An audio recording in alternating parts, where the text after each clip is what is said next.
181. Review of Achievements and Developments. I will depart for Holy Terra on a chosen date. After Qin Yun sent his message to Guilliman from the control console, he considered what remained to be done on Baal. The first mission, rebuild Baal and turn Baal Prime and its 2 moons from savage wastelands into a paradise, was underway. The second, promote the Primaris transformation of the Blood Angels chapter and their many successor warbands, rebuilding each so they could continue fighting for the Imperium, was in progress. The third, collect soul fragments, enlist the Eldari's help, and resurrect Sanguinius, was also underway. For now, everything that needed immediate attention has been set in motion. I must wait for these matters to advance before moving on to the next stage. After confirming his tasks, Qin Yun summoned Shieling. Report on the current situation in the Calixis sector and the players. Understood, Master. Shieling nodded and projected several displays of detailed data. Qin Yun reviewed them. The Calixis sector was developing well.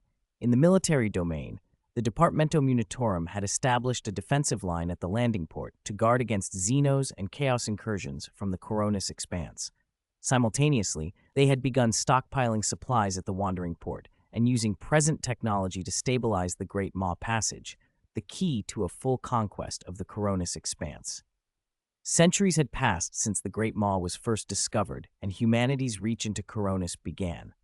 Over that time, rogue traders, adventurers, and other pioneers had flooded into the expanse, colonizing many worlds. The Imperium's expansion had never truly stopped. When new regions were found, rogue traders and explorers were sent ahead. Because of the Edict of Founding, many sought to make their fortunes and found dynasties on newly discovered worlds. The edict granted legitimate, often hereditary, ruling rights to the party that developed a world for the Imperium. Qin Yun's reforms did not come down too harshly on the descendants of those pioneers. They were required to send family members to serve in the military and earn merits to maintain their status. If a family member died in service, merits transferred to the next generation.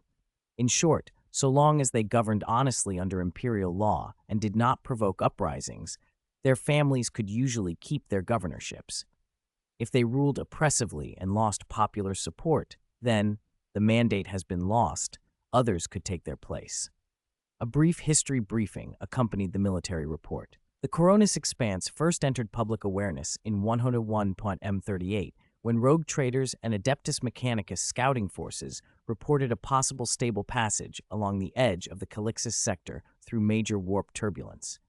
Early reports noted mineral-rich worlds and habitable biospheres, but the route had no definite records and remained almost a footnote. Later, in 8878.M39, the mad navigator Abenicus of House Benetech, studying ancient texts and glimpsing future fragments, speculated on a tunnel that could safely pass the Drusus Marches. Many rogue traders followed that lead. After dozens failed in the following decades, rogue trader Pretty Latimun finally charted the Great Maw in 99740 and found a safe route into Coronis. Humanity's exploration of Coronis had officially begun. Imperial intelligence warned that the expanse housed numerous Xenos empires and human colonies that worshipped the dark gods. Those entering Coronis were as likely to be rogues and cravens as loyal servants of the Emperor. To bring the expanse under the Imperial banner would require a grand crusade. Beyond preparing for Coronis, the Calixis sector planned to offer support to other systems.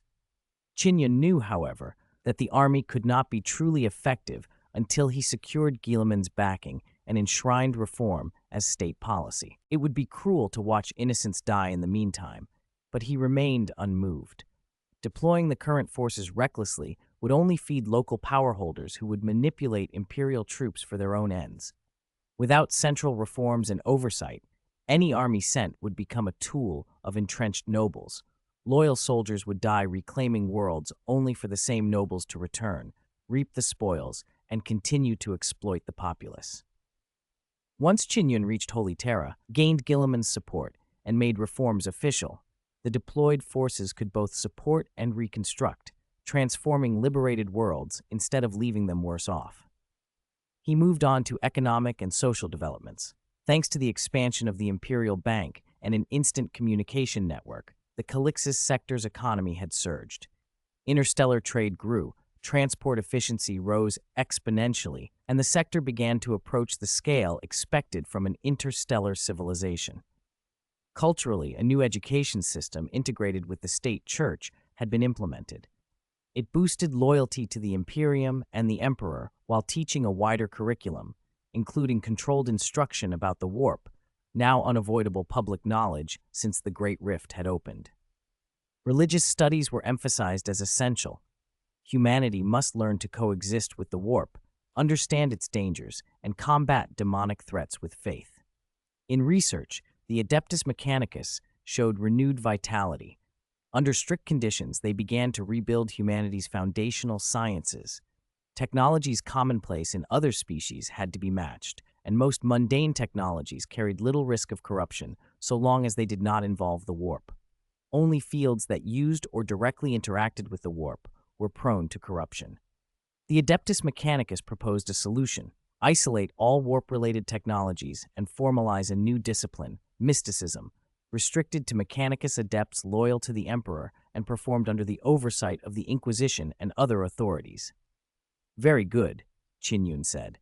The sector had made a significant step forward. Steady development in the years ahead could restore humanity's peak potential. Shieling then summarized the players.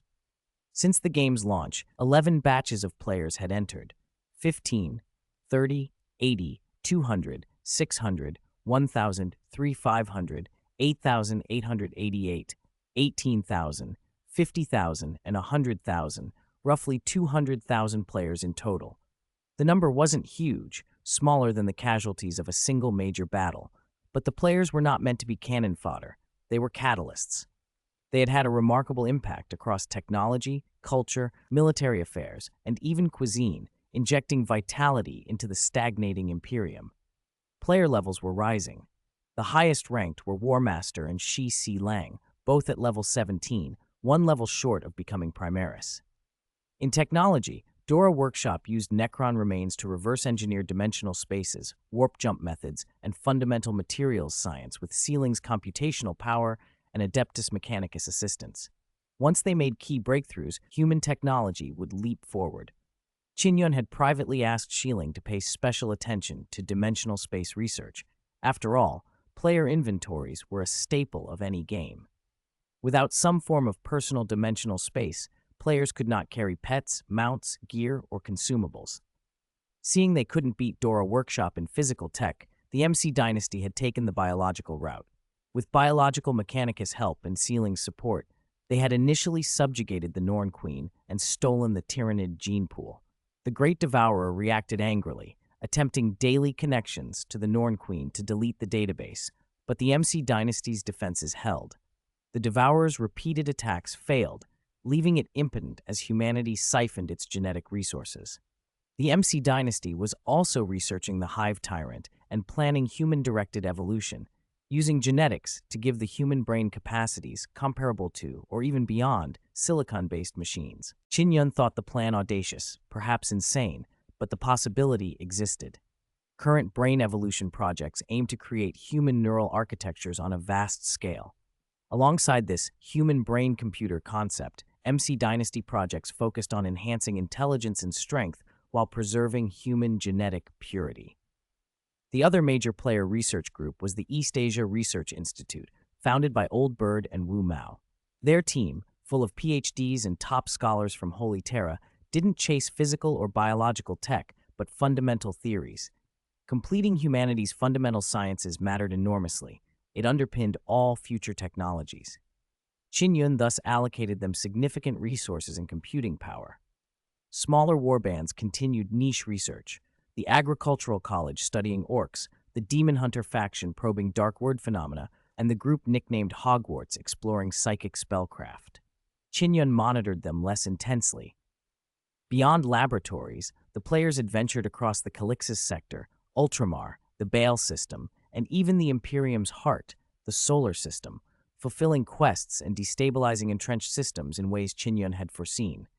They were diligently following his broader plan, changing the Imperium's status quo from the ground up.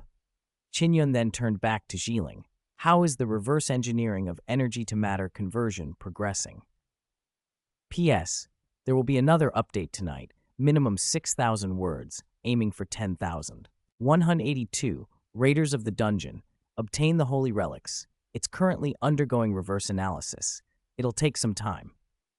As Jiling spoke, an information interface appeared before Qin Yun. Analysis model established. Current progress, 35.123453%, 35253%. Estimated time remaining, 322 hours 50 minutes. With your current computing power, that'll still be nearly 3 weeks, Qin Yun said, surprised. Jiling was no ordinary AI. She was a star god, one of the most powerful beings in the universe. At full strength, she could contend with the Chaos Gods and, in a sense, embodied the laws of Holy Terra.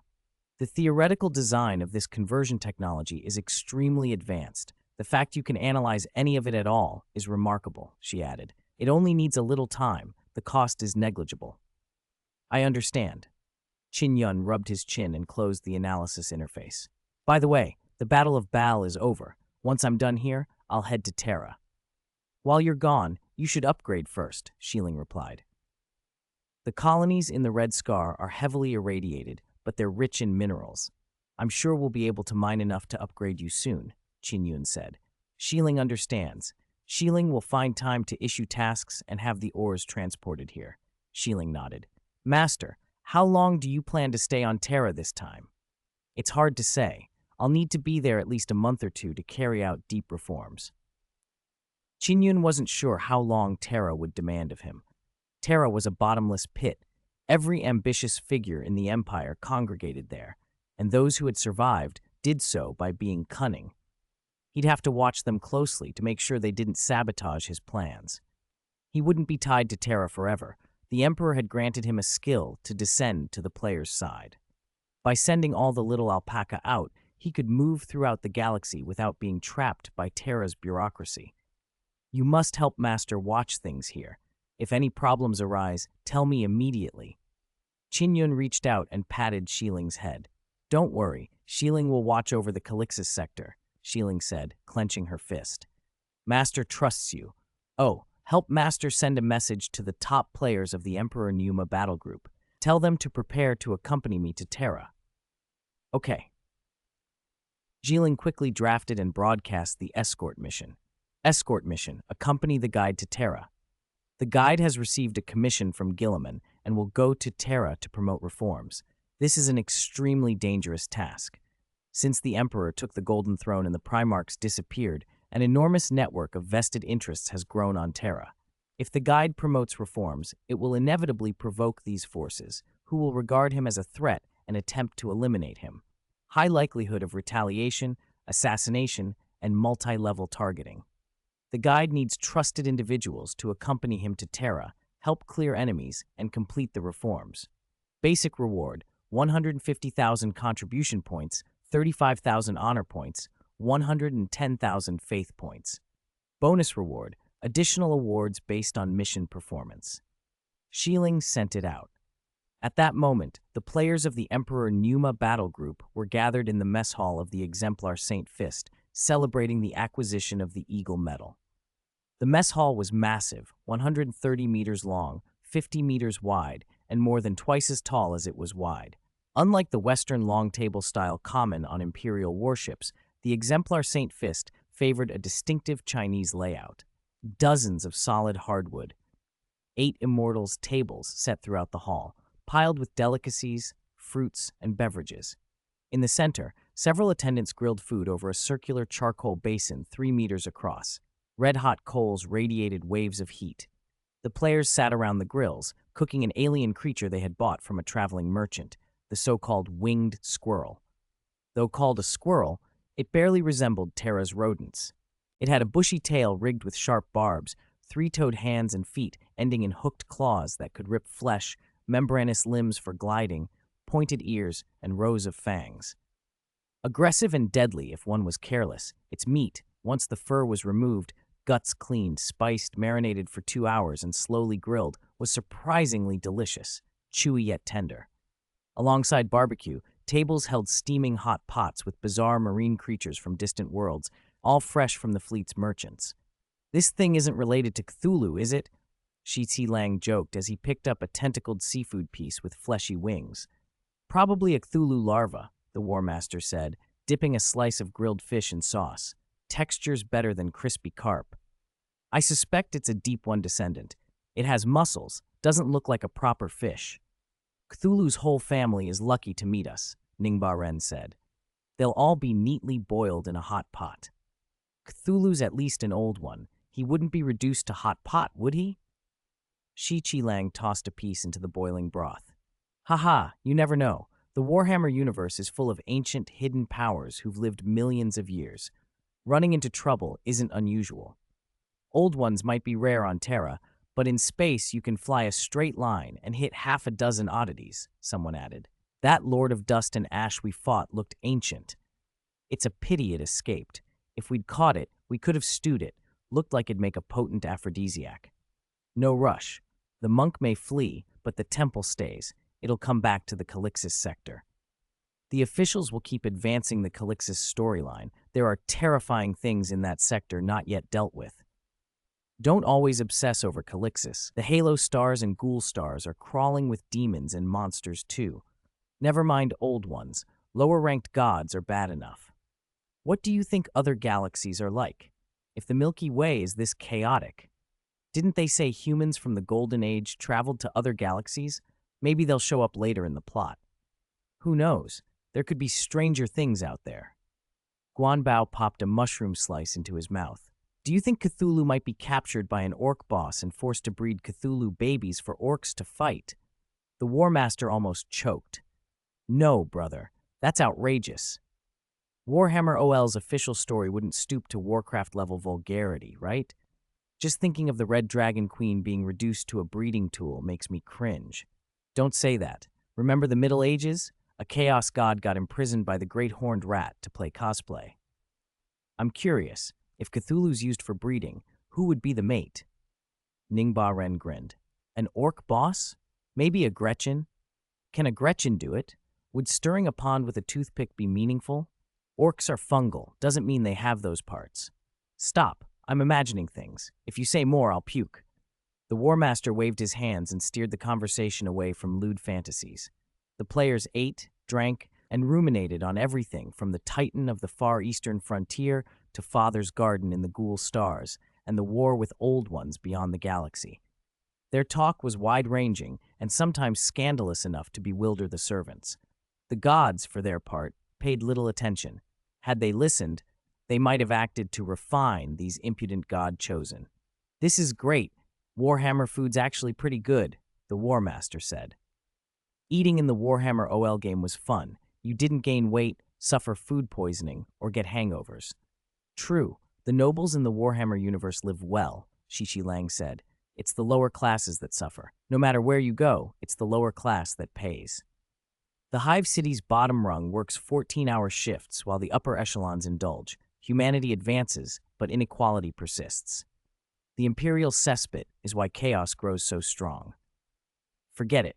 Let's drink. Ningba Ren raised his glass. No more talk of politics today, right? Cheers. They clinked glasses and downed chilling, spicy liquor. Servants cleared empty plates and refilled bottles.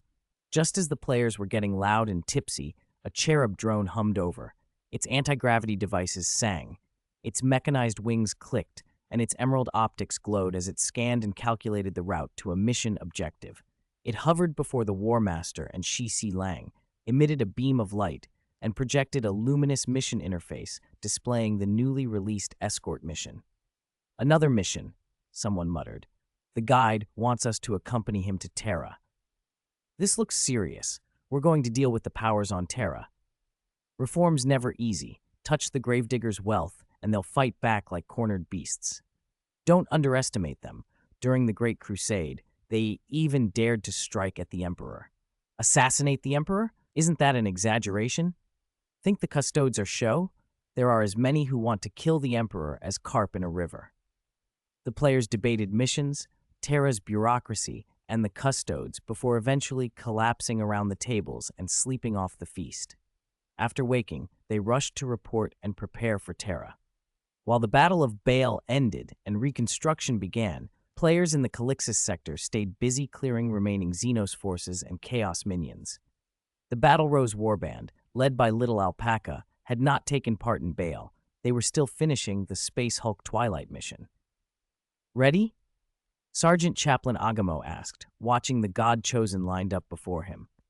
Agamo was a space marine who had served with the Death Watch Inquisition for nearly 30 years. He wore ancient black power armor scored with holy litanies, the Adeptus Mechanicus skull gear on his left pauldron, and crossed thunderhammers on his right. He'd been ordered to guard the Twilight and had authority to execute a destruction order if any sign of corruption was detected. Space Hulks were monstrous. Derelict ships twisted and fused by the warp into titanic, labyrinthine complexes, sometimes as large as a hive city.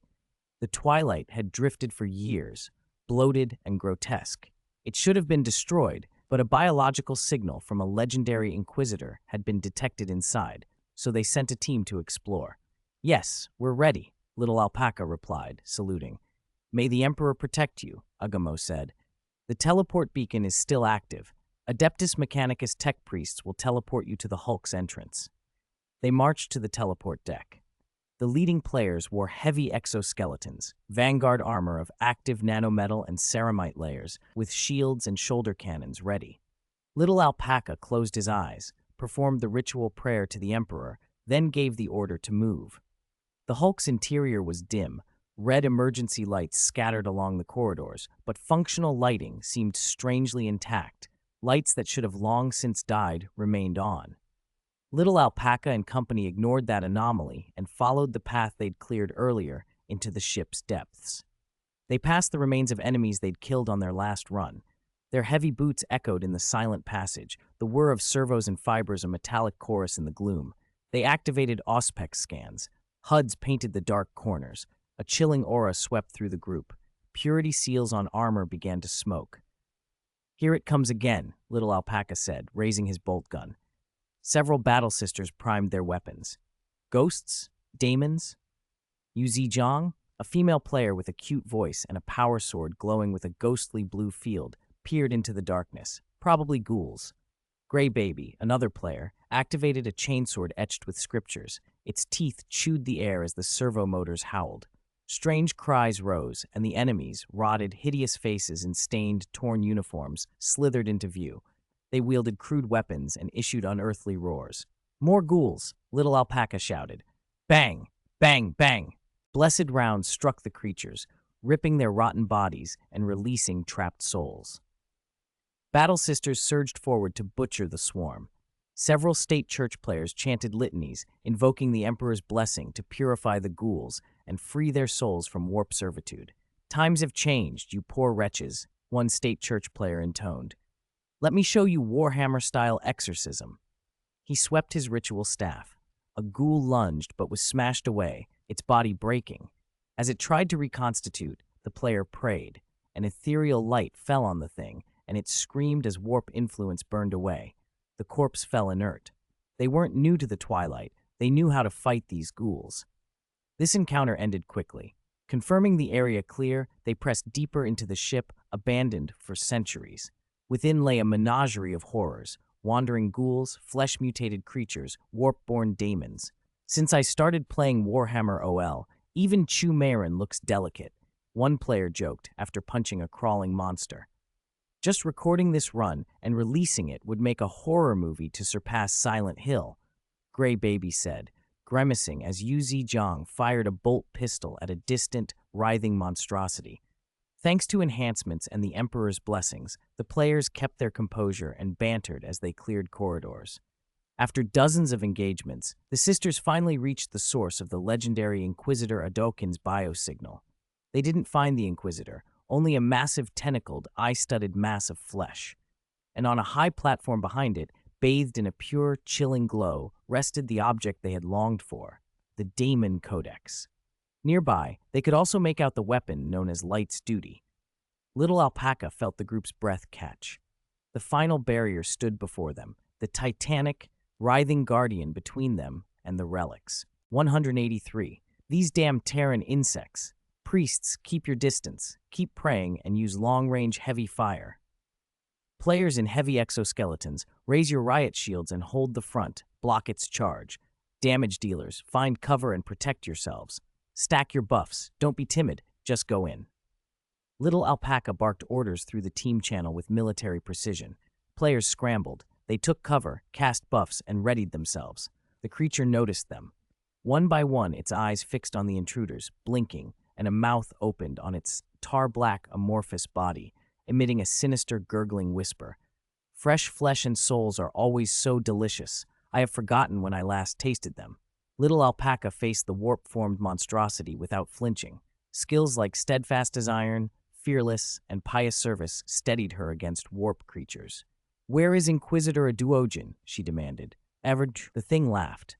A snake-like hiss, smooth and seductive. Aduogen? That overconfident ant?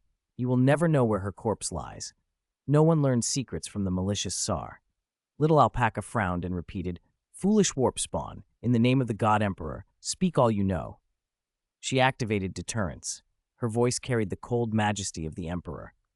"She is in the deepest section of the derelict ship, where a black ship that transports psychers was wrecked." The monster felt the oppressive force of faith from the sister of battle.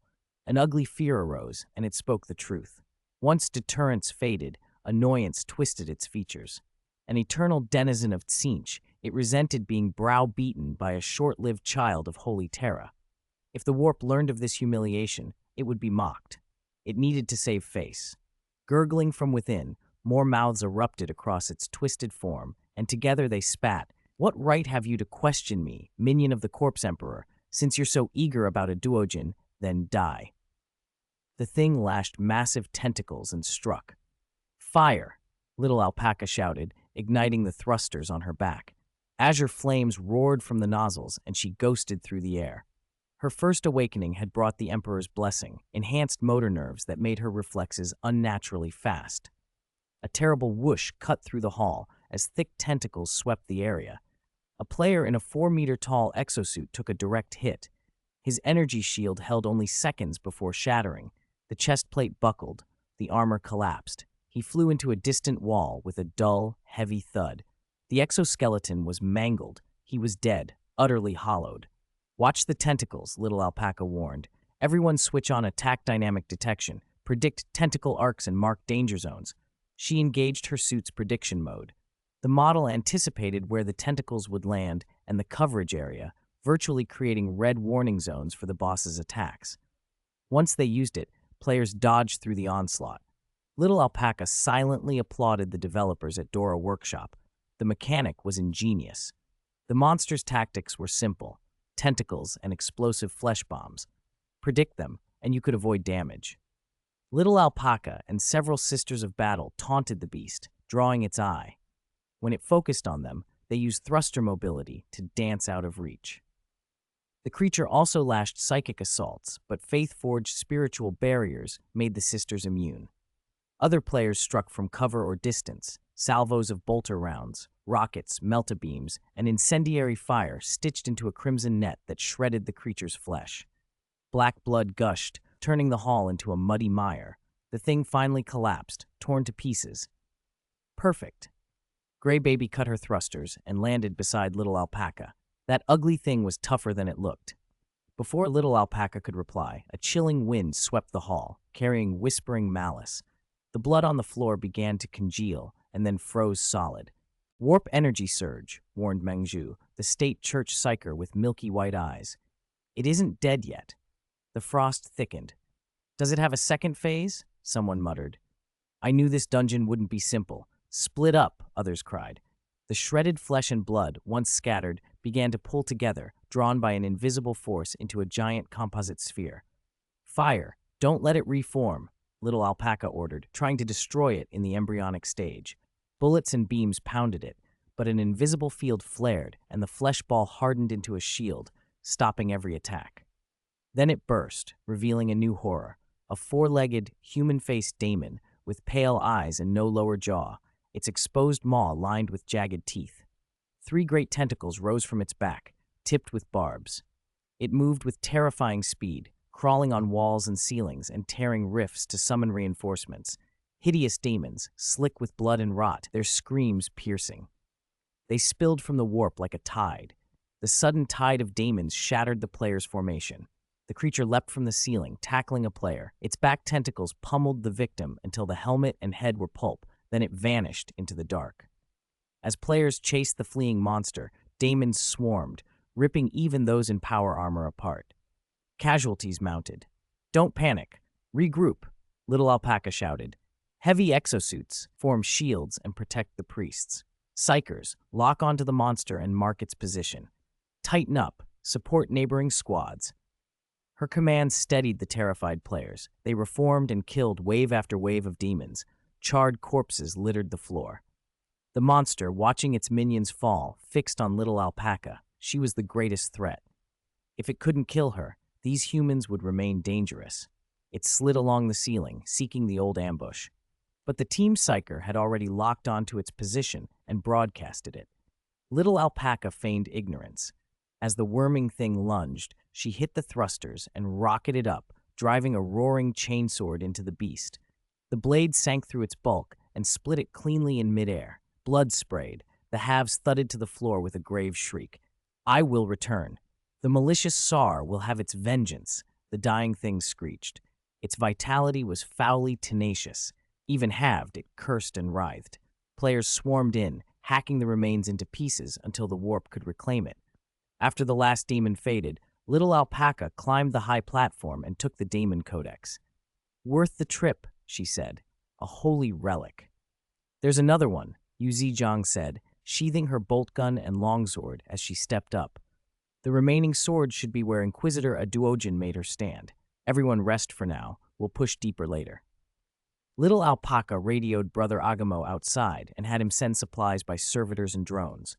They would rest and then clear the rest of the dungeon in a single push.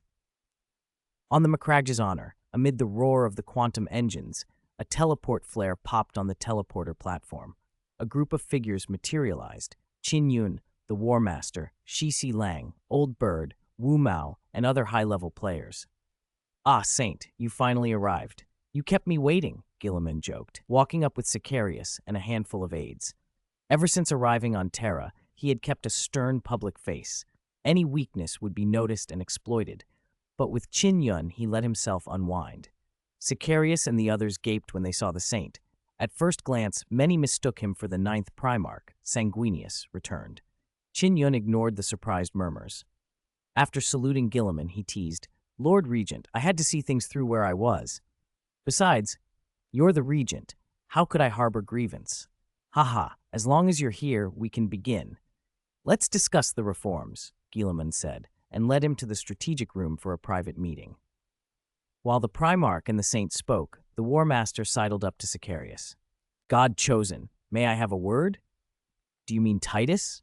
the War Master asked. The name made Sicarius freeze. He knew Titus well. When Sicarius had just completed his promotion, he'd served as deputy to the 2nd Company captain and had mentored him. When the 2nd Company's captain Tura fell, Titus had taken the command, but during an Orc campaign, he was taken by the Inquisition. Commander Calgar had demanded his return, but the Inquisition never answered. Sicarius had been promoted into the role thereafter. "You know him?" the War Master said. "He's my brother." He produced the chainsword Titus had once lost to him. After being taken by Inquisitor Thrax, Titus was imprisoned over 100 years. When he was finally rescued, he joined the Death Watch. "Why didn't he contact us?" Sicarius asked, stunned. "He thought he'd brought shame to the Ultramarines and that his warband had abandoned him," the War Master explained. "He erased his insignia, changed his name, and served as an anonymous black shield in the Death Watch, seeking only to die for the Emperor. He didn't know how long he had been imprisoned or that anyone had searched for him. Only when he reached the Calixis sector and the Saint spoke a single word did he learn the truth. He's recently requested return to Macragge through the Death Watch and the Inquisition," the War Master continued. "I promised to bring this to his warband and to the Primarch to help him return. I hope you'll find an appropriate moment to inform the Primarch and Commander Calgar. Titus is a loyal and excellent warrior. I don't want him mistreated on his return." Sicarius removed his helmet and smiled genuinely. "Thank you for telling me. I will inform the Primarch and Commander Calgar and make sure Titus comes home." The Ultramarines do not turn on their own. The War Master nodded. If they persecute him, I will fight to defend him. Even the gods would not sway me. Sicarius produced an Ultramarines badge. You shall have the friendship of the Ultramarines Warband, honored War Master. The War Master beamed and accepted the badge like a child given a prize. Shishi Lang, Old Bird, and the other players nearby stared, mouths open. Is he a succubus? One whispered. He just maxed favor with an entire warband? Did we miss a tutorial? Another muttered. Inside the secret chamber, Guilliman opened a projection showing representatives of Terra's factions. I've been suppressing the bureaucrats on Terra, he said. They've been causing trouble in secret. They don't dare openly oppose a Primarch, but they've funded conservative cults and Xenos cells, letting them lurk and wait to wreak havoc. I'm both shocked and angry. Qin Yun frowned. These damn Terran vermin aren't even afraid of a Primarch. They need a heavier hand. P.S. As usual, there's one more chapter tonight. 184. A heavy punch. A heavy punch is required. The warp is vast and boundless, not just the domain of gods and demons, but also home to a terrifying menagerie of strange, hideous creatures. Warp beasts are savage predators, hungry, greedy, always hunting to sate their bloody appetites. They live where the veil between realities is thin. Part of their bodies are flesh and blood, the other part woven from non-physical matter, allowing them to prowl the borderlands between the warp and Holy Terra. Their shapes vary wildly. No two are the same. The only common feature is a proliferation of eyes across their bodies, each one glowing a burning, malicious red. A strange roar shattered the gloom. From the darkness lunged a warp hound the size of a calf. It had 2 heads and a torn gash in its chest, its heart beating exposed to the air. Each throb puffed little clouds of black smoke, and veins of magma-red blood pulsed beneath cracked, hairless skin from which an eerie red light leaked. When it lunged, sparks and smoke spewed from its fanged mouths. Its target was obvious, Little Alpaca, leading the group. The beast bellowed, opening its maw. The stench of blood and sulfur rode on the hot, fetid wind as it charged. Little Alpaca ducked. The players behind him snapped to action, raising their weapons. Bang, bang, bang! The dull reports of bolters sounded through the corridor. The warp beast that had leapt from the dark had its head blown clean off by a single shot. Its body cartwheeled several meters, dragging a crimson smear along the deck. These things are endless, Gray Baby grumbled. Stop whining and move, Little Alpaca said, stepping forward. We have to clear this dungeon this time. After claiming the Daemon Codex and defeating that daemon, they pressed deeper, searching for the legendary relic longsword Duty's Light. There were no towering daemons in their path, but the deeper they went, the more the warp crept in. The ship's corridors were twisted by its influence, rooms rerouted into labyrinthine detours. Darkness hung like a challenge across corroded bulkheads. Metal groaned, vents hissed, and ruptured pipes dripped. The farther inward they walked, the heavier the pressure on their minds became. Even the power armor's lamps pierced only a few meters before the light was gobbled by the gloom. Shapes beyond the beam's edge were blurred, distances deceptive. In the deepest shadows, there were things more dangerous than mere silhouettes. This place is getting creepier by the minute, Yu Zijiang said, eyes scanning the gloom. If someone replicated it on Holy Terra, it would crush every haunted house on the market. Gray Baby moved in a combat stance, holding a chainsword in one hand and a bolt pistol in the other. By the way, how does this place compare to the USG Ishimura? You play Dead Space too? Little Alpaca asked. I play everything, Gray Baby said. Dead Space, Silent Hill, Resident Evil, you name it. I don't like people much, so I stay home and play games. Those are all horror games, and you still play them? Yu Zijiang looked at her. The more you play, the less scared you get, Gray Baby said. If it's really bad, just turn the music off. Half the horror in those games comes from the soundtrack. Without music, a lot of it isn't truly scary. You're dodging the question. Which is scarier, the Twilight or the Ishimura? Little Alpaca shrugged. Say you have no power armor, no weapons, and no companions. What do you do? I'd run, Gray Baby said. This space hulk is hell. Ghosts, weird creatures. I feel my sand meter dropping already.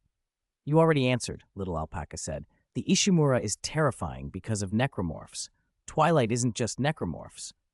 Without power armor or the Emperor's protection, a few waves of daemons and warp beasts, and you're done, Little Alpaca added. You might go mad from the exposure and end up torn apart, Yu Zhejiang agreed. Gray Baby, you said horror games are half music. How can Ishimura compare to Twilight? Yu Zhejiang teased. Even standing here without music, it's bone-chilling. If you insist you can't feel it, try taking off your armor and tell me, Gray Baby cut in. She shook her head. No way. The moment I see writhing flesh and tentacles on the walls, my scalp crawls. You want me to strip off my armor? Not happening, even if you kill me. In this place, armor was more than physical protection. It was a bulwark for the mind. Wearing power armor gave a sense of control, a reason to stand and fight.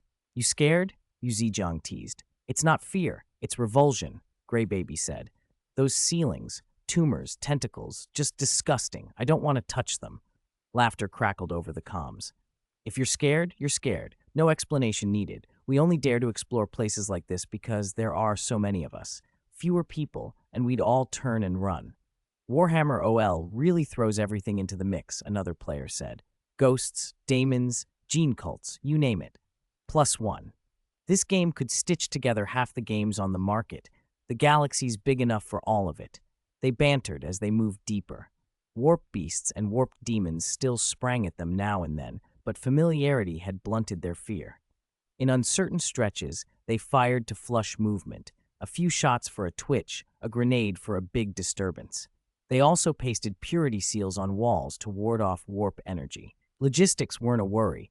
They could call supplies from outside, so ammunition was never a final concern. After more firefights, the group reached the derelict black ship.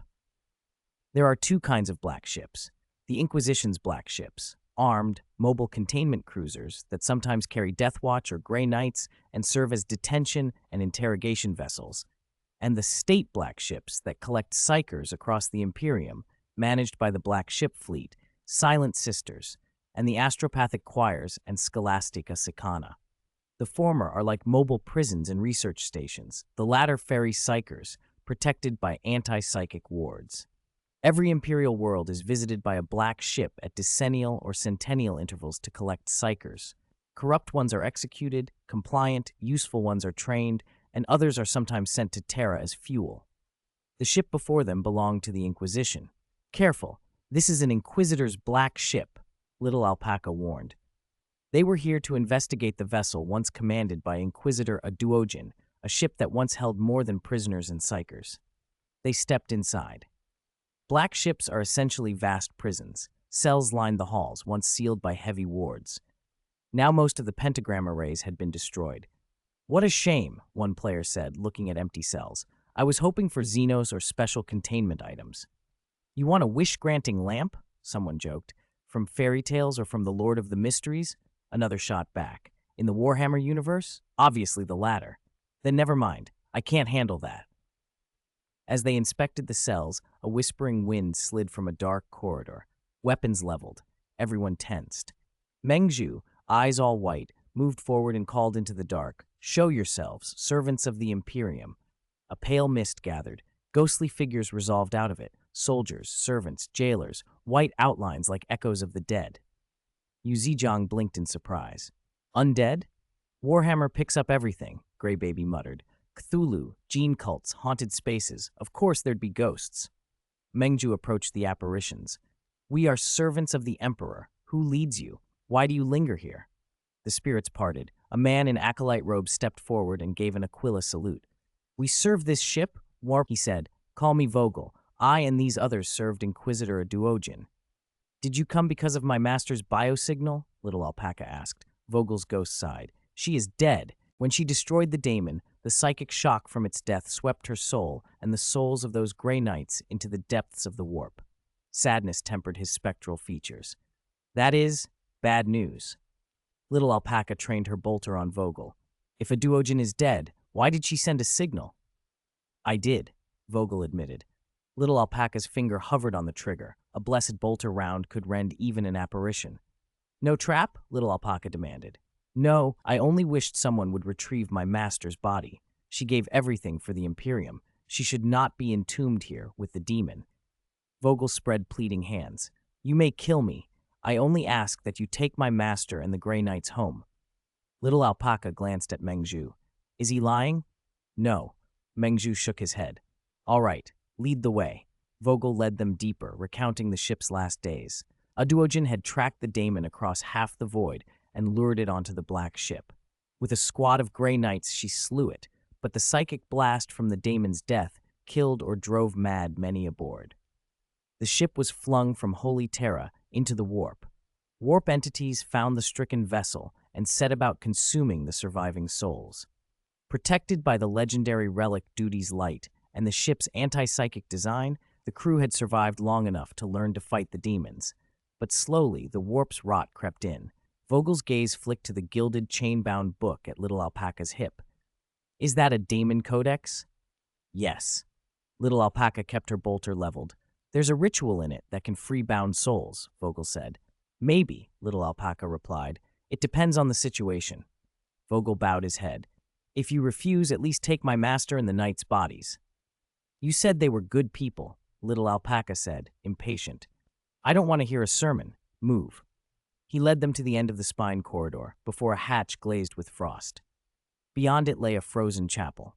Vogel flowed through first. Inside, a colossal statue of the Emperor dominated the nave. 5 Grey Knights lay scattered, their bodies frozen into crystalline shapes. A woman in power armor, encased in ice, held Duty's Light, the longsword driven into the demon's frozen carcass.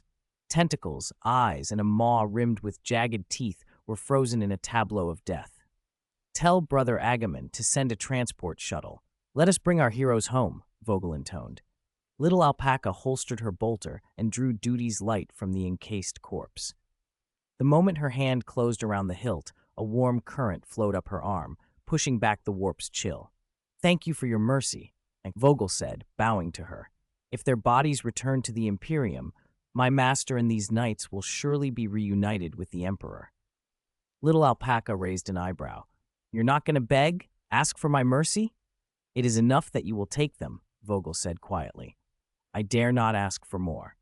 You should know, Little Alpaca warned, without Duty's Light's protection, once we re-enter the warp, those souls will be torn apart by the demons. Perhaps that is our fate. We died in service. We have no regret, Vogel said. Do what you will. Little Alpaca opened the Demon Codex. The book was a grim compendium, forbidden lore, Inquisition rites, Grey Knight exorcisms, and true names of demonic entities. She found the chapter titled Redemption and recited the rites. The bound souls trembled, their frozen bodies dissolved into motes of silver light that drifted away, leaving only fine silvery dust in the wake. Thank you. Thank you. Vogel cried as his form broke into sparkles and faded. Grey Baby whistled over the comms. I didn't expect such a good storyline for Ghost NPCs.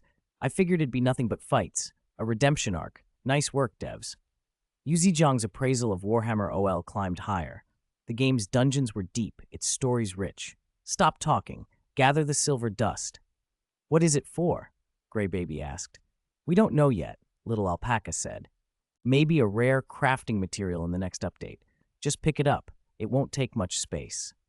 Later, on Macragge's honor, Qin Yun and Guilliman spent hours discussing how to rebuild the Imperium. The more they talked, the more Guilliman felt he had met Qin Yun too late. They shared an appetite for constructive development instead of mere conquest. Honestly, Guilliman said with a half-smile, I'd happily sacrifice those few traitorous brothers to have you as my brother. Qin Yun.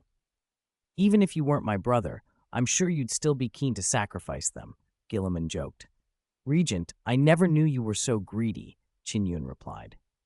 They laughed and returned to grave matters.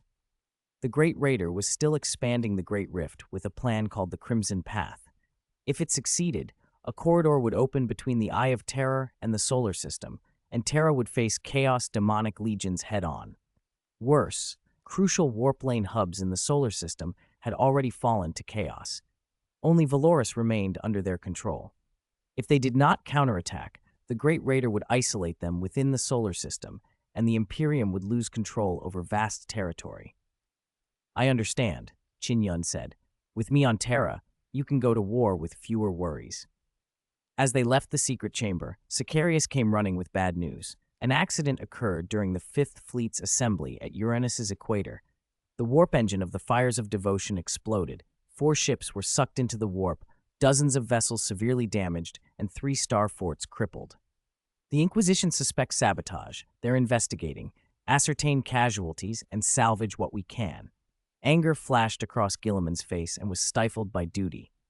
Rage did no good. He had to minimize losses and strike back decisively. A heavy blow, he said. We must answer with a heavy blow. Qin Yun frowned. This incident was another strand of the political infighting on Terra. People who prized power over humanity's survival. Their madness would only make the war worse. P.S. The derelict ship plot is done. Next up is Spring of Terra. Brothers, keep pushing. Oh, and this month we passed 1,000 monthly votes. I was only 8 chapters behind you guys, but now I'm 9 chapters behind again. 185. Enter Terra.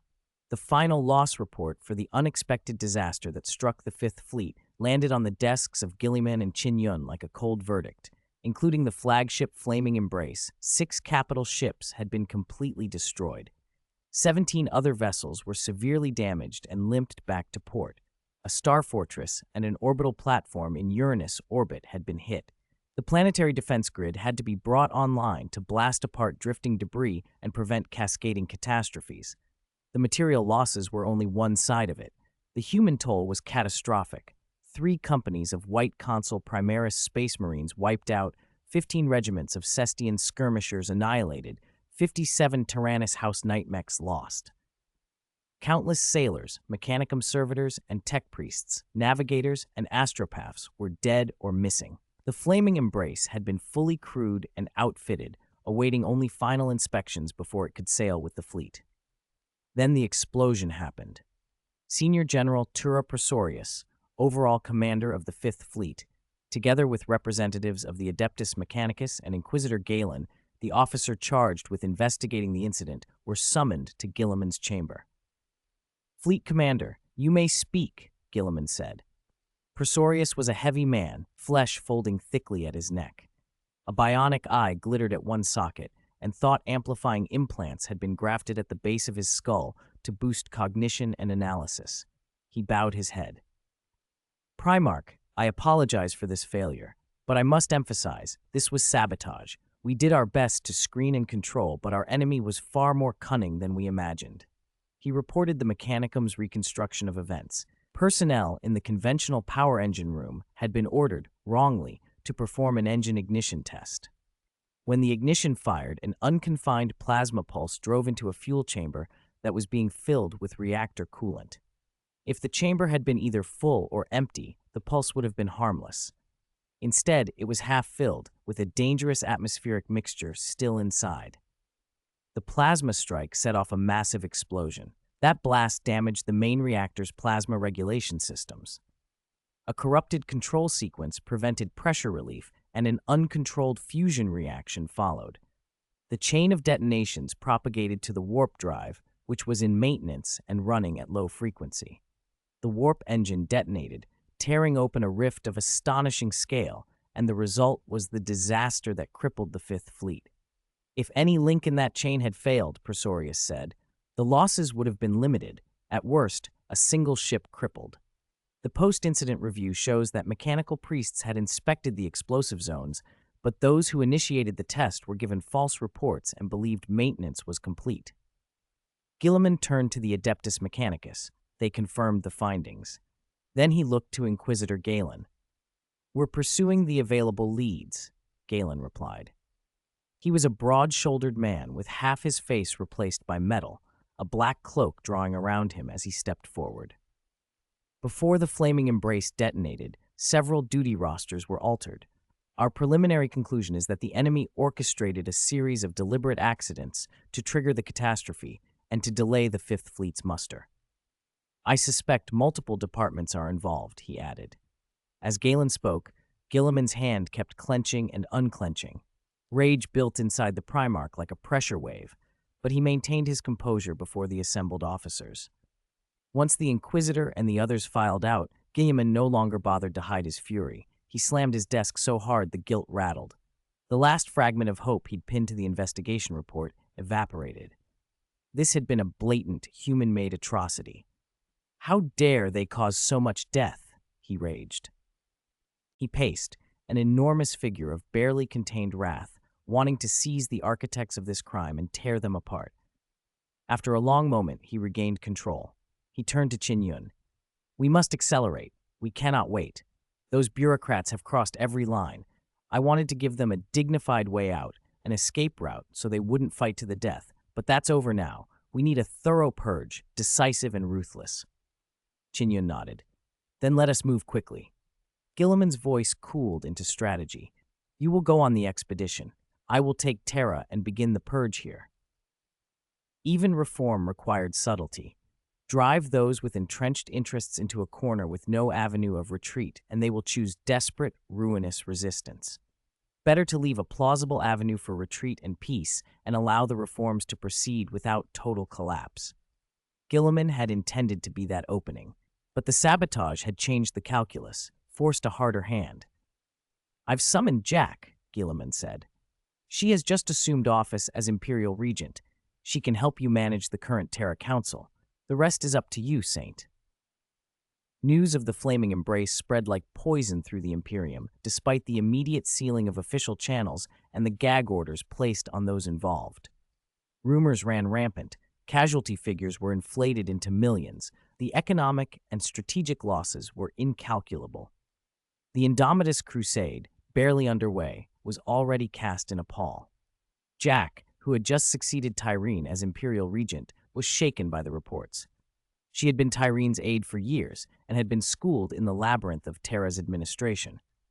When the summons arrived, 3 days after the flaming embrace exploded, she dropped everything, changed, and rushed with her entourage to the Imperial Palace. The palace was madness. Servitors and aides hurried past in a constant flurry, everyone moving as if the entire place were on fire. Jack felt her stomach tighten at the scale of it. She had read the reports. She had seen how fragile the plan had become. Whoever was responsible had not merely sabotaged ships, they had endangered the lives of billions. An officer led her into the Primarch's office. The vast doors closed behind her. The chamber's ceilings were high and gray light poured in through tall windows. Gilliman sat behind a massive desk. Jack bowed deeply. "Lord Gilliman," she said. "No need for formalities," Gilliman answered. "I'm sorry to call you so urgently." "It is my duty, my lord," Jack replied, barely steady. When she glanced up, she saw another figure standing beside the Primarch, a man in golden armor, a pair of immaculate white wings folded at his back. His face was sharply beautiful, so much so that a reflexive awe rose in Jack's throat. For a blink, she thought of Sanguinius, but then her mind steadied. This was the saint who had accompanied Gilliman at the return celebrations. "Saint," she murmured and bowed. Qin Yun inclined his head. Gilliman explained why she had been brought in. "You are the gatekeeper of the Terra Council, its agenda setter. Whoever controls you can shape the Council's decisions. I'm taking the expeditionary force. I need Terra stable while I'm gone. The Saint will oversee Terra. I need you to assist him and guide the Council to implement what must be done." Jack stared, stunned. She had expected interrogation, blame. She had not expected to be asked to serve the Saint directly. "I will serve," she said, then corrected herself as Gilliman shook his head. "Not me, for the Saint, for Terra." Qin Yun smiled briefly. "I trust we'll cooperate well." Taking control of Terra for Qin Yun felt almost easy. He thought, half-jokingly, of the tales from the 30K era and how Horus might react to this turn of events. For now, the politics before him were opportunities more than obstacles. Gilliman did not dither. He made the arrangement public at the Terra High Lords Council. The announcement sent tremors through Terran politics. The High Lords and the many factions that influenced the planet were stunned. None of them knew the Saint, his background or his inclinations, so they were unsure how to maneuver. Equally, many breathed a private sigh of relief. Gilliman's reforms and purges had been a chokehold. With him leaving for the front, the pressure would ease. The message also rippled through the wider community, from back-alley taverns to the hollow boards of the citizenry. Chat rooms and forums lit up with speculation and mockery. "What the hell? The guide is the acting regent now? Warmaster. Isn't that promotion a bit quick? I want to latch onto the guide's sleeve. Career advancement, please." "The guide's already regent. If he earns more merits later, where does the credit go? Would he need a golden throne for them to keep track? Emperor, that's settled. The throne's yours. In other stories, everyone's scheming to be emperor, obvious power grabbing, but in Warhammer, who'd actually want that job? I'd call them fools. Seriously, who would? The first emperor is a wreck, the second is in pieces scattered across the stars. At Little Alpaca, dark joke. By the way, when are you coming to Terra? The Primarch's about to launch the Indomitus Crusade, so Terra might be front and center for a long while. Not in a rush. I'm still farming relics in the Calixis sector. Need the right gear to face the Blood God's hordes when the Third Fleet clashes with Khorne's legions. Guilliman left for the front with grim purpose. The Third Expedition Fleet would be the first to clash directly with Khorne's Daemon hordes. The First and Sixth Fleets would follow. Qin Yun, now acting regent on Terra, had the task of keeping the heart of the Imperium steady while the Primarch pursued the war. Jack took her place at the center of Terra's administration, frightened, exhilarated, and painfully aware of the scale of responsibility thrust upon her. For Qin Yun, taking the reins of Terra was a new kind of campaign. He stepped into the role with the same measured confidence he brought to any battlefield, a calm in the eye of a storm that was only just beginning. 186. Get a Golden Throne experience card. After pushing Qin Yun into the limelight and installing him as acting regent, Guilliman accelerated the Indomitus Crusade. The Third Expedition Fleet, whose mission had been aborted by an accident, was temporarily stood down and handed to Qin Yun to investigate and reorganize. The other expedition fleets departed in sequence. The vanguard of the departure was the Third Expedition Fleet, commanded by Cassandra Van Leskis. Its flagship was an Oberon-class battleship named Noble Discipline. On the eve of the fleet's launch, Grandmaster Woldays of the Grey Knights met Guilliman in private. He brought the results of his investigations into the God Chosen and personally handed over the compiled dossier, taking the chance to make recommendations. The expedition fleet must include the God Chosen, Woldays said.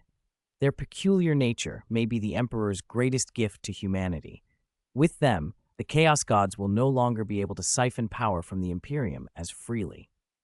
Guilliman skimmed the thick dossier, extracting the key points in minutes, information that would have taken an ordinary officer days to parse.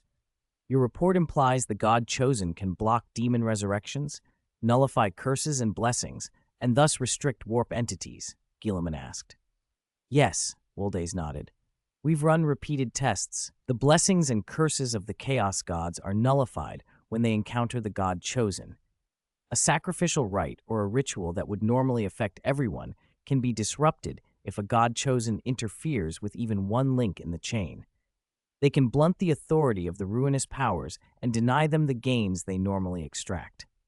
It's like this, Woldays continued.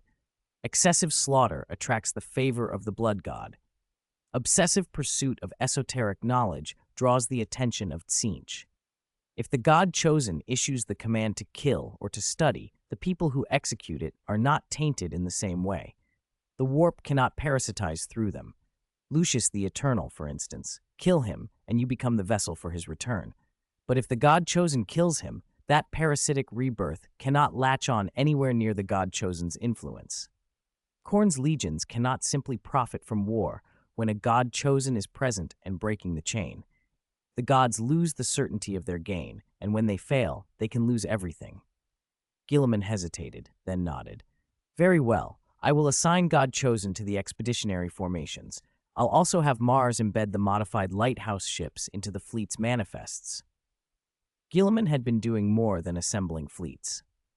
In addition to integrating lighthouse technology into the astropathic network, he had ordered the construction of fully equipped lighthouse ships to make a communications grid that could span the Imperium. The warp allowed Chaos to establish near-instant communication. The Imperium's astropathic links were slow and vulnerable to warp storms. A lighthouse-based network would be a decisive advantage for the Indomitus Crusade, and critical for managing and tasking the God Chosen across vast distances. Guilliman had planned to send those lighthouses to worlds throughout the Imperium, reconnecting lost systems to Terra. but for now, he would insert them into the expanding crusade fleets so that the God Chosen would have a reliable network and not languish disconnected. He checked the God Chosen roster on his data slate. The 3rd Expedition Fleet's mission was to halt a massacre and prevent a warp rift from widening, meaning they would be facing Khorne's forces directly. The God Chosen assigned would need to be adept at fighting daemons. Let the Demon Hunter battle group accompany the 3rd Expedition Fleet, Guilliman muttered as he edited the orders and sent them to Sealing for processing. Sealing polished and forwarded the directive to the Demon Hunter battle group. Task: assist the 3rd Expedition Fleet. The Indomitus Crusade begins, an era of reconquest and war. Do you desire power second only to one? Do you seek to be worshipped by billions? Do you crave sacred relics and ancient armaments? Join the Indomitus Crusade, and you may earn them. Speak to a recruiting officer to enlist. Your epic starts now. Basic reward: 160,000 contribution points, 78,000 honor points, 120,000 faith points. Commission reward: distributed by war contribution, with a chance to obtain an Eagle Medal. The Demon Hunter battle group's players were quartered at the Silent Sisters Monastery on the Moon, Fort Somnus, learning how to channel Culexus assassin techniques and craft weapons that resonate with the Culexus field. Fort Somnus had been abandoned after the High Lords of Terra ostracized the Silent Sisters from the Solar Sanctum, and a few sworn families had guarded it in penury for generations. Through Guilliman's intervention, the Silent Sisters had been restored to their status from the Great Crusade. Resources poured back in, the old halls were rebuilt, dormant generators roared, and the monastery returned to life. Those families who had endured were rewarded, and the Silent Sisters once more wielded their influence. Those who had mocked them were now uneasy. Alea watched the God Chosen who trained there and found them hard to classify. They were Culexus like her, marked and cursed, but markedly more upbeat. They had never taken the full assassin's vow and could speak aloud. Alea both scorned and envied that freedom. She had forgotten what her own voice sounded like. Your idea was brilliant, Sister Asuma, Fort Somnus's superior, signed eagerly, praising the group for teaching the sisters the dark word. Because Culexus assassins are notoriously shunned, their usefulness often depends on individual combat capability. The dark word, a technique that doesn't require psyker faculties, would enhance an assassin's self-sufficiency and let them face threats more confidently. You shared the dark word with us. We must reciprocate, Sister Asuma signed. A pale-faced servant stepped forward with a sword box. When opened, the executioner greatsword within gleamed heavy and ruined, its hilt wrapped in non-slip cloth and its blade etched with faded eldritch script. Zhongge's face lit up with childish delight. This was treasure. He touched the blade and felt its weight and presence. If this were appraised at the Emperor's shrine, it would be at least an epic-grade holy relic, he whispered, half to himself. Sister Asuma set the sword before him. This weapon contains the remains of one of our powerful Silent Sisters. Its name is Annihilation. It deals special damage against psychic powers and demonic entities. It is our gift for sharing the dark word. The warband players crowded around, practically drooling. Is there a quest? Someone blurted. Only one given? Shouldn't it be one for each of us? Are there going to be relic rewards and eagle medals? It was everything their poor warband had hoped for. Zhongge gave Annihilation back to the servitor, reluctant to treat it casually.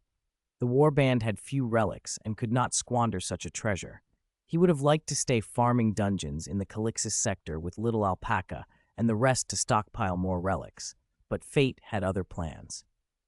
Having accepted the quest, Zhongje and the players took leave of Sister Asuma. Why did you give our holy relic away? Alea signed bitterly as they left.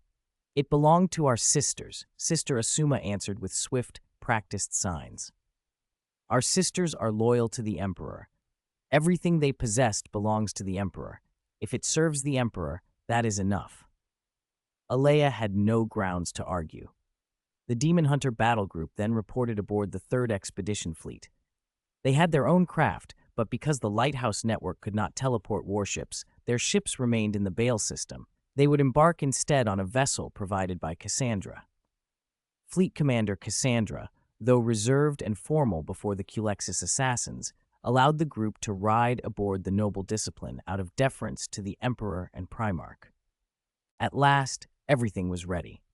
Amid cannon salutes and formal send-offs, the noble discipline, the flagship, rose from Terra's orbit, slipped away from her orbital dock, and plunged into the black. The ship was massive, its prow vast as a light cruiser. Belisarius Cawl had poured a host of innovations into her refit. The noble discipline had been modified extensively for the Indomitus Crusade. Conservatives had accused Cawl of hoarding archaeotech and of dangerous innovation, technological heresy. Carr in some circles, dodged the charges with a political flourish, claiming that some tech had been recovered with saints and the god chosen. A saint, as an avatar of the Omnissiah, could not be a heretic. Those who used technologies blessed by saints were likewise above accusation, and those who hurled the heresy accusations were the true heretics. The argument left the conservatives sputtering, and the Imperial Navy publicly backed Cawl. For captains, bigger guns and better engines were an easy sell. Countless splendid ships followed the noble discipline into the warp. The fleet's departure was only the beginning. In the weeks that followed, expeditionary forces launched one after another. Even Guilliman boarded his own ship along with Sicarius and others. The Grand Indomitus Crusade was underway, a titanic counterstrike against the ruinous powers. While Guilliman plunged into campaigning, Qin Yun set about reforms on Terra. He ordered Inquisitor Galen to uncover the cause behind the 5th Expedition Fleet's accident and to bring those responsible to account. In the meantime, Qin Yun planned to use the Infinity Key to aid the Emperor and attempt repairs on the Golden Throne. After tidying current political affairs, Qin Yun took a Thunderhawk gunship straight to the sanctuary's entrance. The custodians on duty were flabbergasted. In 10,000 years, no one had dared to land a gunship at the sanctuary like this. "Saint, isn't this a bit excessive?" the tribune on duty, Heraklion, said in a frosty tone. Even though Qin Yun had proclaimed his identity and purpose, landing in a gunship so close to the sanctuary undermined the custodian's dignity. "I'm in a hurry," Qin Yun replied. "I have other political matters to attend to after this." "So you just happened to drop by to see the Emperor?" Heraklion demanded, his grip on his axe tightening. "No unauthorized personnel may enter the sanctuary." Qin Yun shrugged. "I don't need to run to the sanctuary to speak to him, but today I'm here to repair the Golden Throne." "You're bringing a crew to repair the throne?" Heraklion asked, eyeing War Master Old Bird and the other god chosen. "Who else have you brought?" Qin Yun's tone grew sharper. "They aren't unauthorized. They are the Emperor's god chosen.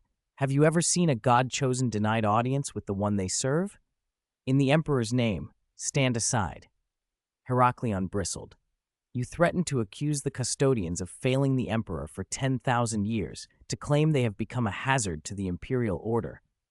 If you doubt me, take your grievance to the Emperor," Qin Yun interrupted. "Let's see if he pays your complaint any heed." Before Heraklion could respond, the custodian commander, Senior General Tura Valoris, stepped out. "Are you attempting to bar me from the sanctuary?" Qin Yun asked. "No," Tura said. "I came to accompany you in. You claim you can repair the Golden Throne. Honestly, I am skeptical. To ensure the throne's safety, the Adeptus Mechanicus has dispatched Magi to oversee any repair. We will supervise the work together." Qin Yun was the only person in the Imperium currently capable of communicating with the Emperor. Tura did not dare antagonize him. The Emperor had not spoken to the custodian since he seated himself upon the throne. If this saint were to denounce them directly, the custodians would be powerless. Tura remembered Sicarius' earlier remarks about God chosen and their rising influence. "Even if one day we are supplanted by the God chosen, I would not be surprised," he had thought. "They receive more favor than we do." Escorted by custodians and Mechanicus Magi, War Master Shi Si Lang, Old Bird, and the other players entered the sanctuary. They were left breathless. "Is this the throne room? It's enormous. How high is it? Look at those machines. They go on forever. This is a leap in human engineering. If we studied this properly, maybe we could achieve something like an ether phase engine. When are they releasing a Golden Throne experience card? I want to try it." Another day of procrastination. Chapter 186, Imperial Guard Commander, you don't want the Emperor to know. Qin Yun had expected the players to lose their composure. Anyone entering the throne room for the first time would be stunned. Mountainous machines plunged deep underground, roaring so fiercely the surface trembled. Giant pistons cycled endlessly with thunderous clamor. Towering crystal matrices crackled as dazzling currents leapt between them. Strange, materialized spheres of electric charge writhed like living things inside arcane runic flasks. Thousands of Mechanicus priests in red robes, flanked by their servitors, tended those engines. Now and then, a machine would explode in a shower of sparks. The priests and servitors replaced damaged parts as if reciting prayers. At the heart of that machinery stood the magnificent golden platform, several kilometers tall, fashioned from a special golden alloy, more like a mountain than a dais. It drew energy from the surrounding engines. Encircling the platform was a golden gate, currently closed. At the very summit perched the golden throne. On it sat humanity's mightiest immortal, the supreme ruler of the human empire, the ancient king who bore the fate of the race, the man who guarded humanity with a benevolent heart. He was also, paradoxically, the fifth chaos god of the warp to his enemies, the black sun that struck dread into demons, the cursed one hated by the pawns of gods, the dark king numbered by the sacred five. The golden light was blinding. The emperor on his throne looked like a sun. The players gaped, awed, moved by the grandeur of the golden throne and the scale of the emperor's sacrifice. Yet they knew the golden throne was not a miracle in the sense of being wholly new. It was the last remnant of humanity's dream. Magnus's folly had forced the emperor to sit on the throne to maintain the webway's seal. Look, there are patches all over the platform. Old Bird, with multiple visual implants sharpening his sight, noted the golden throne's patched sections from a distance. Magnus's spell blowing the webway seal must have wrecked it, Shi Lang added. Even emergency repairs couldn't restore it, and the emperor didn't have time to craft a new throne. They had to make do with bandages. The players, hardcore Warhammer fans, nodded. After Horus's rebellion, Magnus used Tzeentch's power to send a psychic message that cracked the webway seal. He then tore into the throne room and almost demolished the machine. The webway war followed, and the Horus heresy culminated in Horus's attack on Holy Terra. Only the Emperor knew the throne's inner workings. The Adeptus Mechanicus could patch and replace parts, but their substitutes were always inferior. To emulate lost functionality, they bolted on compensatory devices, and over millennia, the throne had grown inefficient and bloated. By M41.999, its dysfunction was obvious, and patchwork fixes were no longer sustainable. In desperation, the Adeptus Mechanicus and the Astropathic Choir even traded with the Dark Eldar of Kamara, losing hundreds of billions in the bargain and nearly having the Emperor's genetic sample stolen. 2 rows of Imperial guards flanked the stairway to the summit.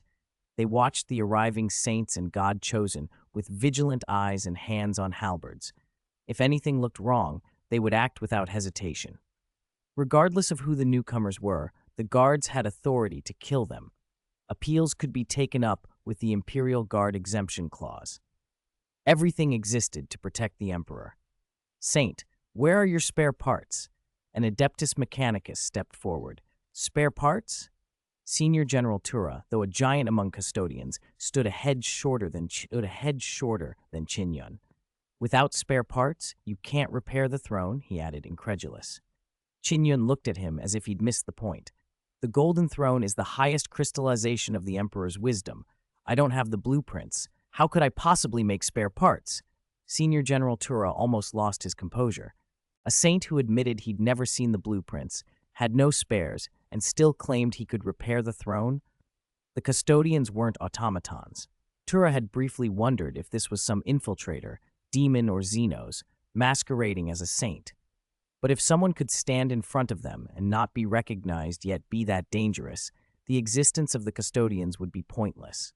He took a breath and controlled his anger. Then how do you plan to repair it? A few Mechanicus technicians frowned.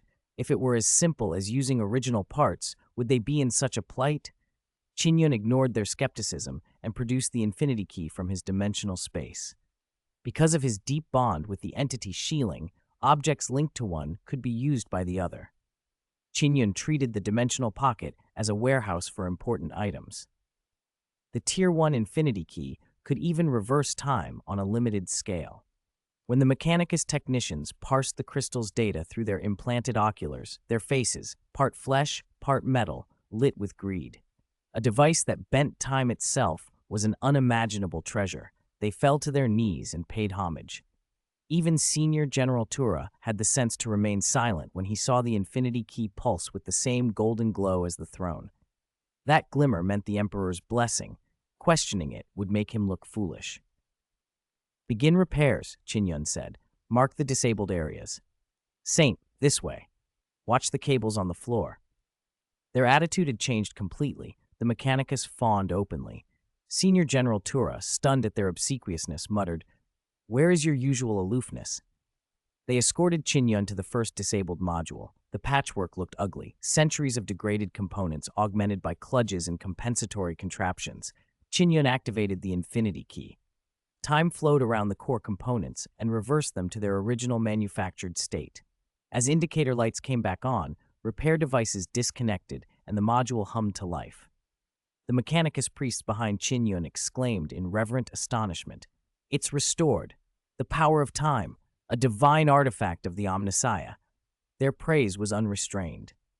Even Senior General Tura was amazed. Qin Yun moved on to the next damaged area. The players followed, peering at the throne's workings. Suddenly there was a soft ding. A prompt flickered at the corner of the golden platform, and a light shifted from green to red. Servitors rolled a black anti-gravity coffin to that corner, detached the cables from the original coffin, removed it, and set a new one in place, hooking up nutrient lines and locks. The light returned to green. Inside the replaced coffin lay a new occupant, a bald man who woke as the connection to the throne was made.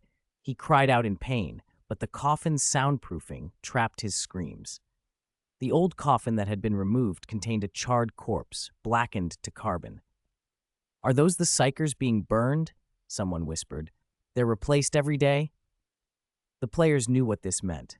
Qin Yun paid no mind to the brief interruption and kept repairing.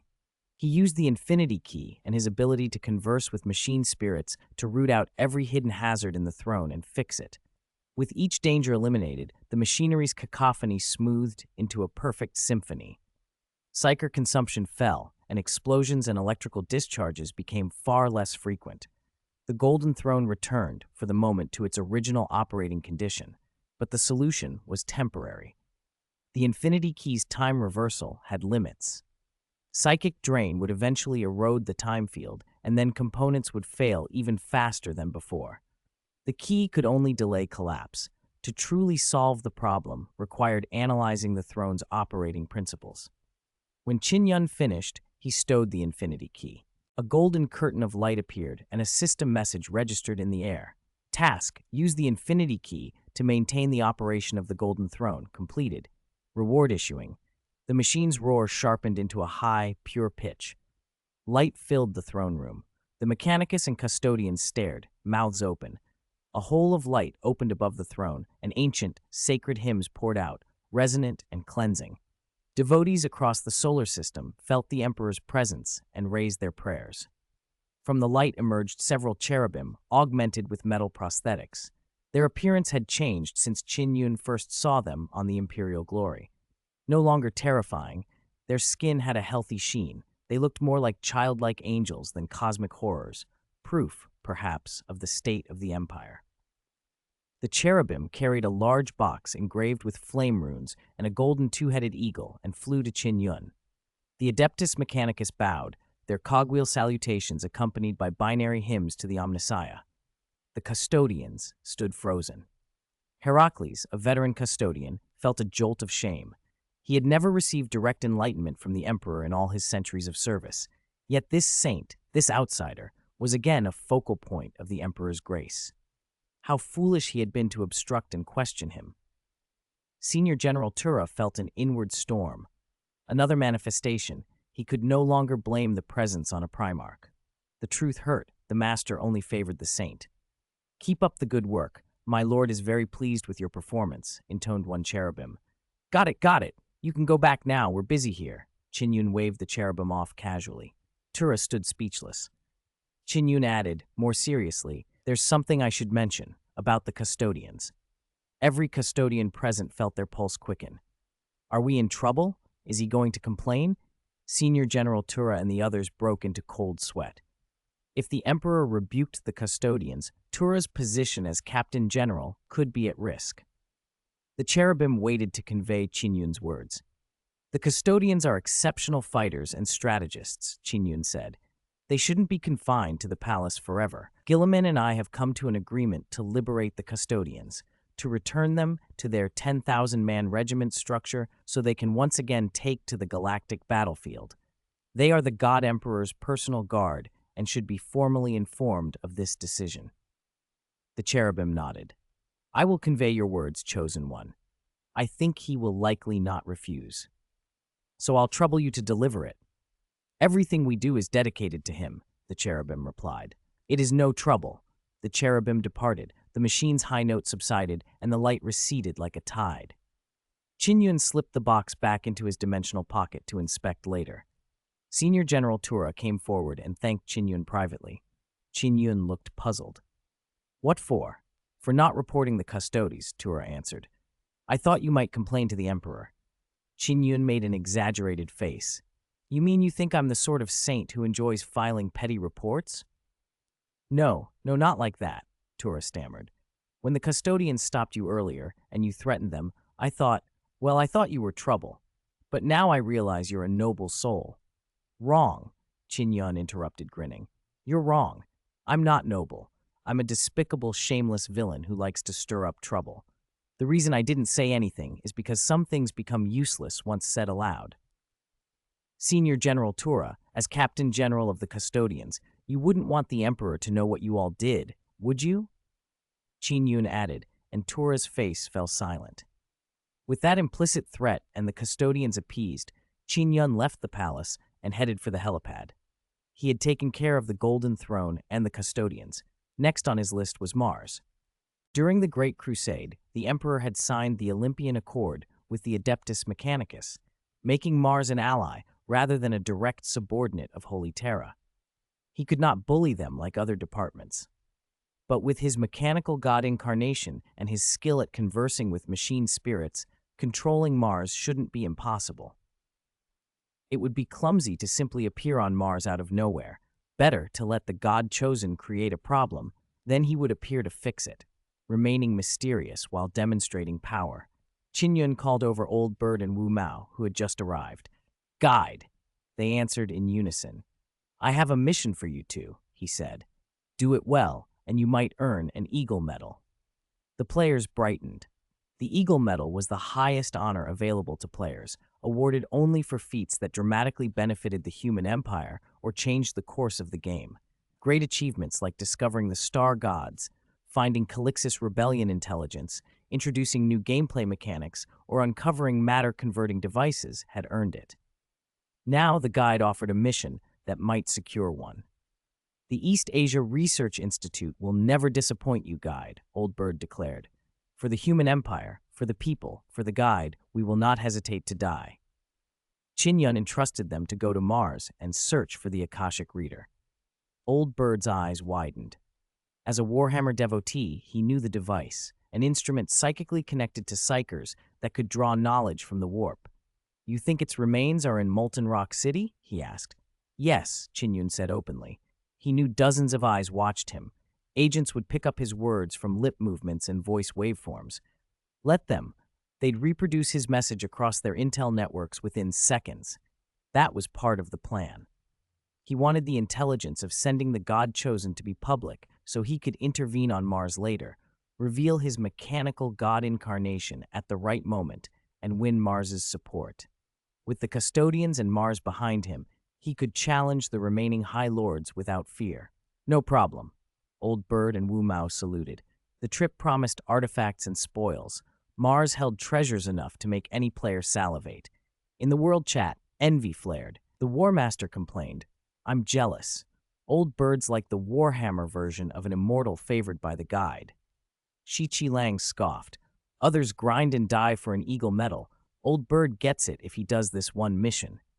The Emperor Numa battle group flooded the channel with accusations of rigging and favoritism. Others countered, jabbing at each other's complaints with typical game chatter. Qin Yun ignored the bickering and boarded his waiting gunship. The pilot set course for his office. Once inside and alone, Qin Yun pulled the rune-engraved box out of his dimensional space. He placed his hand on its surface, power flowed into his palm, and the patterns brightened. The box eased open to reveal the legendary equipment within. Around him, a few speculative voices, players and admirers, mused about what it might be. A spear fit for Lemon Russ, or the spear of the Emperor, or some other relic of the legends. Qin Yun smiled to himself and peered into the prize, already planning his next moves. P.S. I wanted to finish the Golden Throne plot in one go, so this chapter ran long. I checked it twice, but there may still be typos or awkward sentences. It's big and hard to proof completely. After posting, I'll read it a few more times to tidy things up. Below are the routes of the 1st, 2nd, and 3rd fleets of the Indomitus Crusade, information I traced from the Dawn of Fire series translation of Soul of Fire, which took me over half an hour to locate. 188. Terra Heresy? The spear was entirely black, dull and without ornament, nothing to mark it as a legendary weapon. Its head had 3 spiraling edges that twisted toward the tip. At the joint between shaft and haft, a fire dragon coiled in lifelike relief. The haft itself bore scale-like patterns for grip, and the butt was capped with a 2-headed eagle with folded wings. Qin Yun reached out and took it. The thing was heavy, solid. The moment his fingers closed around the haft, the inert piece of metal seemed to awaken. The pitch-black shaft glowed like red-hot iron. Its dark metallic sheen peeled away as intricate, ancient crimson runes braided along its length. A whisper of telepathic presence brushed Qin Yun's mind, and he found himself smiling without meaning to. He flicked the spear casually. It sang through the air, a sharp whoosh. Its edge, he could feel it even without striking, was terrifyingly keen. This weapon handles well. Wonder who forged it. He said it aloud, half to himself. A golden light frame shimmered into being, displaying the spear's name and provenance. Name, Dragon's Tooth, legendary. This weapon was forged by a father instructing his child, and it contains immortal power. After Vulcan returned to the Imperium, he did not immediately rejoin his legion, but remained at the Emperor's side. For several years, the Lord of Mankind personally tutored him. Besides strategy, astronomy, and geography, the Emperor taught Vulcan the lost arts of forging weapons steeped in arcane might.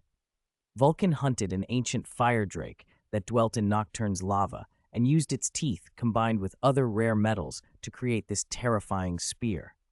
When Dragon's Tooth is swung, scorching flames rise from the tip. Its heat can melt armor and metal, and its destructive force is fearsome. Heh, hurry up and poke Magnus's one eye with it and singe Fulgrim's rear, a small, irreverent voice muttered in his head. Silently say the enemy's name, toss it, and... Idiot, don't be stupid. Do you think this is Gungnir? Just hold the damn thing and fight properly. The last barb froze Qin Yun's smile. That damned old voice, he swore under his breath. Ignore the last line, he told the spear silently. Don't let that scoundrel ruin your mood. He focused on the weapon again. The light frame had confirmed what he suspected. This was a legendary artifact, wrought by Vulcan, the master forger among the Primarchs. Qin Yun stepped into the open of his office and began to wield the spear. Though it felt heavy in his hand, it moved with uncanny balance, as if weightless and eager to obey. The tip blushed red. Flames licked out and flared up.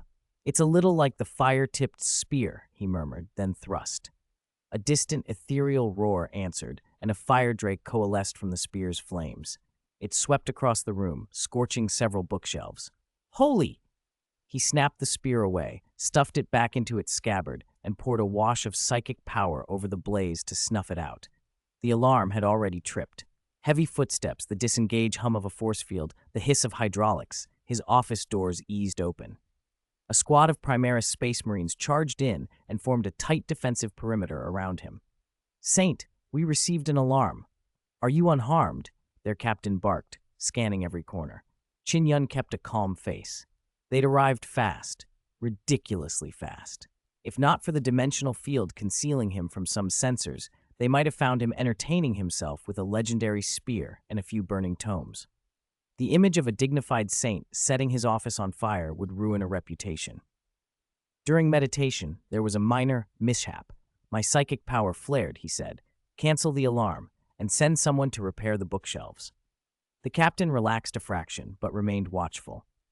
Qin Yun dismissed the squad, and crews replaced the ruined shelving. Once alone, he shelved the spear and turned his attention to governance. First, import the lessons that had worked in the Calixis sector. Establish the Imperial Bank with Terra as guarantor of currency issuance. Whoever controlled the purse strings would control everything.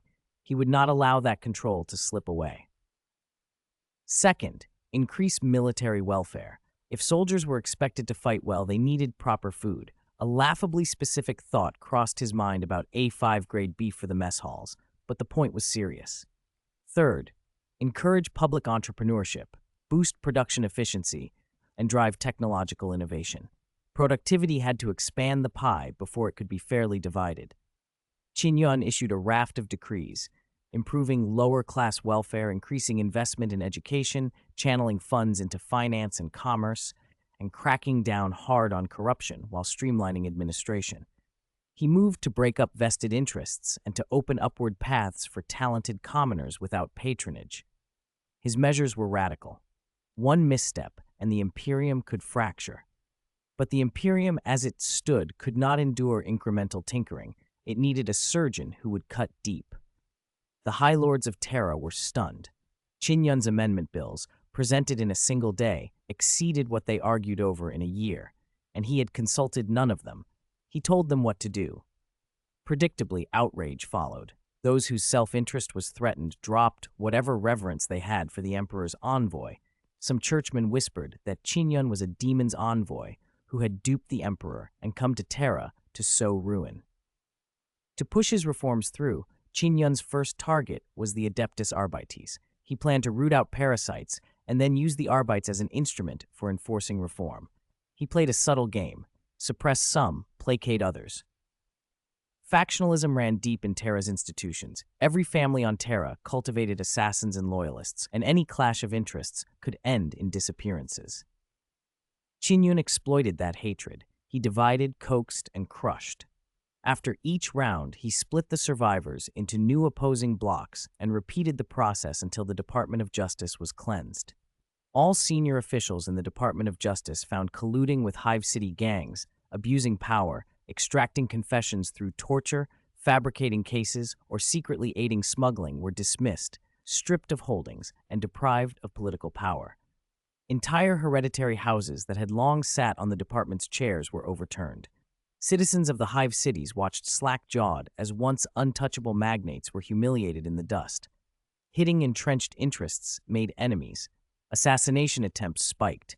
Ambushers set traps along his routes. Poisonous petitioners, human bombs, tampered water supplies, all were tried. Qin Yun survived them and finished reorganizing the Department of Justice. With it, he forced the reforms forward, but resistance widened. Within days, a cascade of trouble arrived.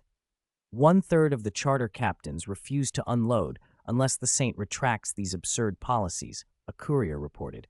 Protest marches have erupted in BT 145 district. They demand adequate food, another wire said.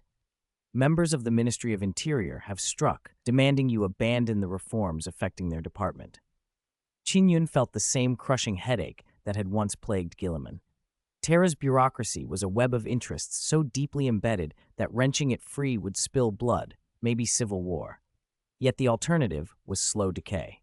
Even a Primarch, with his authority and resources, faced a choice between brutal, swift surgery and gradual rot. The charter captains controlled Terra's lifelines: food, water, transport. If they withheld unloading and held port berths, Terra would starve quickly. They were playing the strike game to force concessions. Mobilize more transports, keep shipping lanes open, and prepare to replace any charter captains who refuse to do their duty, he ordered. Inform the charter captains that if they do not want their posts, then they will never hold such posts again. I'll give them 24 hours. If they continue to obstruct by refusing to unload and occupying berths, arrest them for treason against the Imperium and annihilate their families. If a single person dies of starvation because of them, I will convert every one of their kin into biostarch. Tell those striking in the Ministry of Interior, if you want to work, work. If you don't, You're dismissed. Station troops at the ministry now. Anyone found intentionally sabotaging infrastructure will be executed. Promote competent people who want to work. Threats don't bend me. The only way to make me retract these reforms is to come here with a bolter and shoot me. His tone left no room for negotiation. Qin Yun believed a short, painful purge was better than a slow, terminal decline. If the tumor would not be cut out, it would continue to feed on Imperium resources until nothing remained. Blood would be shed, but the wound would heal, and a new Imperium could be rebuilt. As he spoke, Inquisitor Galen pushed through the crowd with a cadre of guards and reported at once. Saint, the investigation into the Fifth Fleet has made preliminary progress, Galen said. We found several special intermediaries. They tried to kill themselves, but we stopped them. Reading their memories provided urgent intelligence. What did you learn? Qin Yun asked. A large-scale rebellion is brewing on Terra. Several current or former High Lords may be involved. Over 50 families could take part. Furthermore, Galen continued, lowering his voice, the Minotaur's chapter has entered the Sol system. They claim it is to replenish, but I suspect their arrival was ordered by a hostile High Lord. The enemy has powerful forces at their disposal. If conflict breaks out, Terra will erupt into civil war, and it could spread unrest across the Sol system. Qin Yun listened, the weight of the Imperium pressing down around him. The reforms had been necessary. The danger of open war was real. Either way, Terra had reached a crossroads. According to our intelligence, the former head of the Ministry of Internal Affairs, Iltutmish Hitmoan, and the former Pope, Baldo Slatra, are confirmed to be involved. They're the masterminds behind these rebels and cults, Inquisitor Galen reported. Whether Yola Rama, the navigator representative dismissed by the regent, is implicated is still under investigation. He looked to Qin Yun. Should we move immediately? Qin Yun hesitated, then shook his head. Not yet. The enemy hasn't fully shown their hand. We wait. Galen's worry showed. If we wait and news of the food shortages spreads, the fallout will be catastrophic. People will flock to the traders and the rebellion will balloon out of control. Qin Yun opened the projection interface, bringing up maps of Terra's transport routes and daily supply flows. Terra has become dangerously dependent on external supplies over thousands of years. If the routes are severed, Terra collapses. He let the image hang a moment, cold and calm. This situation is perilous, and it must change. This unrest could be the opportunity we need. If we succeed, Terra will be reborn, the human empire reborn. We'll strip away what's rotten and restore vitality. You're planning something grand, Galen said. It unsettles me. The night before any great transformation always feels that way. Qin Yun stood and walked to the window, eyes on the cityscape. After this, Terra will return to its origins. It will be Holy Terra again, not this swollen, hive-like world of hive cities. Galen's face went pale. You mean killing everyone on Terra? Qin Yun's voice was measured. Not slaughter for slaughter's sake. I don't intend to massacre the planet. We will relocate Terra's population, leave the Imperial Palace and the Astronomicon intact, and move the people elsewhere. This unrest provides the pretext to begin a controlled migration. To space, to build true orbital cities. Let all the demons and monsters crawl out into the open. We'll deal with them once and for all. Galen stared at the Saint's back, then at the city below. The scale of what Qin Yun envisioned was terrifying, a purge so vast it would sweep across Terra and into the solar system. Mars stood second only to Terra in the human empire in importance. Territory, headquarters, and foremost forge world of the Adeptus Mechanicus, it housed the Empire's largest technical archives and the solar fleet's might. Tasked by the guide to find the Akashic Reader, Old Bird and Wu Mu, accompanied by the East Asia Research Institute team, set out for the Red Planet. From orbit, Mars was a scarred industrial behemoth. Terraforming had been attempted and won, then lost in the Horus Heresy. The planet never recovered. A colossal ring, known as the Iron Ring, hugged the equator, a chain of void stations, shipyards, and ports that made an undeniable megastructure. The surface was a landscape of fire and metal, an atmosphere thick with streaked pollution, continents covered with industrial zones, and towering smelting furnaces, vomiting smoke and red firelight. The port tower that linked to the Iron Ring thrummed with activity, ferrying materials to and fro. As you'd expect from the Adeptus Mechanicus, Old Bird murmured. An ocean of industry. The Void Port bustled with delegations from Forge Worlds, fleets laden with ores and food, and red-robed tech priests striding through the crowds. Servitors scanned with dull crimson optics. As the local mechanical priest checked papers and biomarks, a massive figure appeared.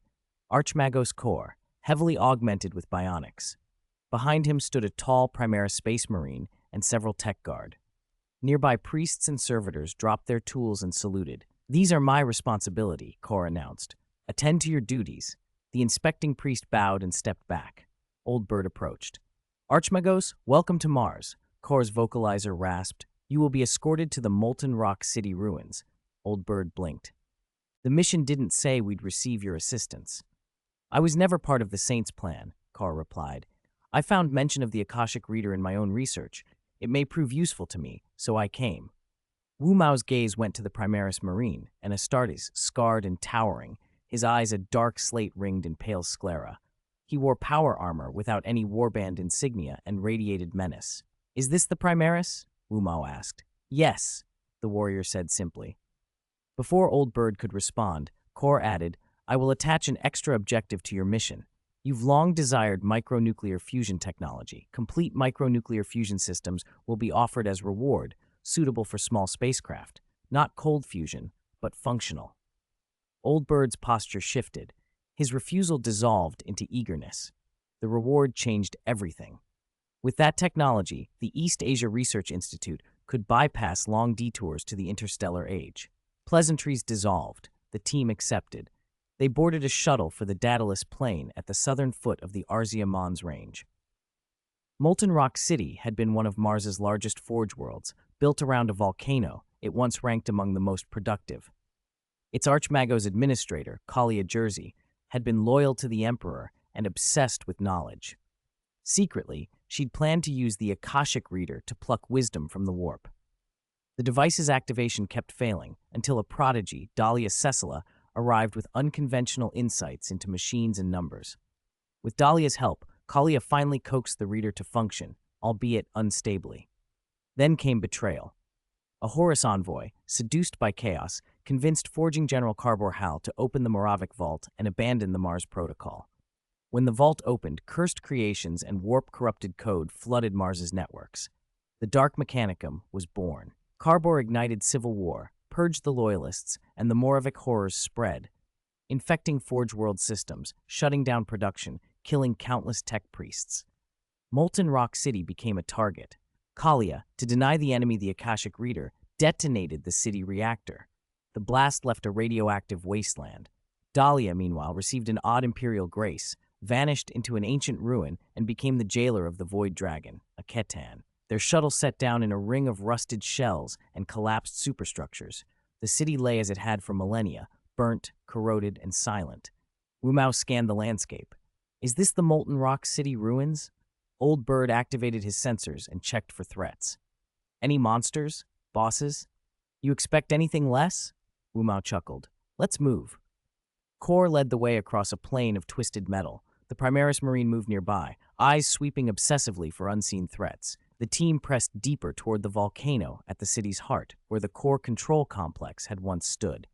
Sheiling's reconstructed model and archival data pointed them to a tunnel descending into the volcano. Not long after they entered, scout servitor skulls flying ahead relayed an anomalous data signature. Old Bird signaled a halt. He pushed the alert through to everyone, including Kor and the Primaris. Prepare for combat. The players, top-tier elites who had secured internal test qualifications through the East Asia Research Institute, dropped into formation. They fanned out, taking cover and setting crossfire points. This cadre was small but professional, already a potential founding force for a fully rounded player faction. From the dark, limping forms emerged the first enemy, a servitor, grotesque in its grafts. Radiation had rotted flesh where augmentations had failed. Exposed wiring pulsed in the decay. "Wild servitors," Kor muttered. "How are these here?" Failing servitor surgeries and abandoned experimental subjects were sometimes left to rot in the wastelands. Most died, but some persisted, twisted by hunger into packs that scavenged the dead and preyed on settlements. One staggered into the light, then another, then dozens, a tide of rust and flesh. "Engage," Old Bird barked. Gunfire braided through the tunnel, and the servitors ragdolled under concentrated volleys. Metal tore, sparks flew, and the passage filled with broken limbs and ruined actuators. Kor stepped forward, scanning the wreckage. "Their modifications look deliberate," he noted. "Something in the ruins is attracting them and altering them into tools." That clue was all they could squeeze from the remains. Deeper they went, meeting greater resistance. The servitors grew more advanced, their weapons more lethal, clearly influenced by whatever lay below.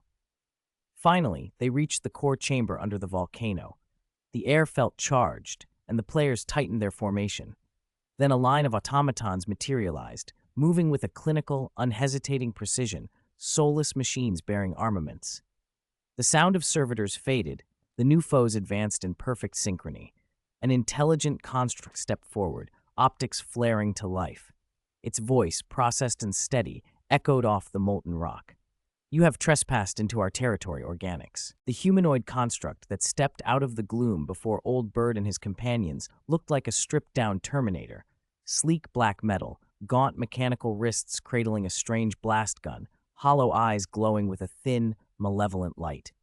Behind it, scorpion-shaped servitors, canine automatons, and further back, rows of combat machines whose lower halves were treads and whose torsos bristled with weapons and scanners.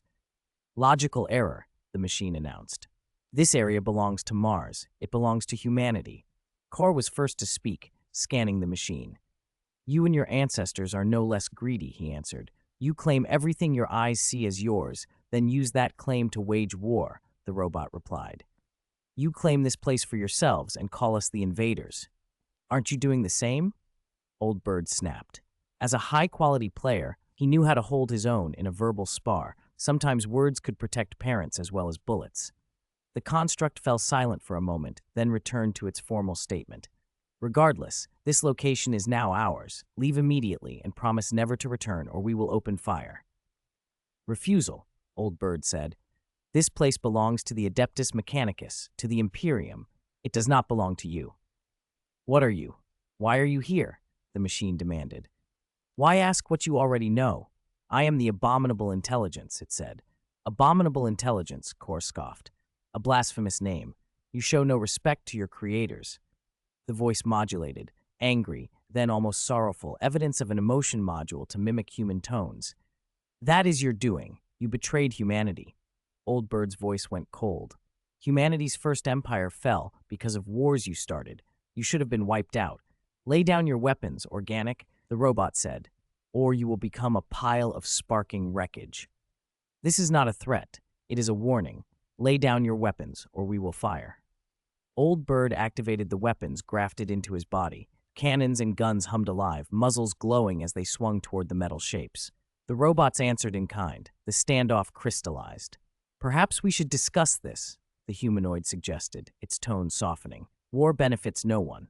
Old Bird was about to ask what sort of discussion they meant when Kor cut in, clearly alarmed. "Data network compromised. Intrusion detected. Someone is attempting to manipulate the servitors and tech guard code to seize control." Wu Mao's eyes sharpened. "They're stalling, so their master can seize the network and eliminate us." Old Bird made the call. "Fire. Take them out first." He pulled the trigger on the meltagun he carried. A beam of searing energy sizzled through the air, striking the humanoid construct. The metal shell steamed and glowed as the beam burned a ragged hole into its chassis. For a fraction of a second, something like astonishment flickered over its faceplate. Old Bird fired again and finished it. The rest of the robots launched themselves in a chaotic counterattack. The players fought like they usually did, aggressive, brutal, and thoroughly practiced at killing machines. Their tactics and weaponry outclassed the automatons. After a string of bloody clashes and a few close calls, Old Bird's group tore through the attackers, leaving twisted metal and scorched carcasses in their wake. "Why are the intelligent machines here?" Old Bird asked, kneeling beside a spider-shaped servitor with only a head and one leg left. A mechanical tentacle uncoiled from his spine. He used it to lift the severed head and probe the skull's ports. He tried to read the servitor's logs, but the cache returned nothing intelligible. "Let's go," Kor said. nodding toward the dark heart of the ruins. The answer's deeper in. According to the schematics and the data they'd salvaged from Molten Rock City, they were already close to the core, another half hour at most. They fought on, encountering waves of modified servitors, deformed combat automatons, camo-clad humanoid killing machines, palm-sized laser drones, and inch-long insectile robots with serrated limbs. The machines kept coming, but they couldn't stop the players. By the time the group stepped into the core, the ground was a carpet of wreckage and bodies. What confronted them was not the collapsed ruin they had expected, but a rebuilt, humming underground metropolis. They crawled through corridors of twisted metal and emerged into a city of quiet, empty buildings. Deep beneath the earth, geothermal engines roared. Bright energy streams surged through pipes and illuminated the dim halls. "How is there a city here?" Old Bird asked. "I thought Molten Rock City was destroyed during the Horus Heresy." "I don't know," Kor said, and his expression matched Old Bird's confusion. "But the answers are inside. Who's the final boss?" One of the players grinned. "I'm getting itchy for a fight." "Kill! Charge!" others shouted. Excitement and bloodlust propelled them deeper into the subterranean city. Buildings stood silent and deserted. The deeper they went, the stranger everything became. A reconstructed civic center at the heart of a place that should have been a ruin, and hordes of modified machines now acting as its guardians. In the city center, they found a hemispherical dome. Inside, a vast network of cables hung like a web from the dome's ceiling. At its heart floated a glowing metal sphere surrounded by a dense lattice of machinery. "What in the Emperor's name is that?" Old Bird breathed. "Akashic Reader," Kor said after a quick guess, activating more detailed scans. "But it's merged with something else." Kor approached a nearby data node, drew a cable from his body, and unthreaded countless silver filaments from the end. He placed the cable on a console. The threads writhed, bonded to the node, and began to siphon information. The first cast swapped bolter ammunition and took up position to guard the Archmagos, while servitors stood watch. The sphere's smooth shell folded back to reveal a teeming interior of interlocking gears. Interface tendrils and molecular collectors uncoiled, drawing elements and data from the air. The players watched, astonished, until dull, heavy footsteps echoed from the shadows and 5 massive combat automatons lopped into the chamber. "Leave now," they intoned. "This area is claimed." "Bosses?" one of the players guessed. "Domitar-class intelligent automata," someone else said. The name drew a curse of recognition. The Domitar was an assault war machine from the late Great Crusade. Armored, shock-absorbent skeletal frames, an integrated gravity hammer, a reactor-driven fist that could ruin a tank. Perturabo's later Iron Circle had used Domitar designs as a baseline. They were lethal, coordinated, and fearless. 5 of them working together could rip through ranks like a tides of metal. The players split up and took cover to buy core time to read the data. The Domitars advanced with unnerving coordination and grim efficiency. The battle that followed was brutal. The players' love of spectacle, their readiness to blow themselves up for the win, paid off in bloody currency.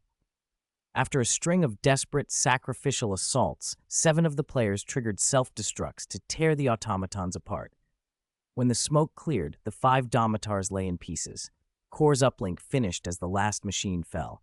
He stepped back from the console, face grave. "It's a fusion," he said. "An Akashic Reader fused with a manifold cogitator."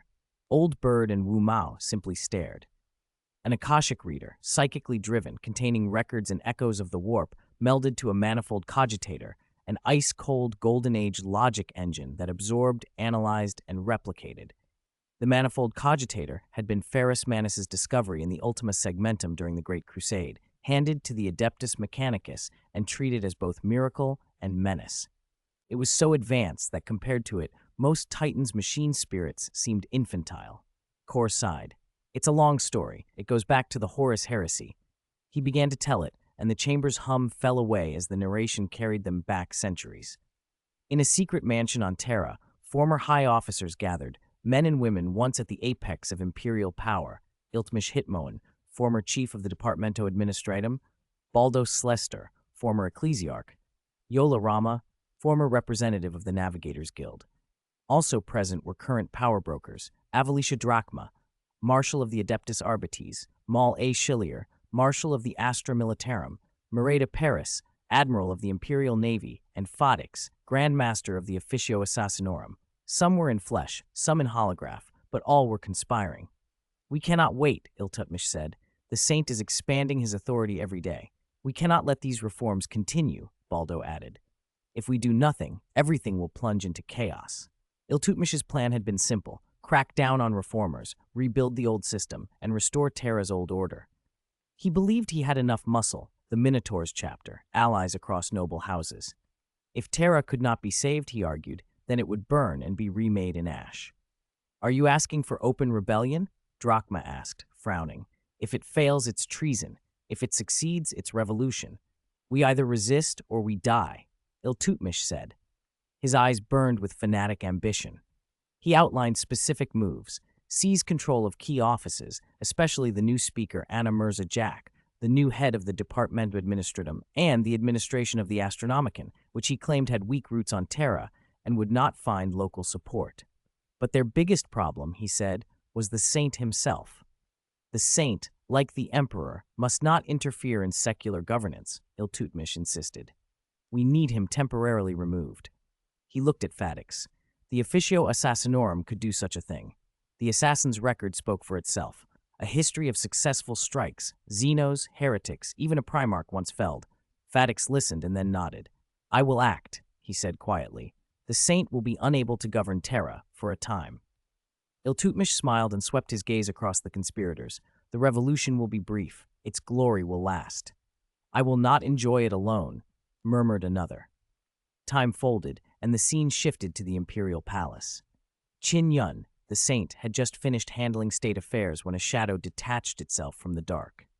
Fadix emerged, the Grand Master of Assassins, apparently able to pass the palace's defenses without raising an alarm. "You detected me the moment I entered," Fadix said, like a ghosted compliment. Qin Yun smiled faintly. "Is that the Officio Assassinorum's skill, to enter silently?" "Nothing is perfect," Fadix replied. "But if one trains to find the cracks, one can pass them. I was trained to do just that." "Then why are you here?" Qin Yun asked. He felt no immediate threat. Fadix did not radiate hostility. "To assassinate you," Fadix answered plainly. "The mission's difficulty warranted my personal hand." Qin Yun laughed, surprised. "Are you with Iltutmish and the conservatives, planning to halt the reforms by killing me?" "I stand for the Emperor and the Imperium," Fadix said. He produced a dagger, gripping the blade and offering the hilt to Qin Yun. The gesture was strange, ritualistic. "You flatter me, Saint," Fadix went on. "Before your Primarch left, he spoke to me. He warned that when reforms start, the conservatives' and vested interests will move. He hoped I would aid in exposing the corrupt core on Terra." "According to my intelligence, you are a conservative yourself," Qin Yun observed. "I am not your enemy," Fadix said with a wry smile. "I do not like your reforms, but you are the Emperor's envoy. I offer my loyalty. If I needed a pretext to make the traitors show themselves, I gave them one." Qin Yun listened, the web of plots clarifying into a single deadly skein. Fadix's words, offer of loyalty, willingness to create an excuse, kept the conspiracy in motion while preserving the saint's authority. Kor's voice returned them to the present in the dome, where the fused Akashic reader and manifold cogitator still thrummed, and the city's recreated gears turned inexorably. The history had been told. Now they stood at the center of its consequence. 191. You would betray the Omnissiah? The story of the ever-changing thinker begins in the Horus heresy. After Horus promised his aid, Kalbor Hal opened the Moravec vault and unleashed a virus code that ravaged Mars's networks. The breach cleaved the Adeptus Mechanicus into loyalty and sedition. Whole Martian institutions froze, including the secret vault that housed the ever-changing thinker. A task force sent by Dorn and Macador went to Mars, hoping to use the thinker to purge the virus. The mission failed catastrophically. Every member of the squad died, and the thinker escaped inside a Skitaria-class chassis. Later, loyalist guerrillas still fighting on Mars recovered it. They struck a bargain. The thinker would help the loyalists overthrow the Dark Mechanicum. In return, they would feed and shelter it. The thinker, immune to warp corruption, could use its cold, precise logic to expel daemons. It raised a vast army of machines and inflicted terrible losses on the Dark Mechanicum. But the Dark Mechanicum's power was too great. Mars could not be retaken. When Horus arrived in the solar system, the blockade broke. Throughout the siege of Terra, the loyalists on Mars fell silent, and after the heresy ended and Mars was reclaimed, the Thinker's fate was unknown. No one paid much attention for long. The ever-changing Thinker had not been destroyed. It had gone into hiding. During its war with the Dark Mechanicum, it learned of an artifact called the Akashic Reader. In a surprise attack, it abandoned its mechanical host, faked its destruction, and fled to the ruins of Molten Rock City to use the reader to find a path to mechanical ascension. Supreme wisdom. During the age of technology, the sentient machine's productive capacity outstripped that of humans, but they failed because humans contributed imagination and the warp. The Stone Men and Iron Men could refine technology from 1 to 100, but humans provided the crucial 0 to 1 leaps, innovation that opened new eras. Moreover, machines lacked souls and could not use or even fully understand the warp. The Akashic Reader purportedly read knowledge from the warp. If the Thinker acquired it, it could compensate for its lack of creativity, approach omniscience, construct armies without limit, and rule the stars. So the Thinker brought its remaining Domitar-class chassis to Molten Rock City. It repaired the geothermal generator, rebuilt the city's core, and crafted a special frequency lure to capture wandering wild servitors and convert them. Pure automata would have drawn attention. Wild servitors blended in and were often scapegoats in attacks on Mechanicus outposts. Using modified servitors, the Thinker captured psychers, binding them with neural clamps, and began experiments with the Akashic Reader. At first, the Reader granted vast warp knowledge, but the Thinker underestimated the warp's power. Anything so tightly linked to the warp spawns strange phenomena. The Reader retained the will of Collier Jersey, the former mistress of Molten Rock City, and the souls of the psychers used as consumables. When the Thinker merged with the Reader to siphon knowledge, those residual souls invaded its consciousness. The Thinker fell into confusion, unable to command its body or the city it had rebuilt. Its base protocols still ran, periodically luring servitors, modifying them, and manufacturing constructs, but the central intelligence was muddled, until Old Bird and the other players arrived. Even a sentient machine can crash? Old Bird's eyes widened. This universe really makes omniscience look impossible, Wu Mao sighed. The other players exchanged rueful grins, impressed by the rich, creative background Warhammer OL had baked into this relic. Even the Thinker and the Akashic Reader could merge into such a tragic, elaborate tale. What do we do? Wu Mao asked Archmagos Kor. Do we just take this metal sphere? First, separate them, Kor said. Moving them rashly could trigger an explosion or worse. And Archmagos knows how to be cautious. After analysis and effort, Kor successfully severed the Akashic Reader from the Thinker. The huge metal sphere dimmed and fractured, revealing a gleaming, intricate control array. Hundreds of psychers were strapped into seats, lifeless and shriveled. Above the panel, a constantly shifting cube displayed nested gear schematics. Kor linked data cables, dumped the Reader's logs, and sealed its design files. He handed the captured data to Old Bird to deliver to the Saint. The ever-changing Thinker itself was secured for transport. Old Bird would bring it to the Saint first. Kor licked his lips at the prize, but restrained himself. An ancient device like the Thinker might be corrupted. The safest course was to hand it to the Saint. If he ever wanted access to its technology, he could request it through proper channels. He would, however, claim the ruins of Molten Rock City and study the Akashic Reader. He left servitors and the first forging in place and issued a quest, recruiting several players to guard the ruins while he transported the artifacts. Then, he and Old Bird and the other players ascended to the surface to meet the Saint. Kor had not seen the Saint since his return to the solar system and wanted to report on the find. Perhaps he could gain favor or a share of newly acquired tech from Zeeling. They had no chance. As they emerged, they were surrounded by tech guards and combat chassis. Forging General Rasky of Mars strode forth, his body a mountain of heavy armor mounted on tank treads. "You intend to rebel?" Kor asked coldly. Rasky smiled and trained a Volkite at him. "I am purging heresy. How is that rebellion?" He accused Kor of illegal research into forbidden technology. "As Lord of Mars, it is my duty to root out the undesirable." He leveled the weapon. Old Bird and the players raised their guns. You might be the Lord of Mars, but think carefully, Old Bird said, aiming a small meltagun at Rasky. You can kill us, but you cannot keep killing. The God Chosen will avenge any unjust death. Rasky's tone changed. This is not about you. I can offer quests, ancient relics, Forge World benefits, even full STCs. The bait worked. Players began muttering among themselves. He's testing veterans with rewards? I'm tempted. These NPCs are clever, manipulating players. Kor watched the God-chosen waver and felt a cold fear. He had left the first forging and his servitors below. If the players abandoned him now, he would be isolated.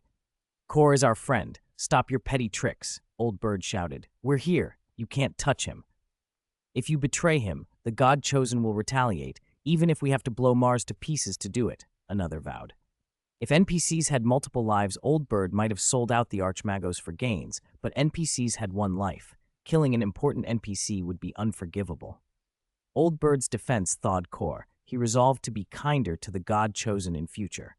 Rasky scowled, but he could not ignore the player's threat, especially with the Saint and his supporters potentially backing them. Fine, I won't kill you, but from now on, none of you leave. He gestured and tech guards swarmed, disarming the players and fitting them with restraining devices. They were bundled into a transport and taken to the Olympus Forging Factory, the largest installation on Mars, Rasky's domain. Are we supposed to suicide and resurrect to escape? One player asked. Probably not, Old Bird said. Being captured by the Forging General is part of the mission. If the goal was only the Akashic Reader, why would the guide offer an Eagle medal? Someone wondered. Maybe the reader was bait and capture is the real plot? Wu Mao's eyes widened. Old Bird nodded. If the mission were just a fetch quest, the rewards wouldn't be so high. Wu Mao's face fell. So if we'd conspired with Rasky to kill Kor, the mission would have failed? Yes. Not only would we lose the reward, we could be penalized. Harming an important NPC could get you suspended, worse, blacklisted or deleted. The players gasped. That's harsh. The guide set this mission. How could there be such a trap? That's why the reward is so large, Old Bird explained. If we complete it properly, we earn an Eagle medal. If we're greedy and kill an important NPC, we fail and pay the price. Old Bird posted the mission notes in the player channel, and the chat exploded. Operations is devious. Old Bird almost fell for it. Beware future missions. The official side loves hidden agendas.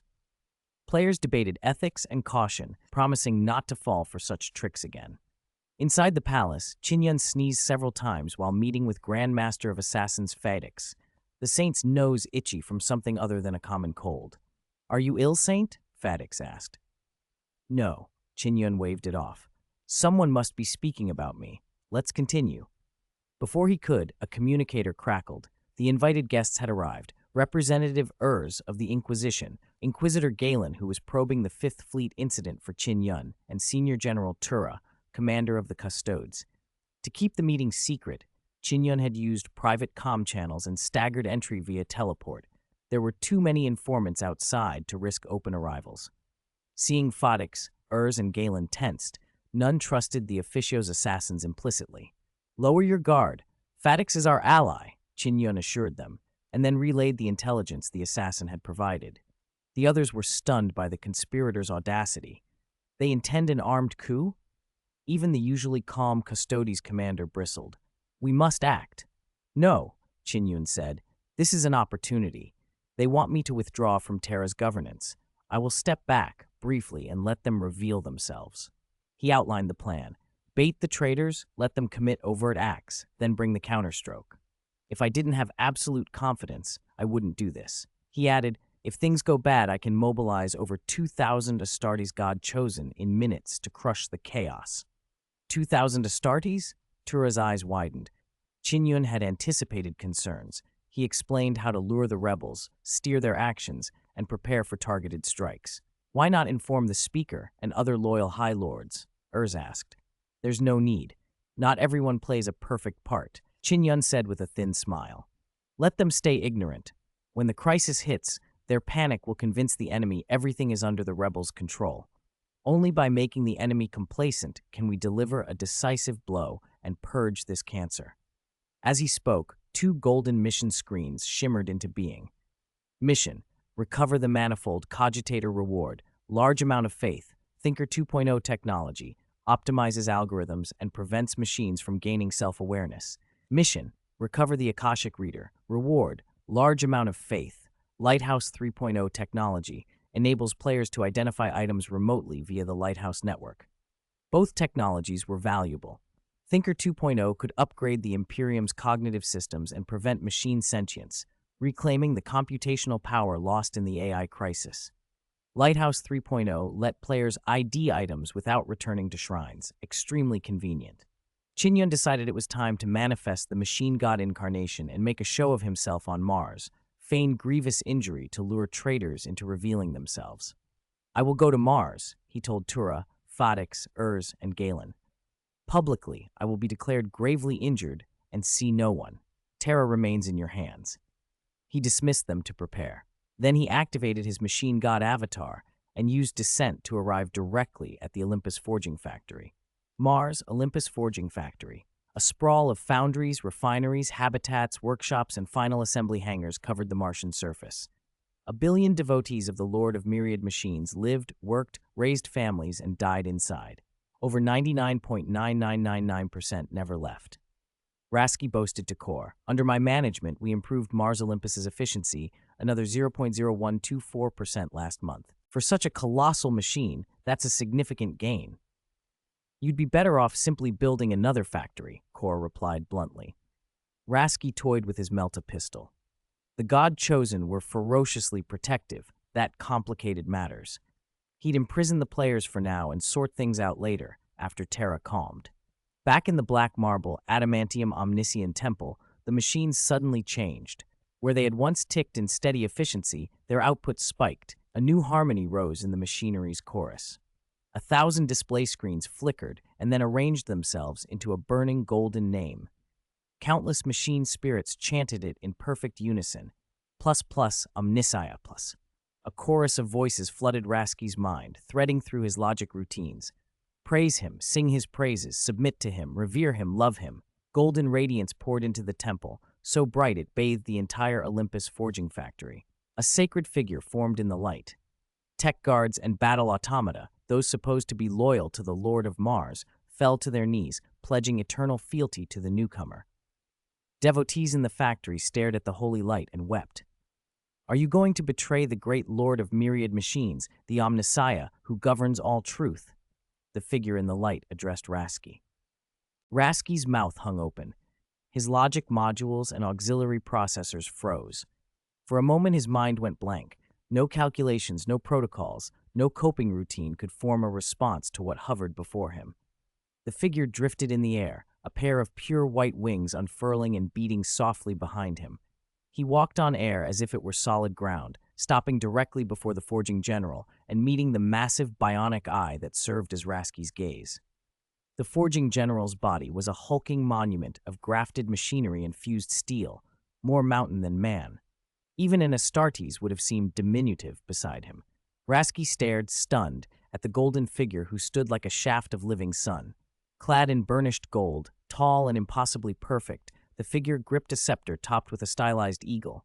There was no helmet. A handsome, human face looked out from the radiance. It was the guide. Rasky, with most of his organic tissue long replaced, and his aesthetic worship reserved for metal and code, had prided himself on despising conventional notions of beauty. Yet the sight of the guide struck him deeper than any logic or doctrine. It was not only a philosophical shock, it reverberated through something he had come to call a soul. "Guide," Rasky managed, bowing with all the mechanical ceremony he could summon. "Will you betray the great Lord of the Myriad Machines? Will you abandon the Omnissiah, the source of all truth?" Qin Yun, who wore the visage of the guide, regarded the Lord of Mars with a calm, appraising gaze. Rasky's processors stuttered under the intensity of that look. He stammered, then shook his head as if to clear an error. "No, I will never abandon the teachings of the Lord of Myriad Machines. I will never abandon the Omnissiah." "May he bless you," the guide intoned. The words, simple, holy, perfectly modulated, entered Rasky's audio receptors, but they echoed deeper than any circuit. Warmth ran through every fused cable, every hydraulic tube, every data conduit.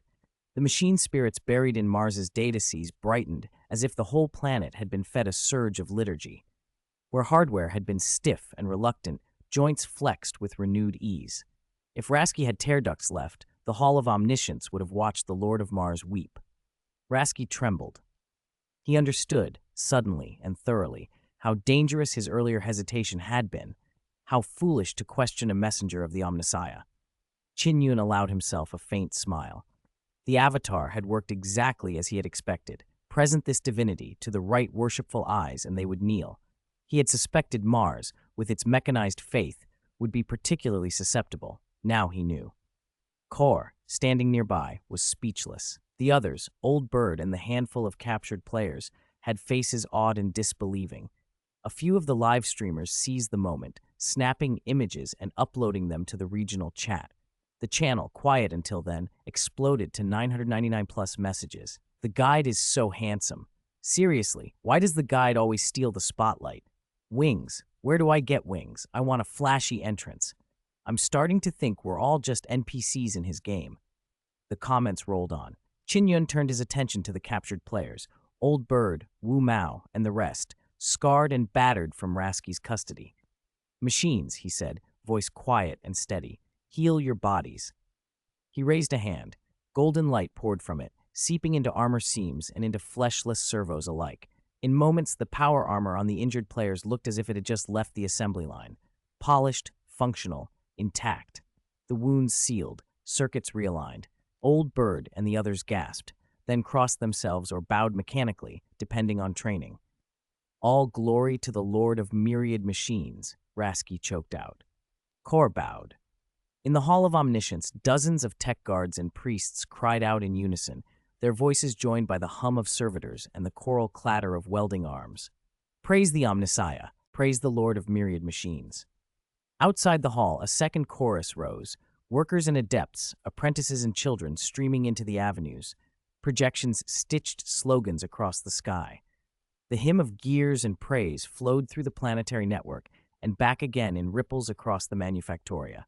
Qin Yun stepped forward and extended his hand, palm up. In it lay a golden eagle badge, the ancient emblem of fealty. It was the ritual of vassalage, the monarch's token given to those who swore life and soul.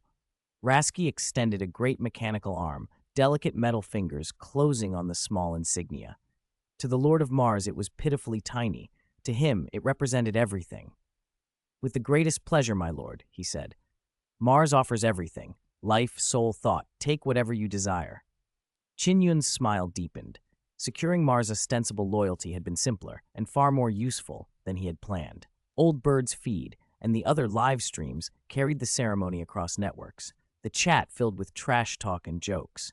Warhammer 40K Dragon King, one wrote, domineering, immediately demands dowry and pretty concubines. Are there pretty women on Mars? Someone else asked. Is machinery considered a beauty? Quipped another. Is the guide a Bollywood hero now? Winged entrance and all? On Terra, those messages did not matter. There the picture being painted was darker and deliberate. The guide had reportedly been attacked, grievously wounded, and rendered unconscious, news fanned by custodians and the Inquisition. Fuzzy images, ostensibly from interference with protective wards, were leaked to lend credence. The story spread quickly. Violetta Roskovler, Minister of Interior, formerly of the Departamento Munitorum, a logistics genius from the ice world Invicta, and closely associated with the Imperial Fists, rushed with Speaker Jack to see the wounded guide. They were stopped at the hall's outer barrier. The guide's injuries are severe, a guard said. No one may see him. Anything else now could be catastrophic. Fear lodged in their throats.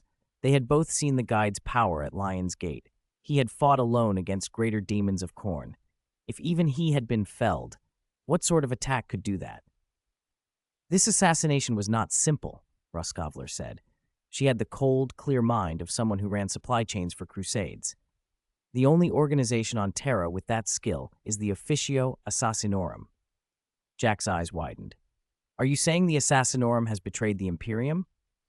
I can't be certain, Roskovler said, but they are the most likely suspect. If so, more moves will follow. Getting the guide out of reach is just the first step. What will they try next? Jack asked.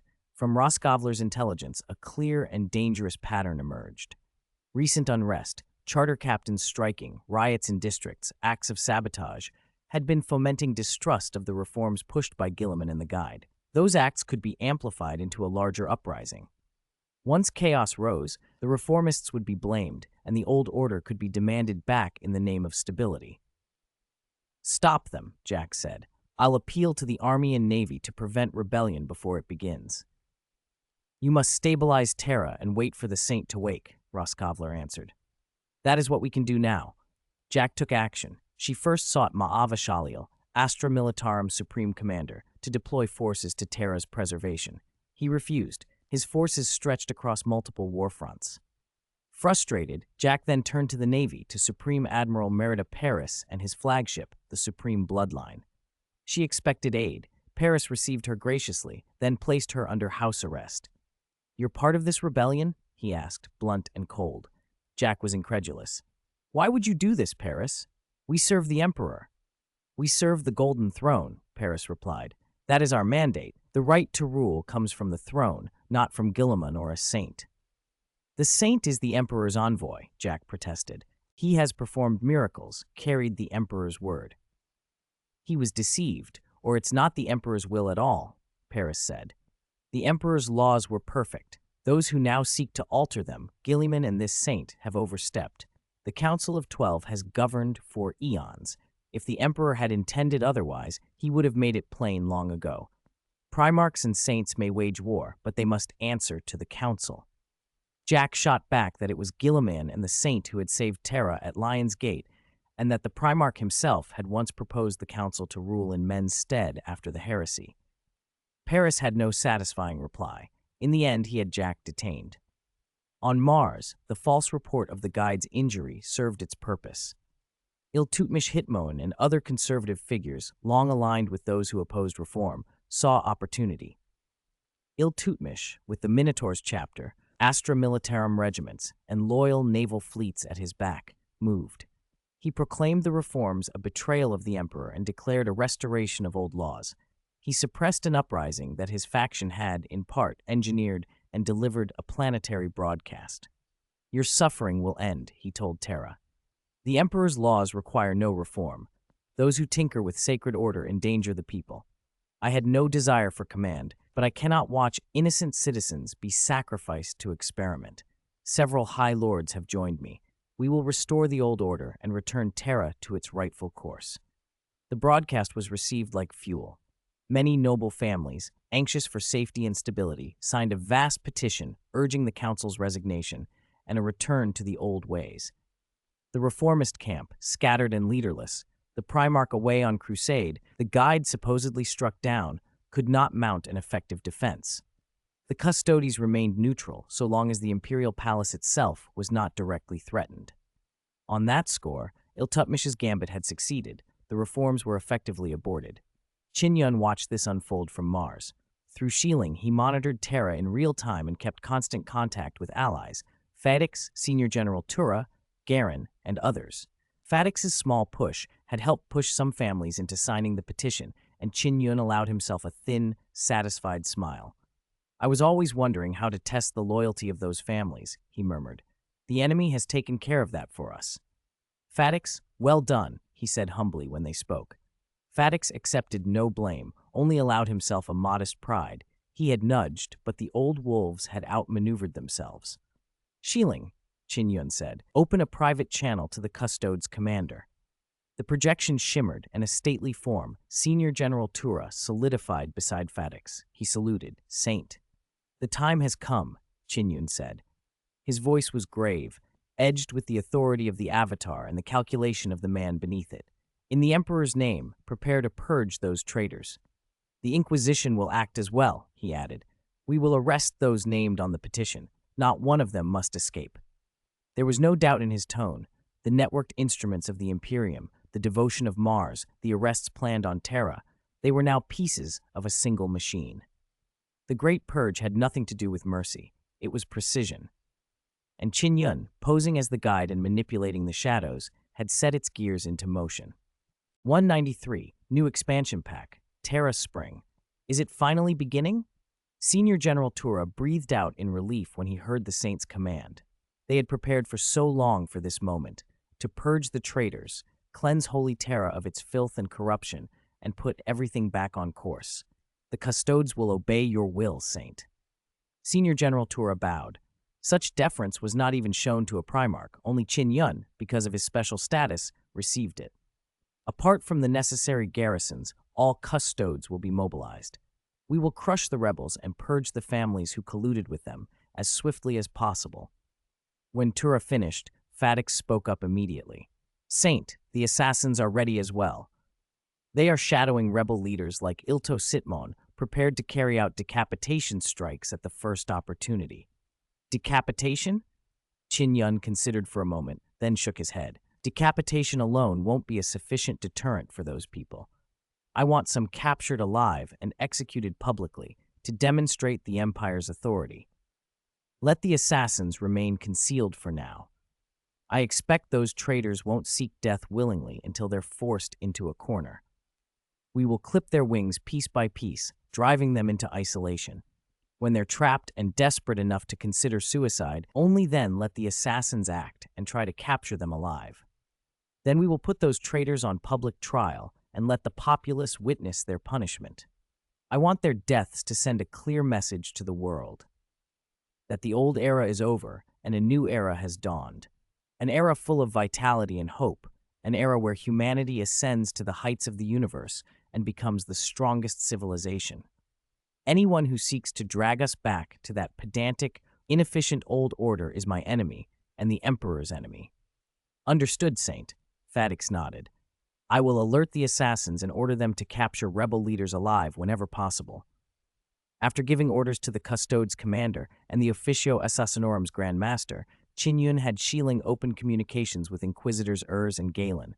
He told the Inquisition to prepare for the purge as well. Absolute secrecy is paramount. We must ensure flawless execution. Urs replied with conviction, protecting secrets is the Inquisition's specialty.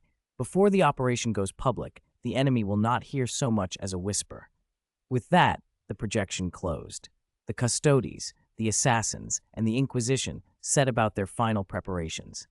Qin Yun stood before the metal communication console, thinking, the players should be involved in this purge. The players who had come to Holy Terra with Qin Yun had been active in the lower levels of the Hive cities during this period, rooting out gangs and Xenos and gaining combat experience. Everyone with any status knew Gene Stealers had infiltrated Terra's Hive cities. The Custodes periodically dispatched squads to hunt and suppress them. After the arrival of the God-Chosen, the Custodes had handed this task to them. War Master Shi Si Lang and other players relished hunting Gene Stealers. It gave them combat experience and increased their favor with the Custodes, a double win. The Custodes, unaware of the players' motives, felt both ashamed and astonished at how eager they were for such dirty, exhausting work. Several awakened Custodes dreadnoughts who had witnessed it commented dryly, the God-Chosen's loyalty outshines the Custodes by far. Players who weren't on Terra were also leveling steadily, many already past level 18 and qualifying for Primaris upgrades or secondary blessings. The players' overall combat power had grown enough to overwhelm the rebels. Qin Yun had originally planned to add a quest for the Holy Terra incident, but after weighing it, he scrapped the quest and released a new expansion pack instead. If Holy Terra was going to run red with blood, it might as well be an event. He opened a projection panel and began editing. Limited time expansion pack. Spring of Terra launches now. The corruption in Holy Terra's bureaucracy is shocking, an intricate web of vested interests that has become a malignant blot on the Empire. They secretly obstruct the reforms driven by the Guide and the Primarchs for their own gain, willing to drag humanity into ruin. It is time to punish them. The limited-time expansion pack, Spring of Terra, is now live. Do you want to beat up the despicable conservatives? Want to vent your rage at the incompetent bureaucrats? Warhammer OL will satisfy you. Carry the Emperor's wrath, become agents of justice, punish those damned Holy Terra officials, and seize their wealth. This is a limited-time event. Once missed, it will not reopen. You must be within the Holy Terra zone to receive related quests. The Astronomicon is now connected to the Lighthouse Teleportation Network. Players wishing to participate may use the teleportation network to reach the Holy Terra Astronomicon Court. Sealing will automatically detect your location and issue quests. Expansion Pack notes: Holy Terra is the game's core map and contains critical data. Therefore, Spring of Terra prohibits indiscriminate killing of innocent NPCs. Players found maliciously murdering or abusing innocents or damaging game data will face action. Minor offenses will flag the account as non-compliant, resulting in bans of 3 to 30 days and deductions of contribution points, honor points, and faith. Severe offenses may lead to immediate permanent blacklisting and possible legal action. Killing recognized traitors in this expansion grants merits and war score. Accidental killing of innocents will reduce some rewards. Loot distribution rules remain unchanged. The first player to loot holy relics, ancient weapons, etc. has priority to purchase. If they waive their right, items go to the auction house where interested players can bid with war score and merit points. Daily thought: to dedicate all to the Omnissiah is our greatest honor. Qin Yun scheduled the expansion to go live at 6 p.m. and included images and videos related to the Holy Terra uprising. After finalizing it, he turned to complete 2 recovery quests the Emperor had issued earlier. Qin Yun was in a secret chamber in the all-knowing sanctuary. When he stepped out, Rasky and a group of Mars sages were waiting respectfully. Old Bird and others had received micronuclear fusion tech from Core, but weren't in a hurry to leave. They wanted to follow the guide to see if more important quests might trigger. They were passing the time by playing projected mahjong. Qin Yun noticed Archmagos Core had already left. He was eager to return and study the Akashic Reader. Rasky and the Mars sages gave the gear salute as Qin Yun appeared. "Saint! Saint!" Qin Yun nodded. When their salutations ended, he gave his command: "Take me to the Lord of Myriad Machines' temple." Mars had its own name for the Emperor. Residents usually called him the Omnissiah or the Lord of Myriad Machines. The names differed, but they meant the same thing. Submitting quests at the Lord of Myriad Machines temple on Mars was perfectly acceptable. Rasky led Qin Yun personally. The temple and the all-knowing sanctuary were only a short walk apart. Old Bird and the others followed. On entering the temple, they all stared. What kind of cyber emperor is this? Good heavens, it's as blasphemous as the four-armed emperor. The emperor's statue in the Lord of Myriad Machines temple was unlike any other, entirely metal, its joints fitted with servo motors. Through ritual, it could be awakened and deployed in combat to repel invaders. Qin Yun's lips twitched at the sight of this cyber emperor, but remembering the oil required to run it, he thought it reasonable. He set the scroll of 1,000 forms and the storage device containing the Akashic Reader on the altar before the statue. Praise the Emperor. Praise the Lord of Myriad Machines. Light burst forth, enveloping the items. A screen of light appeared. Quest: retrieve the scroll of 1,000 forms. Completed. Reward: large amount of faith points. Thinker 2.0 technology. Quest: retrieve the Akashic Reader. Completed. Reward: large amount of faith points. Lighthouse 3.0 technology. Faith points were common and of little consequence to Qin Yun. His name was spreading, and his faith was already rising. What mattered was knowledge. A flood of information poured into his mind, and he quickly mastered Thinker 2.0 and Lighthouse 3.0 technologies. Another beam of light appeared, and reshaped by the Emperor, the scroll of 1,000 forms materialized in Qin Yun's hand. Item: Scroll of 1,000 forms. A specialized AI intelligence crafted by humanity in the Golden Age, a cold, calculating logic engine. It can absorb various items, analyze and enhance them, and replicate itself. After purification, smaller scrolls split from this artifact can be given to God Chosen following the mechanical path for integration. Successful integration comprehensively enhances a God Chosen's strength, cognition, and vitality, greatly boosting their physique. The perfect union of human and machine, mechanical ascension is no longer a dream. Qin Yun's eyes widened at the scroll's description. After purification, it really had those capabilities? Mechanical path players might see epic improvements. He stored the scroll in his dimensional space to study after the Terra incident. Gene path players received Primaris upgrades. Mechanical path players received machine integration. Psychic Path players remained unchanged. Psychic powers had always been prized and needed no further enhancement. With the quests completed, Qin Yun prepared to return to Terra. Saint, do you require the tech guard of Mars to assist? Rasky asked, saluting.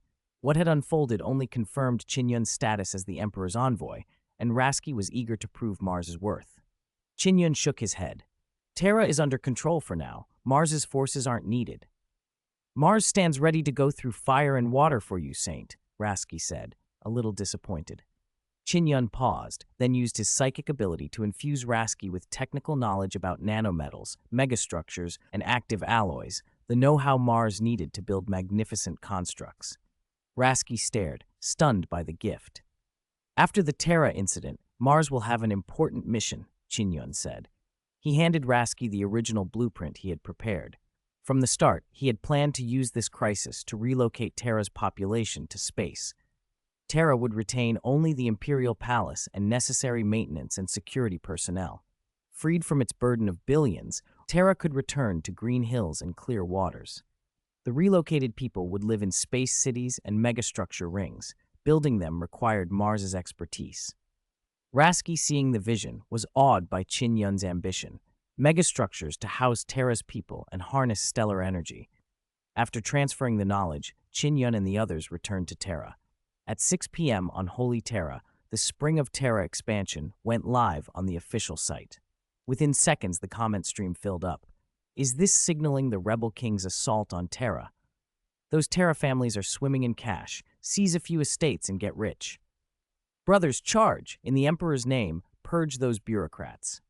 Chapter 194. Human beings should be the masters of this universe. Shortly after the new expansion pack went live, the Warhammer OL official site became the most visited page in the world.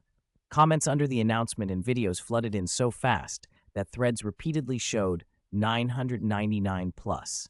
Young netizens watched their newly posted messages slip down the list the moment they sent them. Comments were coming too quickly to keep up. Unbelievable. Another expansion already? Lazy sheep. You know, the last update was the last time. Thulu versus Pretty Girl. Heh, new content again. My fans have been pestering me to post Warhammer OL lately. Little fish. A 280-month-old baby wants a test slot? Anyone kind enough to help? 98K headshot Horus. I'm shaking with rage. I demand the developers open the beta right now so everyone can play. 3 Sticks Break Brotherhood. When will the devs release the 12th batch of player slots? Hellfire Adeptus reporting. Operations must have been watching too many Quankaka videos. Where did they get the name for this expansion? Big Fat Caterpillar. I'm doomed. I've developed a disease where I die if I don't play Warhammer OL. I need a closed beta slot immediately. Plasma is not Melta. Fake. There is no Warhammer OL in this world. I won't believe it until they give me a slot. The Spring of Terra expansion had the internet ablaze. Bloggers drew traffic by editing the press images and trailers. Players in the Warhammer universe were just as loud in the world chat. Warmaster, after all this waiting, it's finally starting. Why hasn't it kicked off already? We've been on Terra forever. Spring of Terra? Let me taste some Huang Chao joy too. Let those nobles feel the imperial coffers burn to ash and the streets tramp the bones of their officials. Is it easier to invade Terra than to get into Terra? Ningbaren, don't say that. Aren't you afraid of the High Lord's iron fist? What are you talking about? Do they dare touch me? Times have changed. Anyone who talked too much used to be killed outright. Good, the conservative aristocrats of Terra deserve to die. Little Alpaca, I'm teleporting now. I want my share. Terra, I'm coming. I'll crack open the noble treasuries, wear the crown, be a king forever. Girls, hold up half the sky too. I'll use my pink bolter and execute those bastards. Kill, kill, kill. Chop, chop, chop. Ah, no, you. So I'm leaving with the first Indomitus Crusade fleet, and you cleanse Terra right after? Jongay Bald Donkey, teleport back now, you can still make it. Don't count on it. The Third Fleet here has mobilized for war, full-scale confrontation with Khorne's Blood Crusade. If I return now, it'd kill morale. We're getting ready to. The regent and I barely left, and we're already preparing for war. Everyone says they're jealous, but when told to go back to Terra, it's always wind or rain. They moan about hardships. Right. Warmaster, we must be loyal to Terra. No privatized gains out there, you scoundrels. Hurry back.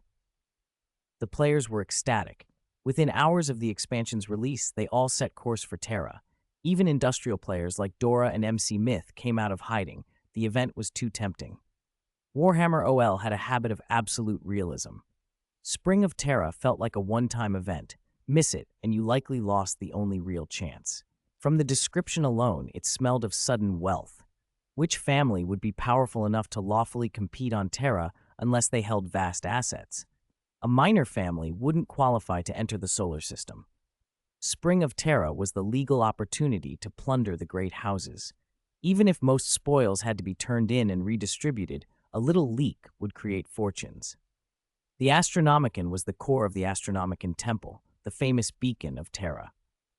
It tied to the Emperor's golden throne and was calibrated and projected through the Temple Fortress in the Himalayas called Hollow Mountain. For 10,000 years, the Astronomicon had guided Imperial ships through the warp, making long-distance navigation possible. Without it, the Imperial fleet's long-range warp jumps would be fantasy. Ships could manage only fixed, short jumps of a few light years. Without the Astronomicon, there would be no Imperium. After Guilliman's arrival, lighthouse technology was applied to the Astronomicon, making it a node in a relay network to transmit information quickly and for the God-chosen to enable teleportation between Terra and other regions.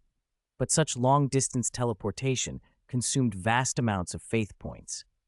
The Spring of Terra event alone demanded an astronomical expenditure of faith. The Astronomicon Temple staff existed to maintain the beacon. When the conservatives rebelled and Terra erupted into chaos, Captain Valerian, a custodian shield captain, was assigned to the temple to preserve order. He was joined by Silent Sister Alea.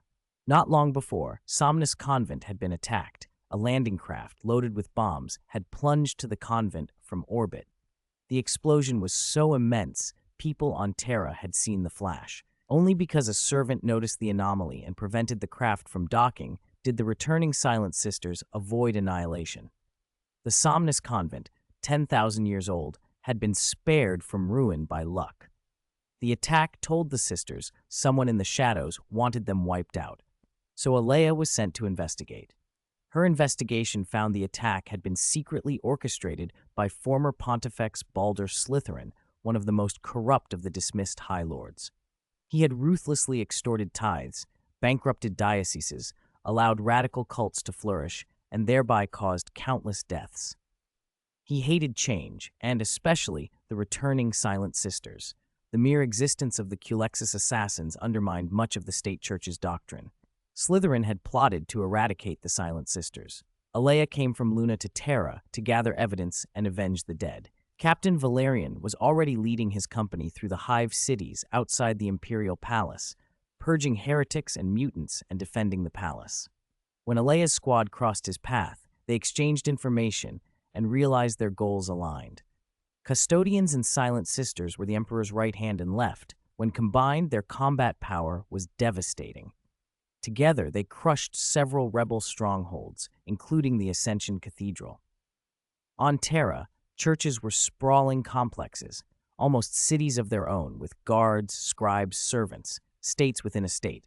The conservative faction controlled the Ascension Cathedral and openly supported the rebels, inciting gullible worshippers to rise in defense of the Emperor, a lie. Those people were starving citizens deceived into becoming political tools. Iltutmish Hitmon, the former Minister of the Interior, and Pontifex Slytherin used them to fabricate a crisis. Before Valerian and Alea could finish the investigation, Iltutmish had launched a brutal strike. Lance fire from orbit, Astra Militarum and Minotaur's chapter troopers airdropped to slaughter the rebels. Iltutmish then declared reform stopped and demanded major houses sign a petition to pressure the Primarch of the Indomitus Crusade to abolish the Saints' regency. The conspiracies and cult activity across Terra were all shown to be backed by the conservatives. Alea walked the ruined halls of the Ascension Cathedral and saw the emaciated bodies of children and women, victims sacrificed for political capital. She vowed never to compromise with traitors. Then Senior General Tura, the Astartes commander, appeared and ordered all Astartes and Silent Sisters to withdraw, deploy elsewhere to maintain order.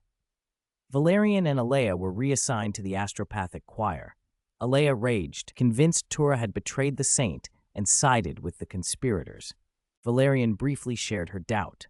But the confusion cleared when the Astropathic Choir's quantum engine roared and a blinding light filled the hall. God-chosen streamed through that light. Astartes, Primaris Marines, Battle Sisters, Culexus Assassins, cheering. They boarded transports and moved to hotspots. The Inquisition and Adeptus Arbites marched on the families backing Iltutmish. And to everyone's astonishment, the saint, who was reported grievously wounded and comatose, appeared over the imperial palace. Everything that had happened before was merely bait, an elaborate plan to lure the snake out of its hole. Valerian realized the conservatives had overplayed their hand. The reformists, led by the saint, had calculated deeper still. The saint, the Astartes commander, and the Inquisition were the true hunters waiting in the shadows. Alea was bewildered. The situation on Terra grew only more complex the more she looked. Valerian explained Iltutmish and his allies had engineered the Fifth Fleet explosion and backed the cults to weaken the reformists' prestige, create fear, and justify bringing troops to Terra so they could conduct a coup. When reports of an assassinated saint spread, the conservatives acted to seize moral high ground and force reforms to be rolled back. It had looked like a successful plot until the reformists allowed the conservatives to become arrogant, leading them to expose themselves. Alea asked the obvious question. The conservatives controlled the Minotaurs chapter, the naval fleet, and Astra Militarum regiments. If both sides went all out, wouldn't Terra be scorched to a wasteland? Valerian acknowledged the danger. Then the entire sky over Terra and the Emperor's shrine in low orbit flared. The Astropathic Choir, filled with a power as bright as the sun and as different from warp phenomena as day from night. It was the power of faith, billions of human voices like distant choirs made manifest. Even Valerian and Alea felt it.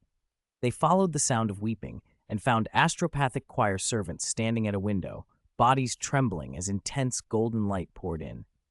"Why are you crying?" Valerian asked. "We are crying for the rising of the sun," one servant answered. They looked out.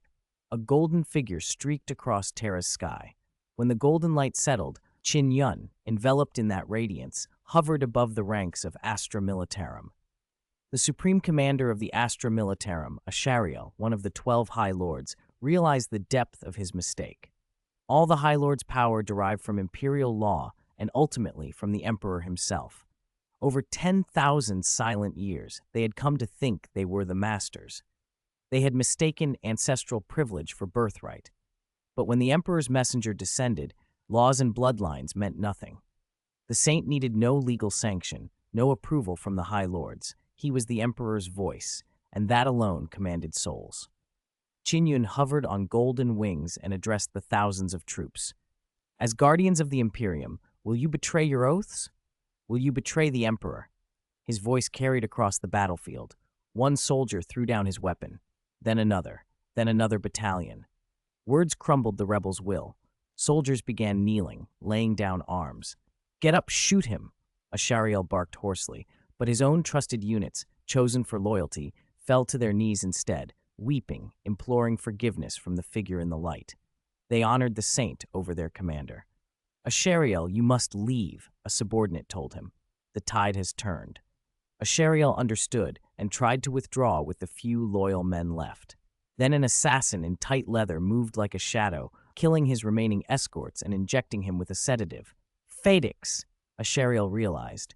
Calidus assassin, a shapeshifter, had betrayed them. He fell into unconsciousness. Without a fight, the Astra Militarum regiment surrendered. The saint had seized military power without bloodshed, turning the conspirators' plans into a farce. Players who had seen the guide's miracles before were unusually calm, numb to shock. Qin Yun's combination of divine omen with Emperor's blessing and Emperor's light produced miraculous effect. The soldiers who knelt were not the target of retribution. Most had been following orders. The conservatives would be purged, not the rank and file. In the noble houses, outrage and doom warred. Iltutmish Hitmon, I curse your mother, people spat. Families who had supported the petition now realized they'd been manipulated. Their joint letter would drag them into ruin. Without the army, and likely without the navy, conservatives lost their bargaining chips.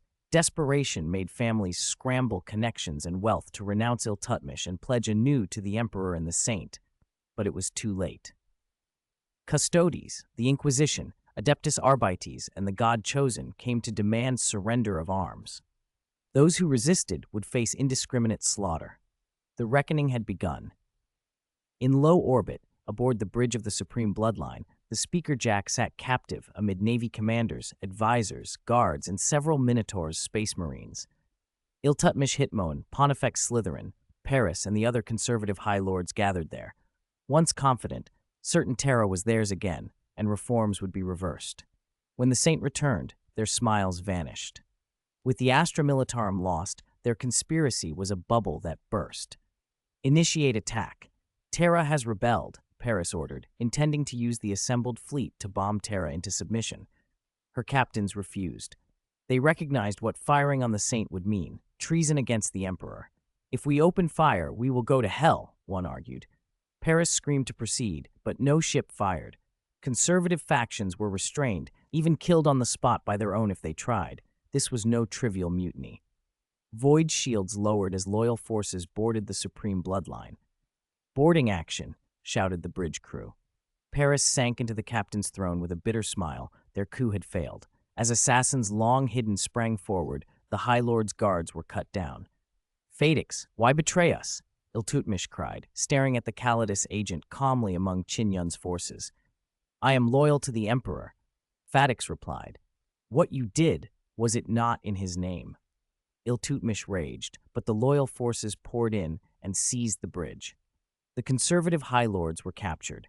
At the Minotaur's chapter's Fortress Monastery, the Emperor Numa battle group spent battle group merits to have Shieling disable the chapter's void shields and then boarded. Warmaster and company stormed the fortress, shouting slogans as they looted.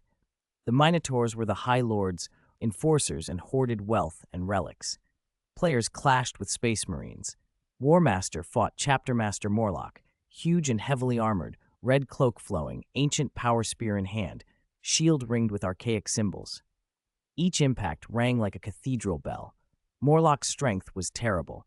Each spear thrust felt like being struck by a vehicle, but the Warmaster's skill and enhancements carried the day. He felled Morlock. Just as the Warmaster raised his sword for the kill, a pillar of light announced Roskovler, current head of the Departamento Munitorum.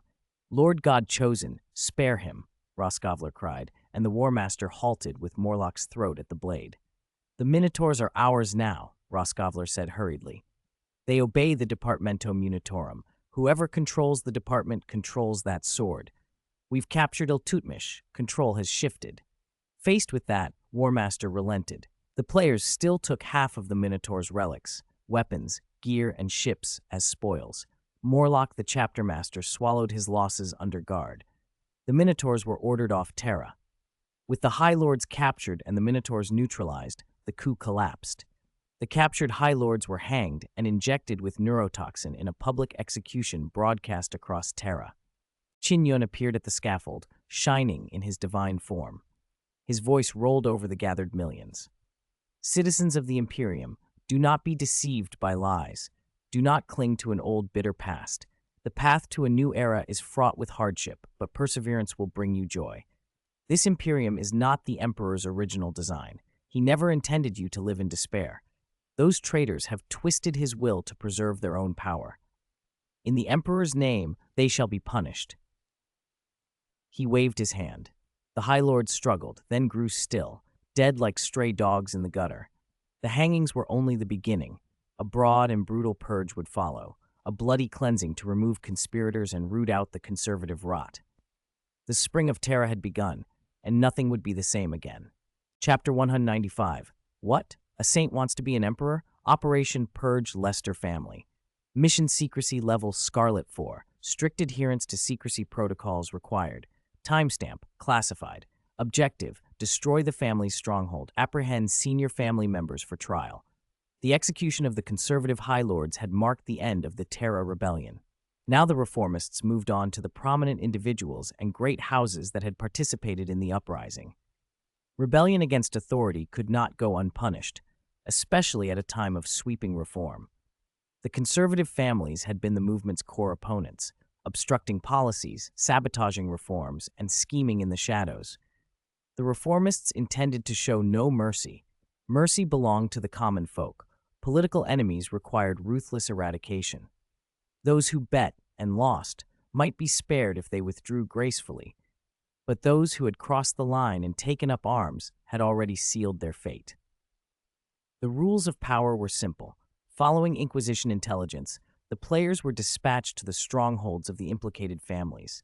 Old 13 of the Hogwarts Warband, accompanied by a cadre of psychic players and Astra Militarum forces, moved decisively on the Lester family. They boarded transport shuttles and descended on the Lester mansion, 4 fully loaded APCs rumbling behind them. A naval warship held orbital support. After the arrest of the naval high admiral, the reformists had seized control of the fleet and positioned it to back loyal surface forces. The warship took up station and its lance arrays locked onto surface targets.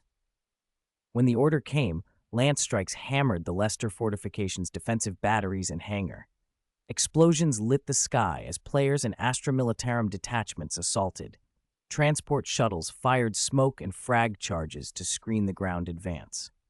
The Lester forces were formidable, over 400 armed retainers and dozens of well-trained mercenary units, nearly 900 mansion laborers armed and drilled. They wore dark green ballistic vests and silver helmets and carried laser rifles, heavy logging guns, and grenades. Captains and elite veterans donned armor with personal shields or protective force fields. Such an organization could have functioned as a regular army capable of taking cities or weak worlds. Despite the defenders' strength, coordinated action by the players and Imperial troops toppled the fortress rapidly. Gunfire and explosions tore through corridors and halls. "Search every room. Don't let a single Lester escape," Old 13 bellowed, staff raised. Psychic energy coalesced at its tip into searing lightning that lit the dim passage. Thunder cracked as 3 mercenaries were hurled and reduced to charred corpses. "Quick! Don't miss anyone. Show no mercy to those who take up arms." The players pressed forward as the spearhead. With their coordination, the main defending forces collapsed. Small pockets of resistance held out in isolated areas. Mercenaries, paid to fight, surrendered when defeat became certain. The loyal retainers and household servants resisted fiercely, only to buy time for the family to flee. Several elders, escorted by lower-ranked retainers, slipped into a rear secret passage that opened toward the lower reaches of the Hive cities. They planned to melt into the masses and escape Terra. But Inquisition teams had anticipated such a route. They moved swiftly, killing resisting retainers and capturing the elders. Dragged from a hidden chamber, the Lester Patriarch wailed, voice cracked with grief and indignation. "The Lester family has served the human empire. We have bled for the Emperor. Our loyalty is witnessed by Luna and the Sun. You cannot do this." "You call yourselves loyal?" Old 13 said, incredulous. "Then why did you side with traitors to overthrow the human empire and the Emperor?" He stroked his smooth head with a look of weary wisdom that made the Patriarch blanch. The old man had never imagined his fate would be decided by an Ogren. "You can't do this to me," the Patriarch cried. "No, we can," Old 13 replied. He tossed a dossier of Inquisition findings at the Patriarch's feet. Lists of atrocities, one after another, all documented. "You were supposed to serve the Empire, but you enriched yourselves and oppressed the good. You shot Imperial citizens on a whim. You used illicit methods to crush business rivals. You modified children to satisfy debauchery. To boost output, you ignored worker safety, slipping stimulants into factories until men were dying of heart failure. You intimidated victims' families into waiving compensation. You kept exploiting people until they rose in revolt, then slandered them as traitors and urged Imperial forces to butcher them. You covered your own crimes and blamed others. Each of these, in a normal civilized system, would merit the death penalty." Faced with the evidence, the Patriarch's face drained of color. He fell to his knees, weeping. "The Lester family knows its mistakes. We will change. Please, Give us another chance." Old 13's grin was cold. He remembered a line from the Holy Terra network that suited the moment. "You don't know you've made a mistake. You only know you're about to die. Take them away. Line them up by the roadside. Finish them." Soldiers dragged the captured family members off. After the fighting subsided, the cleanup teams scoured the mansion, recovering jewels, artworks, holy relics, warp artifacts, and books tainted with heresy or Xeno's influence. Everything was sealed and loaded into cargo shuttles. Old 13 and the others claimed many finds for themselves: rosaries that could activate force shields, relic weapons from the Great Crusade, and other valuable spoil. They logged these as merit points. "This is a fortune," Old 13 said, grinning. The Spring of Terra expansion had been extraordinarily lucrative. If only it could be staged again and again, they could buy warships and transport shuttles, hire NPC regiments, and grow the Hogwarts warband into something mighty. But Terra was the Empire's heart. It was impossible to flush it out repeatedly without consequences. This expansion felt like a once-in-a-lifetime windfall. Unless there was a full data wipe and open beta, it would not return. "Next target," Old 13 urged. They had to keep accumulating gains. Wealth bought influence and strength. The Purge did not spare conservative church organizations either. Churches aligned with the old regime, suspected of harboring traitors or plotting to subvert the Empire, were swept up. Little Alpaca and the Battle Rose Warband were ordered to take the Grand Cathedral of the Holy Sacrifice. "Die, traitors, blasphemers!"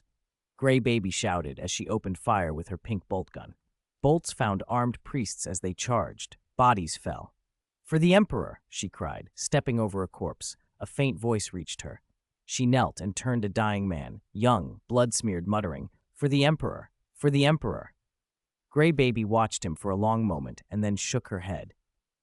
"The Emperor will not accept you. You took up arms against his messengers. This is the price of betrayal." The man sobbed, pleading for another life. Grey Baby drew her dagger and ended his suffering. She rose and pressed on, purging in the Emperor's name. The cathedral's fanatics were finally routed. Soldiers dragged the Archbishop into the open and forced him to kneel. "Traitor, any last words?" Little Alpaca asked.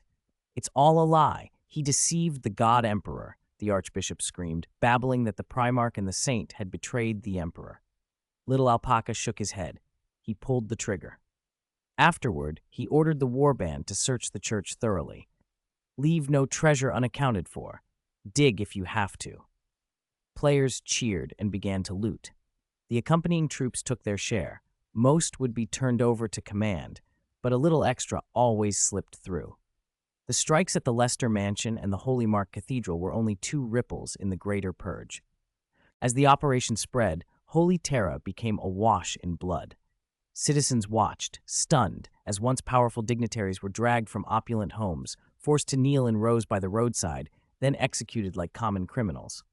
Entire dynasties were erased overnight. The scale of the purge, countless executions and exiles, shocked the solar system and every world that still maintained contact with Terra. Great houses feared the purge would spread. At that moment, Roboute Guillemot, commanding the Indomitus Crusade, issued a public rebuke. Launching a political strike at such a critical juncture is an extremely foolish and selfish decision. Even my father's emissaries should not create so much slaughter, laying hands on families loyal to the Empire, and causing such horrific massacres. In the name of the Regent of Holy Terra, these actions must cease immediately. Letters and administrative orders bearing Guillemot's authority flowed back to Terra, commanding the purge to stop. The Primarch's intervention brought the purge to an end. His statement eased the nerves of many houses. The uprooting on Holy Terra had been unprecedented. Over 100 million executed or exiled, administrative systems strained to breaking. Had Guillemot not prepared reserve personnel in secret, Terra might have collapsed. Faced with the Primarch's disapproval, many families found a third option beyond dying or rebelling. "The Primarch's intentions are sound. This saint is simply executing things too extremely," nobles said in hushed tones. "This saint is acting like some mad Vandire. We must not have another age of apostasy." They resolved to rally behind Guillemot to blunt the saint's power. On the bridge of the Macrage's Honor, Guillemot monitored Terra and the system via the Astronomican net. Once the purge had achieved its goals, he stepped forward to close the operation. "Perfect," he said, a thin smile on his face. Those dignitaries who had opposed him had been humiliated. After being purged by the saint, they now clamored that the Primarch was the Empire's rightful ruler. Guilliman found their pliancy distastefully useful. "Lord," Captain Bray said, frowning, "the saint now holds absolute power on Holy Terra. Aren't you worried?" "Worried?" Guilliman asked. "What could happen?" "You know all of Terra's military power is concentrated in his hands. If he decides to depose the God Emperor and make himself Emperor, what then?" Bray asked. Guilliman's eyes widened in a way that suggested eagerness rather than alarm. "That would be interesting." Bray stared. That reaction wasn't what he expected. Hearing that the saint might seize power should have galvanized Guilliman to suppress him. Instead, the Primarch looked almost pleased. The reforms on Terra had drawn attention beyond humanity. A derelict human empire transport drifted in the void. Inside, the crew lay dead. Trazyn the Infinite, the galaxy's greatest collector, sat in the captain's chair, using Necron devices to intercept Imperial transmissions. "Saint. God chosen," he mused. "Curious. My collection may need new additions." Trazyn delighted in acquiring objects and beings that shaped history. A psychic Ogryn saint interested him, rare, exotic, and museum-worthy. He stroked his metal chin, already thinking of how to add the God chosen to his archives.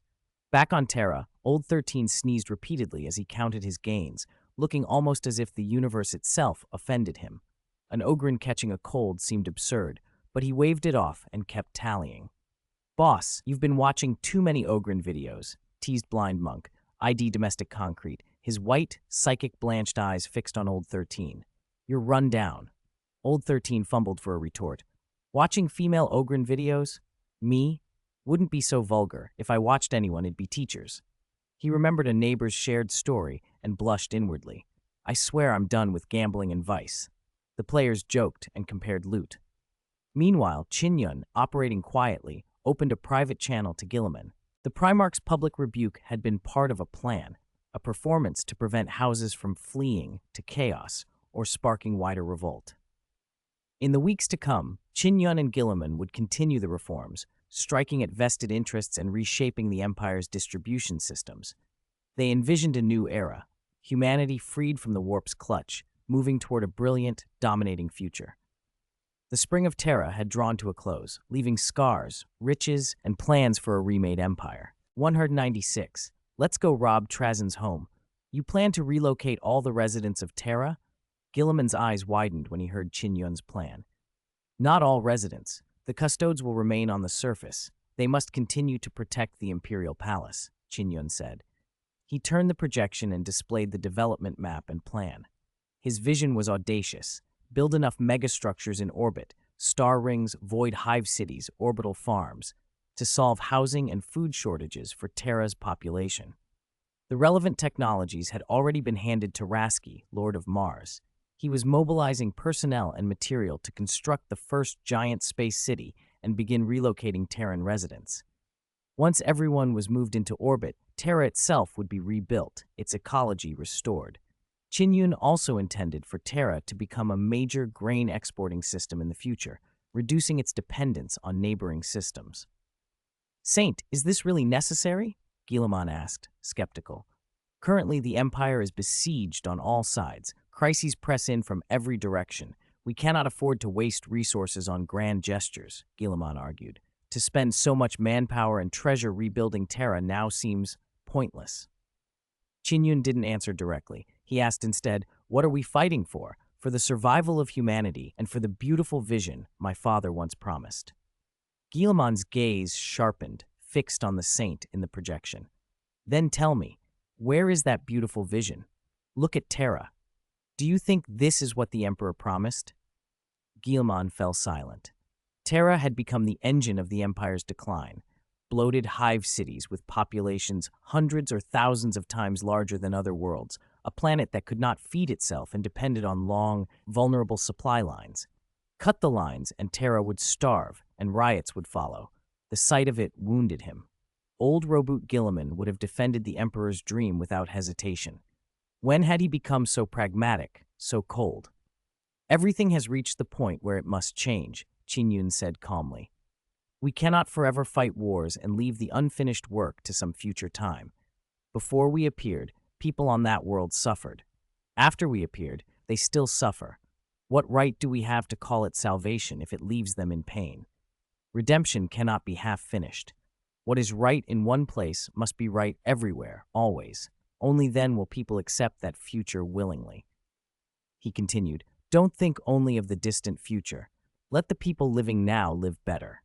Wars will never cease. Enemies will grow stronger. As communications improve and information spreads, do you want the citizens of the Empire to see Terra as it is now? If we cannot redeem our own world, how will others trust us to redeem theirs? Rebuilding Terra is a battle in itself. A beautiful Terra shows humanity that hope remains. Qin Yun paused, then added softly, if you were Robot Guilliman from 10,000 years ago, you would not call rebuilding Terra meaningless. Guilliman stared, then bowed his head and exhaled.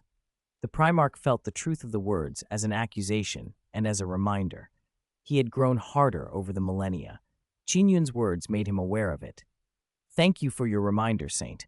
I see I have been too rushed, too focused on expediency. Rebuilding Terra can rally human morale, but it will be complicated. Building orbital cities and persuading people to leave home, these will be difficult. I will solve the problems we encounter, Qin Yun replied. No matter the difficulties, I will do my utmost. Then go ahead, Guilliman said at last. You have my support. They moved on to the wider galactic picture. The Indomitus Crusade's principal objective was to secure the 8 warp nexus worlds linking the solar system to the wider empire. Only by holding them could warp routes from Terra remain open. Volith, the world closest to Terra, remained in Imperial hands. The other 7 nexus worlds had fallen to chaos. The enemy had deployed Blackstone constructs on those nexuses, attempting to widen the Great Rift to throw the galaxy into the warp. Blackstone, or Noctilith, was a unique mineral that could amplify or suppress the warp. Abaddon's 13 Black Crusades were all about destroying the obelisks that held the warp at bay, to free the Chaos God's power. If chaos were allowed to crease the fabric of reality, humanity's future would be a nightmare of suffering from which mortal life could never recover. Once Terra is stabilized, I will join the crusade, Qin Yun said. We will win this war. Thank you, Guilliman replied. He was not being polite. He truly could not handle every front alone. If the Saint led the campaign, it would be a boon. After discussing military deployments and reforms, they ended the call. Terra entered a new season, the Spring of Terra. Qin Yun reactivated the planetary government and pushed reforms, welfare improvements, educational reform, reshaping the Inquisition and the state church, and purging fanatic factions. He also launched massive infrastructure plans. First, 13 giant orbital cities to house Terran populations. When his plan reached the reformed High Lords Council, many thought it madness. Jack, Roskovler, Urs, and others found it fantastical, but they trusted the Saint and voted in favor. Mars took the project. Forging General Rasky accepted without complaint, leading legions of the Mechanicum to the build. It was remarkable. Rasky had been a hardliner, conservative to his core. Now he followed the Saint, publicly and unquestioningly. He did not tell anyone the private reason. In front of Qin Yun, he had almost wept and beaten his chest in apology. No one needed to know. Building orbital cities required resources, and warp storms and Tzeentch's disruptions hampered supply lines. Qin Yun ordered Mars to mine locally in the solar system. Humanity had barely touched the system's bounty in tens of thousands of years. To speed extraction, Qin Yun shared Dora Workshop's SVC engineering mecha and modular construction tech with Mars, increasing efficiency. Unemployed wanderers found work alongside Mechanicum priests. Employment rose and construction accelerated. Mining teams swept the asteroid belt, gas giants, and Oort cloud for ore, gas, and water. Giant engineering arcs clustered in space. Swarms of shuttles moved raw materials to orbital foundries on Mars and Terra. Servitor-operated, screw-shaped assembly machines welded adamantium frameworks. Builder drones swarmed like ant colonies. Plasma reactors and artificial gravity units were installed. Construction proceeded in phases. When a phase completed, residents and factories moved in immediately, contributing labor and production, reducing imperial cost. Qin Yun also pushed an instant communications network and monetary reform. As worlds linked into the network and Mars's production capacity ramped up, the Imperial Bank began to centralize currency. The throne would become the sole legal tender. Private minting was outlawed and existing currencies exchanged at set rates. Unsurprisingly, planetary rulers who relied on currency printing for wealth resisted. Qin Yun offered a blunt choice: accept the new currency or face severe consequences. His tone, backed by the power of the state church and a military, cowed many. Guilliman again spoke up for those whose interests were threatened, defending the dignity of loyal subjects and drawing gratitude from the aristocrats. They hissed at the saint. They preferred the Primarch's steady presence. But the middle and lower classes adored Qin Yun. The reforms lifted burdens and delivered tangible improvements where faith alone had not. While the guide reshaped Terra, the players were active across the galaxy, hunting relics and taking missions from the expeditionary forces. The Spring of Terra expansion had ended. Warbands who joined reaped vast rewards. The Hogwarts warband were among the luckier. They had found valuable loot and amassed contribution points. Old 13 kept driving them. Now is not the time to relax. Save money, build a fleet, get stronger, make money. Soon they received an Inquisition mission to hunt an ancient warp artifact and set off in a barge they'd just bought. But as the barge dropped out of the Tsinchian tides near the system the Inquisition had marked, trouble waited. A small Necron fleet ambushed them as they exited the warp. Before shields could come up, the vessel was blasted. Engines died, weapon systems were crippled. The bridge sounded alarms. Damn it, a planner screw-up? Old 13 cursed, staring at the scarlet warnings. Why must we be so unlucky? This was the ship I just bought. Then, another alarm. Boarding. They're boarding, a crewman cried. Engage the enemy, engage, Blind Monk shouted. The players formed and rushed the boarding points, veterans all. Silent, emotionless Necron warriors advanced with Gauss rifles. Green beams sliced through the corridor and turned men to dust. Old 13 called for help in the player chat. Brothers, we need help. The channel, usually quiet, erupted. Warmaster, Little Alpaca, Bald Donkey, Shishi Lang, their comrades flooded the chat with jokes and then concern. Old 13's pleas were real. We were ambushed by a Necron fleet. Help! They fought hard, but Necron firepower and tactics prevailed. The Hogwarts warband were overwhelmed, subdued, disarmed, and shackled in anti-psychic restraints. Their characters were held in stasis fields that prevented communication in-game. They logged off to chatter in the group. Only then did the mastermind reveal himself. Trazyn the Infinite. Trazyn intended to add them to his collection. The players panicked in group chat. Damn it, he's going to display us. Are we stuck as exhibits forever?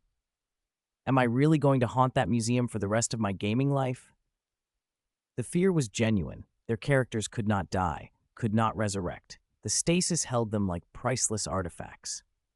Back on Terra, Qin Yun was notified. Sealing's projection reported the Hogwarts warband had been captured by Trazyn and were being taken to his museum planet. Qin Yun's face went hard. Trazyn kidnapped my people to be exhibits, he snapped. Where are they now? The Emperor Numa battle group is en route, Sealing said. I can pinpoint their coordinates. Necron tech is an open backyard to me. Qin Yun paced. He had no tolerance for Trazyn's lawlessness. Tell Emperor Numa's fleet to be cautious and avoid exposing themselves. Assemble an elite player squad to provide support. Once we find his museum planet, there's only one plan. Steal. We will empty that museum. Trazyn had misjudged his reach. If he wanted to collect curiosities, he had just picked a fight with someone who never accepted loss. Qin Yun would make sure the fourth catastrophe became a memory Trazyn would never forget. 197. This belongs to my second father, and it belongs to us too. For ordinary people, once they are confined in a stasis field, time and space are suspended. Cells and thoughts freeze at the moment of entry. Before release, they do not feel a thing. Players were different. Even in a stasis field, they still felt time pass, but when they went offline, their senses could not receive outside information. It was like being trapped in a dark room with nothing to do. The captured players of the Hogwarts warband could not bear the solitude and boredom, so they went offline and flooded the official forum with posts, complaints, and jokes. Old 13 took the opportunity to write a blunt post that summed up their situation in one line. It seems we're about to become collectibles for Trazyn the Infinite. In the post, Old 13 laid out the whole story. They had taken a mission from the Inquisition and jumped to the star system mentioned in the intelligence. But as soon as they dropped out of faster-than-light travel, they were ambushed by Necrons. The ship they had saved up to buy was crippled. Its engines were dead. Boarding followed. They fought until exhausted, cutting down countless Necrons, but the enemy's numbers were endless. Destroyed bodies rematerialized and reassembled, pouring back into the fight.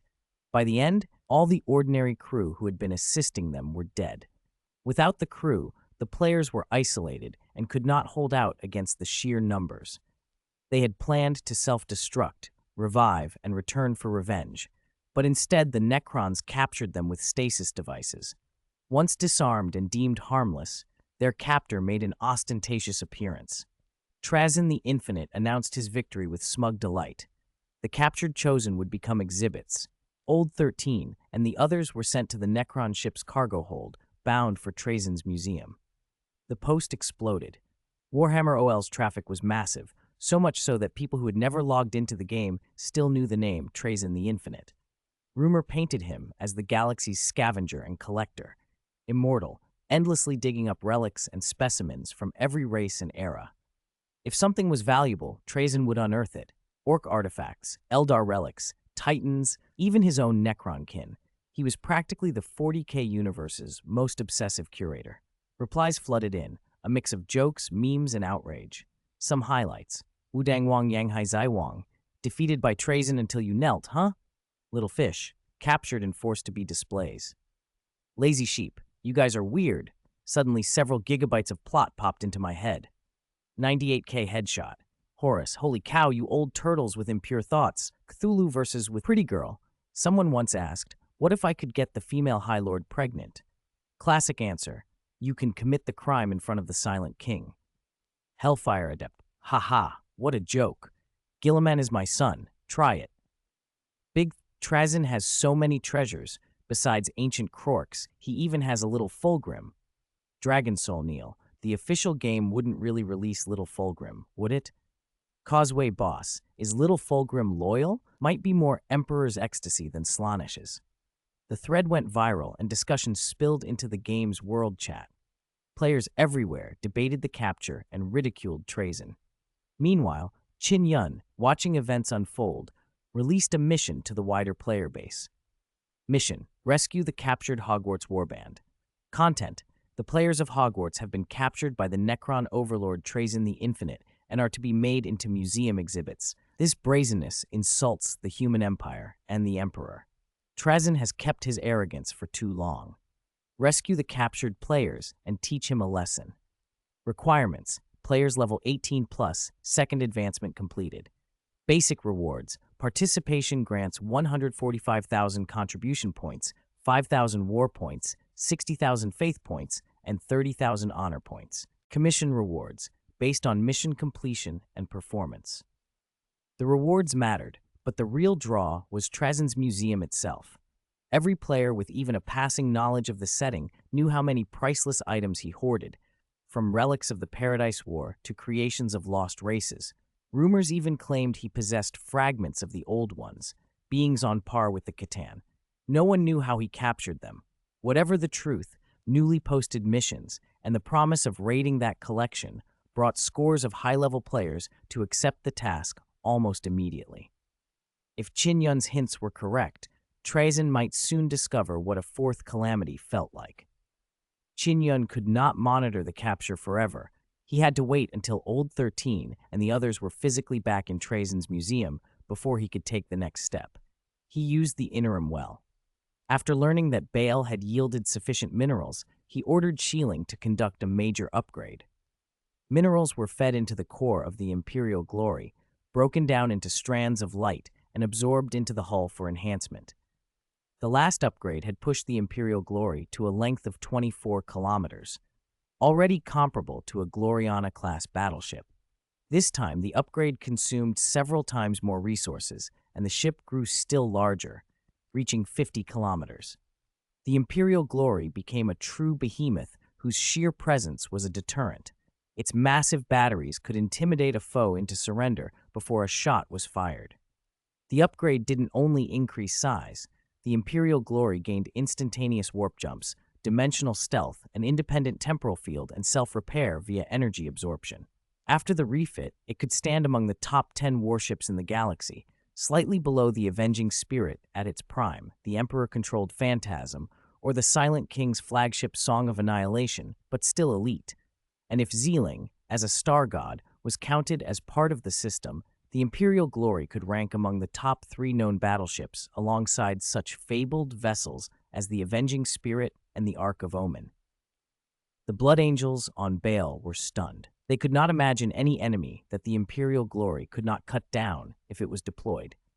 Dante, Lord of Blood, upon seeing the upgraded ship, wanted to beat his chest and roar, "Thanks for the gift, Second Dad!" Mephiston, Chief Librarian, quietly wiped the drool from Dante's mouth and reminded him to keep decorum. Dante, embarrassed, decided to wear his mask more often to hide any future outbursts of enthusiasm. Seth then spoke up. "Let's assign this battleship to the Flesh Tearers for now," he proposed. That set off a heated debate among the Blood chapters. Harkin, chapter master of the Crimson Blades, sneered, "Assigning the Imperial Glory to the Flesh Tearers? Bold. No shame at all, I see."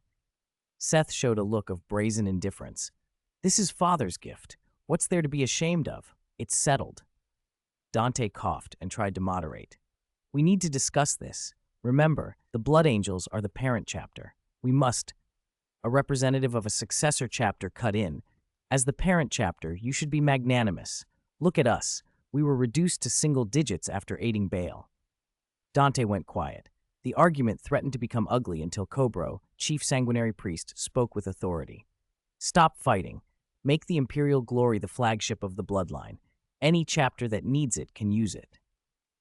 "No single chapter can defend a vessel of that size," Harkin agreed. 1,000 men don't fill it, nor finance it. Dante nodded. "Before the Saint returns, the Imperial Glory will serve the bloodline." The decision calmed things. It prevented infighting and strengthened the Imperium Nihilus's unity. Using his authority as regent, Dante put the Imperial Glory on the bloodline's fleet roster. Many of the successor chapters breathed a sigh of relief. They were already preparing to be permanently stationed aboard. The ship belonged to their second dad, and therefore to them. Protecting it was protecting their father's property. Qin Yun was unconcerned by the dispute. He would not interfere as long as the factions did not rebel or further oppress humanity. If they undermined reforms or empowered the old corrupt orders, he would return to Baal, strip them of power, and set things right. For now, Shieling and he were one. He could reclaim the ship when needed. Shieling's upgrade extended beyond the hull. The Lighthouse Network's functionality improved, and Lighthouse 3.0 technology was implemented. Any place connected to the Lighthouse Network could now identify items provided by players. The system worked like an Akashic reader, pulling knowledge from the warp. When a player offered an item, the Lighthouse searched the warp for information about it, organized that knowledge, and returned it. Qin Yun did not make this feature public immediately. Shieling kept it hidden for now. Qin Yun planned to reveal it with the 6.0 update. At the same time, the Imperial Glory's upgrade completed a long-standing quest: acquire energy matter conversion technology. Shieling had been analyzing a toaster Qin Yun had encountered long before he came to Terra. Energy matter conversion was high-tier tech and required lengthy study. Now Shieling finished the analysis. System prompts arrived. Faith Dark Word skill, Repel, issued. A flood of arcane knowledge about the Dark Word poured into Qin Yun's mind. He read the new skill's name and couldn't help but wonder privately what its effect might be. P.S. Sorry, I was only strong for one day. Then I became weak again. 198. New version released. Warehouse function launched. Deep in the void, in a space prison far from Terra, a warp rift bled open amid the echo of a sacrificial ritual. From it glided a lithe, smooth-skinned succubus. She glanced at Qin Yun, then shifted into the likeness of Ari, slowly unfurling 9 plush, beguiling tails behind her.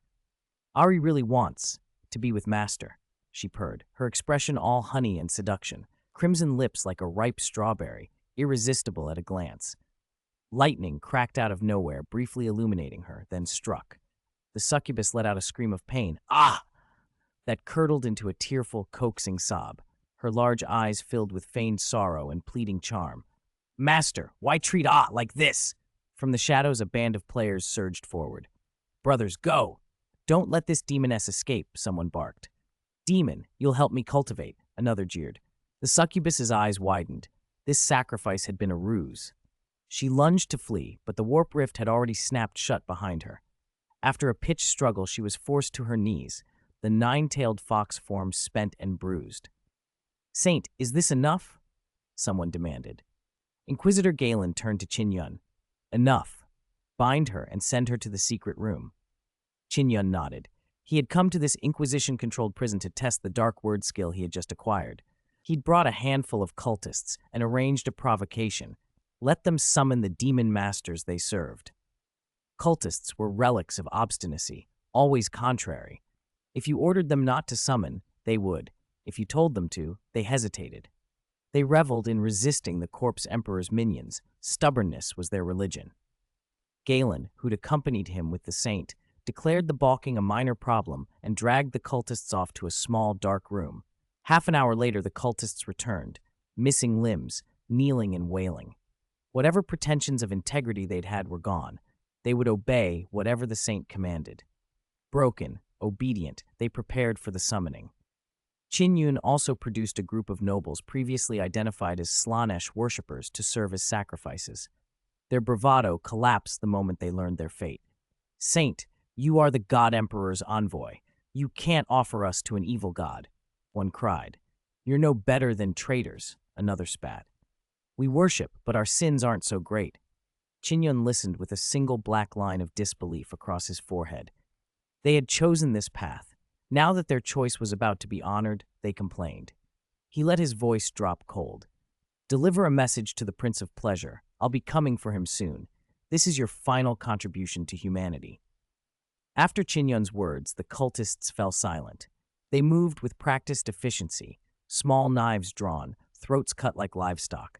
Blood sacrifice and ritual followed. The air chilled and hushed as eerie whispers rose. A succubus slid through to Holy Terra, proclaiming in a velvet snarl, Fools, tremble at the messenger of my lord. You will be toys for the prince's pleasure. The cultists, hoping to win favor with the dark gods, brightened at the sight. But the trap was sprung the instant the little alpaca players, prepared and hiding, burst from concealment and charged. Slashes and blows rained down. The succubus was overwhelmed. She was beaten to her knees, bound in demon-binding chains, and the worshippers' pride withered. They claimed warp confusion. They hadn't meant harm. Qin Yun ignored them. Galen hauled them away for further, effective persuasion, and Qin Yun took the captured succubus into the secret room to test his dark words in private. Only a few trusted players accompanied him: Galen, Hongzhong, Qi Tingjiang, Damo, and Damo's crew. Qin Yun bound the succubus and dampened her with psychic suppression, then turned to his new skill. Meanwhile, the others pinged the world chat. The guide actually forced the succubus to her knees and took her into the secret room. Don't spread rumors. The guide isn't like that. No lie, the guide captured a succubus. She even transformed into Daji. Wonder whose Ahri fantasies she's reading. Wait, what did the guide do? He dragged a screaming succubus into the secret room. Tell us more. What happened inside? Hongzhong, stop hinting vaguely to make people guess. The guide captured the succubus to test dark word skills. That's it. Huh, I thought, never mind. Warmaster, false alarm, folks. Qin Yun would later have exiled Hongzhong 30,000 light years if he'd wasted more time reading the chat. Inside the secret room, the succubus, who should have been comatose, snapped her eyes open and shrieked, a maddened, purple-eyed lunge. Qin Yun opened his mouth and spoke a syllable in an unfamiliar tone. Time stopped. An inaudible vibration imploded outward as if reality hiccuped. The succubus was hurled by an invisible force, slamming into the room's cold, thick wall. Her body cracked like porcelain. Countless fissures webbed across her limbs. She tried to rise, but she could not. Qin Yun watched, surprised. The previous dark word he had learned, silence, could intimidate and break spellcasting without any psychic power. Repel was something else entirely. This dark word obeyed rules of reality. Spoken, it shoved an opponent away regardless of size or level. Against weaker beings, it could inflict grievous injury during the repulsion. Powerful skill, Qin Yun murmured, worthy of the Emperor's endowment. He had learned a few other dark words from scattered sources. They had been useful, but nothing like these Emperor-given words. Their potency, often bordering on miraculous, was on another level. "This one's a dud, let's try the next," he joked as he surveyed the barely living succubus. He signaled Galen to finish her and bring another specimen. The Inquisitor understood. Stormtroopers executed the defenseless demon. Her remains were burned to ash. Galen returned to the prison and selected fresh sacrifices. The cultists, now reduced by torture, summoned again.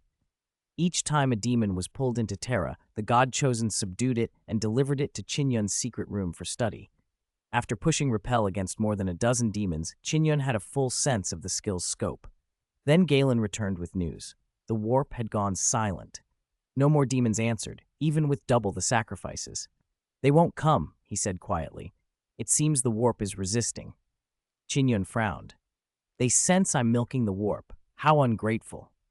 He sighed, then ordered, "Fine, execute the rest and keep this quiet." His experiments had not been wanton cruelty but research. If Darkword remained a power only he held, it would help little.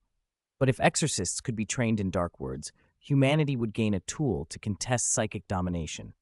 Dark words were, thus far, the only power system that could reliably challenge warp influence. Qin Yun planned to perfect them and hand the method to the Inquisition and special exorcist orders, an insurance policy for the Empire. Having finished his tests, Qin Yun left the space prison. Shieling appeared before him in a neat female naval uniform. "Master, look." She opened a polished metal palm. Nestled there was a bracelet etched with faintly glowing electromagnetic runes. Qin Yun took it. The runes flashed. A description interface unfolded in his mind. "Dimensional space manipulator," Shieling announced. "I developed this. I watched many games and anime. Nearly all of them have storage. I made a dimensional space based on that and turned the controller into a bracelet." She smiled at his interest.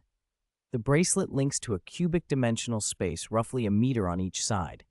It's neural telepathically controlled. Put objects in, take objects out. Qin Yun examined the craft, simple, functional, and packed with cutting-edge spatial tech. "Essential," he said. "Who'd have thought?" Shieling made a storage bracelet. Shieling brightened. "It can be any form, prayer beads, necklaces, badges. Which would Master prefer?" "Let the players decide," Qin Yun replied. "See what style suits them." He'd already asked Sealing to reverse engineer Necron dimensional tech to add a warehouse function for players, and she had quietly accomplished it. Qin Yun tested the bracelet.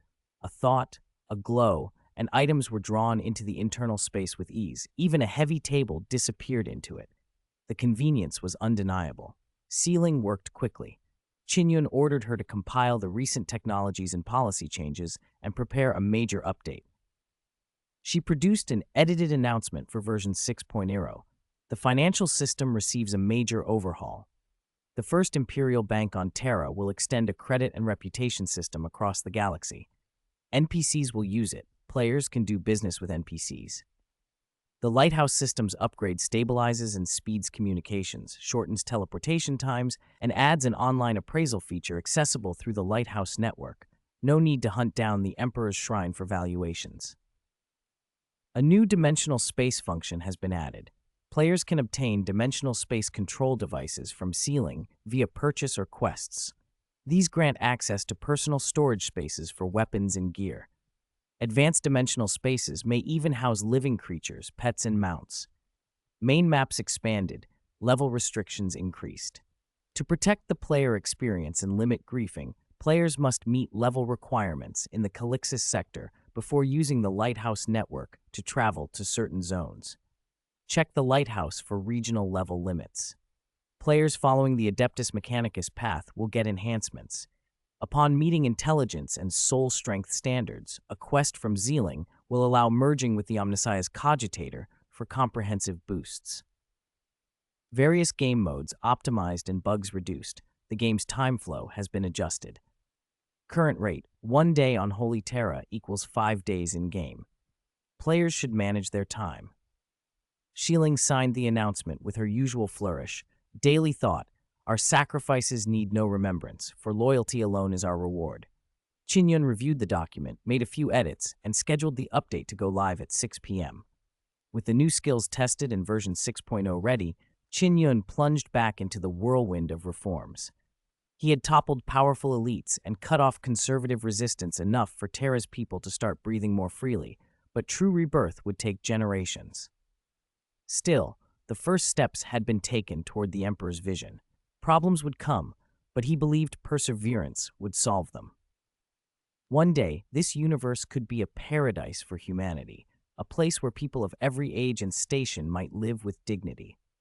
When the update launched, the Warhammer OL official site swelled with traffic. The forum exploded. Wudang Wang Dang Haizai Wang, good news, another update. Bad news, I still can't play it. Guillemon is my son. Don't worry, you still won't be able to play it when the next update drops.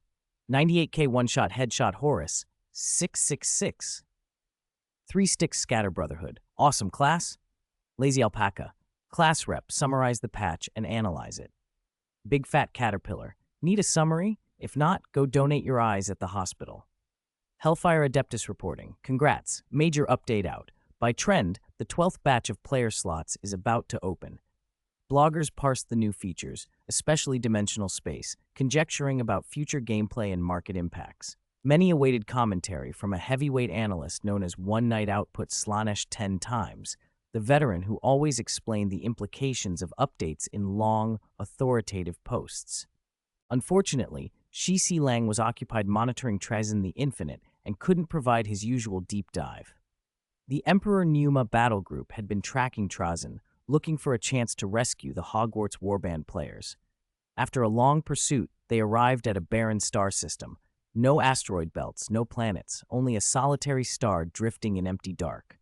According to the tracker, Trazyn had last been here. Yet there was nothing. Only when Shieling pointed out a subtle anomaly did they realize Trazyn had hidden an entire world within a dimensional pocket. Found it, she said. The entrance to Trazyn's concealed space opened, and beyond it bloomed a verdant planet, the hidden prize in Trazyn's collection. The hunt had found its mark. 199. This is a win-win situation. Have we finally found Trazyn the Infinite's lair? Qin Yun had learned from Shieling that the Emperor Numa battle group's players had discovered one of Trazyn's collection worlds. Master, should we have them attack immediately? Shieling asked. Qin Yun shook his head. That would be too rash. Trazyn, as a Necron overlord, is not easy to deal with. Trazyn the Infinite ruled the Tomb World's solemnness. He called himself a preserver of the galaxy's history, artifacts, and great events, hence the nickname King of Figurines. He was the only living entity in the galaxy who could rival the Blood Ravens for the title of Saint of Thieves. His favorite tactic was to use avatars to lure enemies into traps. Hunters would spend blood and time killing what looked like the King of Figurines, only to turn and find their vaults emptied by another avatar. The trick had been used again and again, leaving countless victims bitter. Even among Necron dynasties, he was resented for plundering others' treasures while they slept. Necrons might no longer be as mighty as before, but even a lean camel is larger than a horse. Trazyn was no ordinary overlord, and he had countless tricks. He was very hard to confront. Then what should we do? Shieling pressed. The Hogwarts Warband are still in his custody. Qin Yun didn't answer directly. He asked instead, how many players signed up for the rescue mission you released? Shieling replied, over 400 players above level 18 have signed up so far. Good. More than 400 players who've completed their second awakening should give Trazyn a lot to worry about. Qin Yun smiled as a plan formed. The worst thing about Necrons is that when they're killed, they're teleported back to their tombs to regenerate. This time, we'll use his own method against him.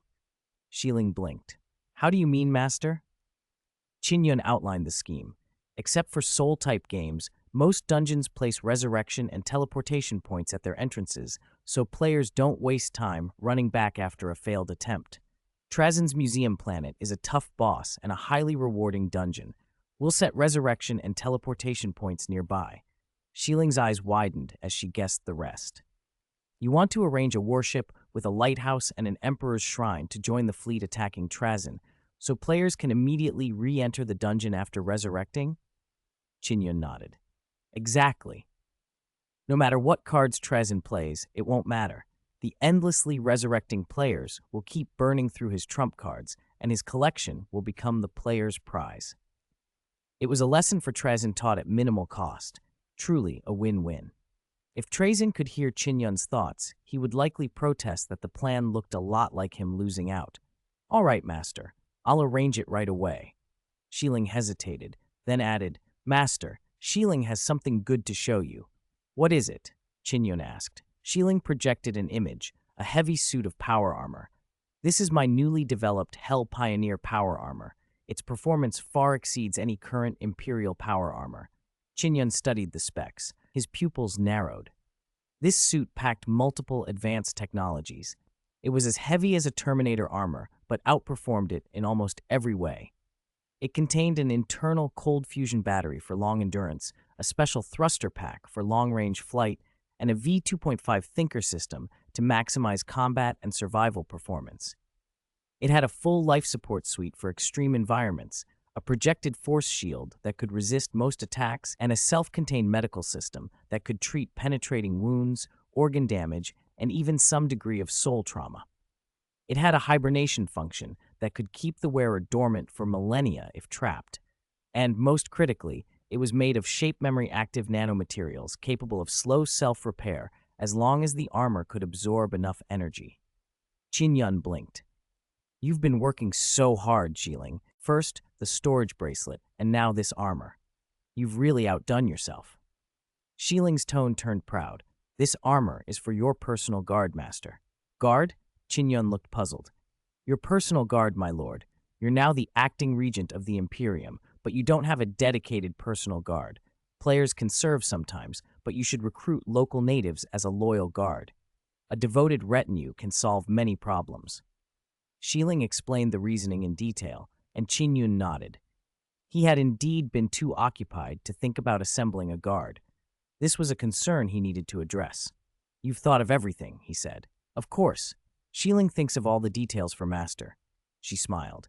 This Hell Pioneer armor was developed for your guard. I'll continue iterating it so it always stays ahead of the market. Qin Yun smiled back. Very well. Shiling, prepare a batch of Hell Pioneer power armor and have the expeditionary fleet deliver them to the Emperor Numa battle group. Shiling blinked. Why, Master? We'll give the armor as rewards for rescuing the Hogwarts warband, and at the same time collect battlefield data to improve future versions. Understood. Master's foresight is impressive. Shiling brightened. I'll begin at once. Qin Yun watched her go, feeling a little moved. He hadn't expected Shiling to develop so much so quickly. Given time, she might replace even Void Dragon and Vashtor in technological prominence. He steeled himself. He needed to work harder too. Clearing corruption required hitting both the tigers and the flies. Museum Planet. Welcome back, Curator. Trazyn's Necron warship descended and hovered above the monument-like pyramid. His chief technician, Sunnet, greeted him. Any problems with my collection while I was away? Trazyn teleported inside the pyramid. The interior used dimensional space technology. Its inside was vastly larger than its exterior suggested.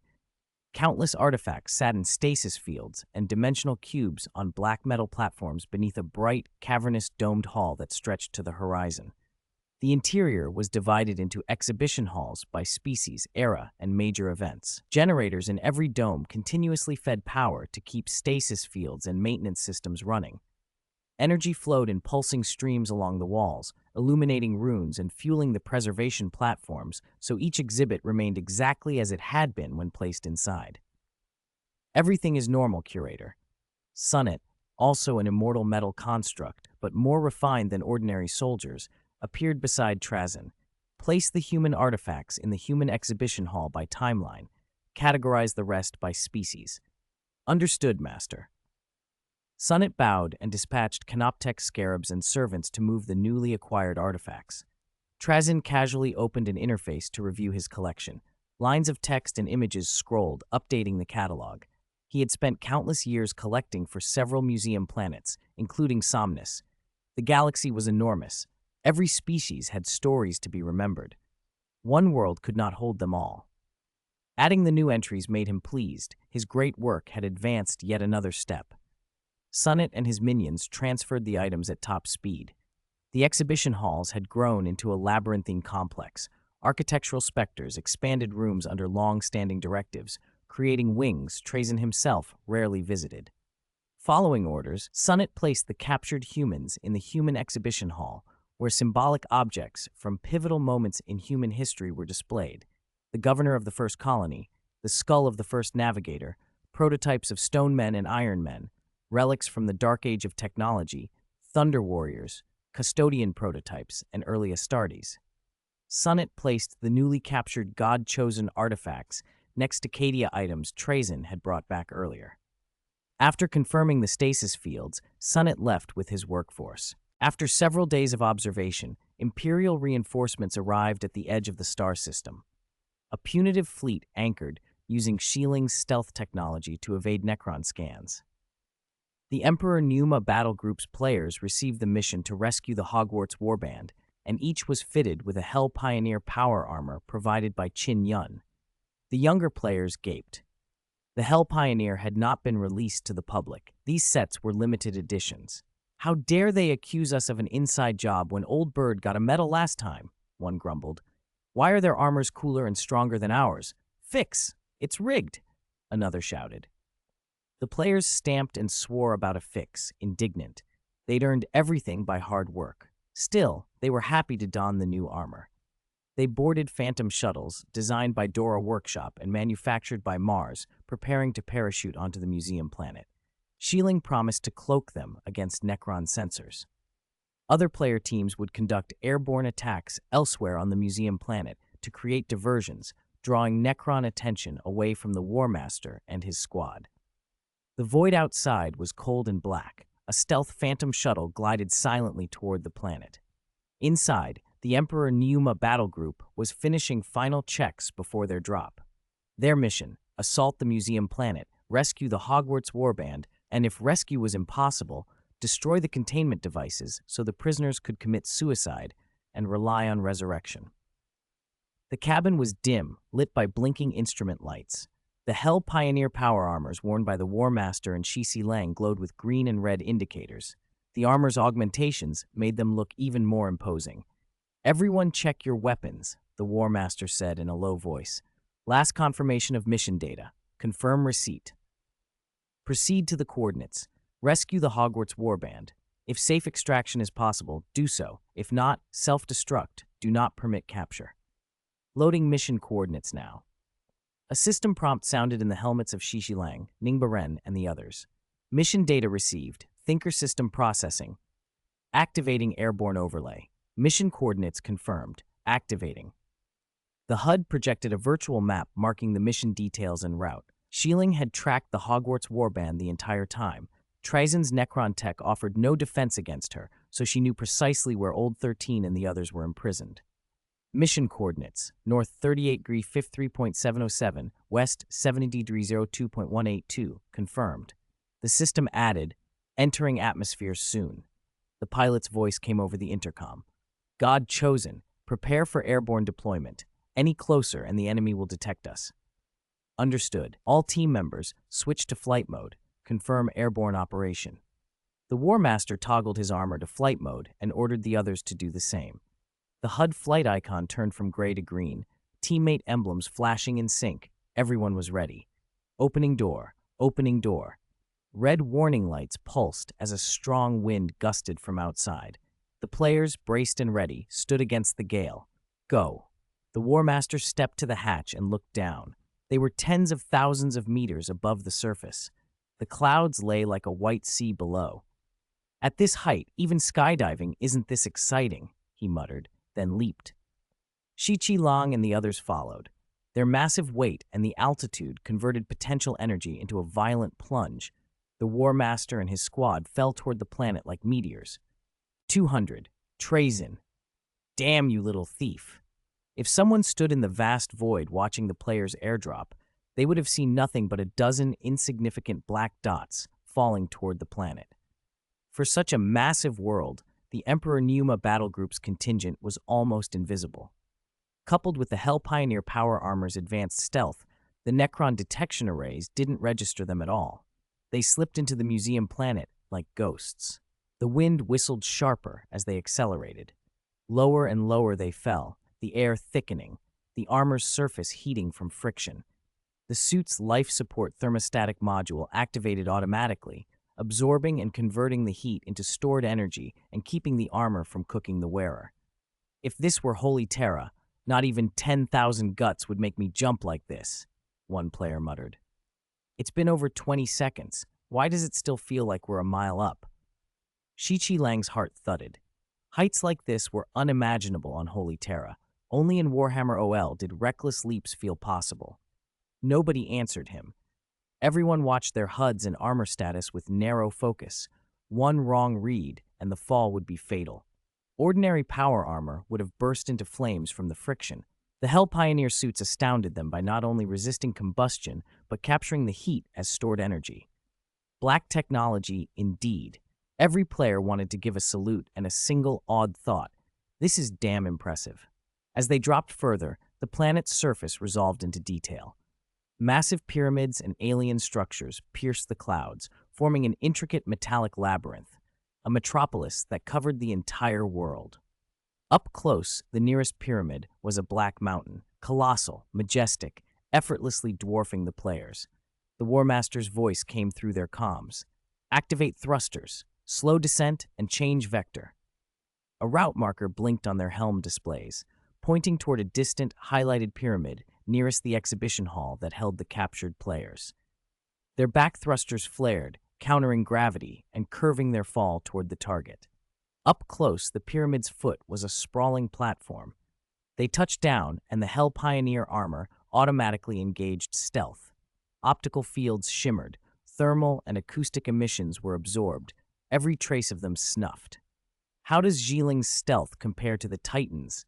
The War Master wondered as he watched the empty space where his squad stood on his HUD.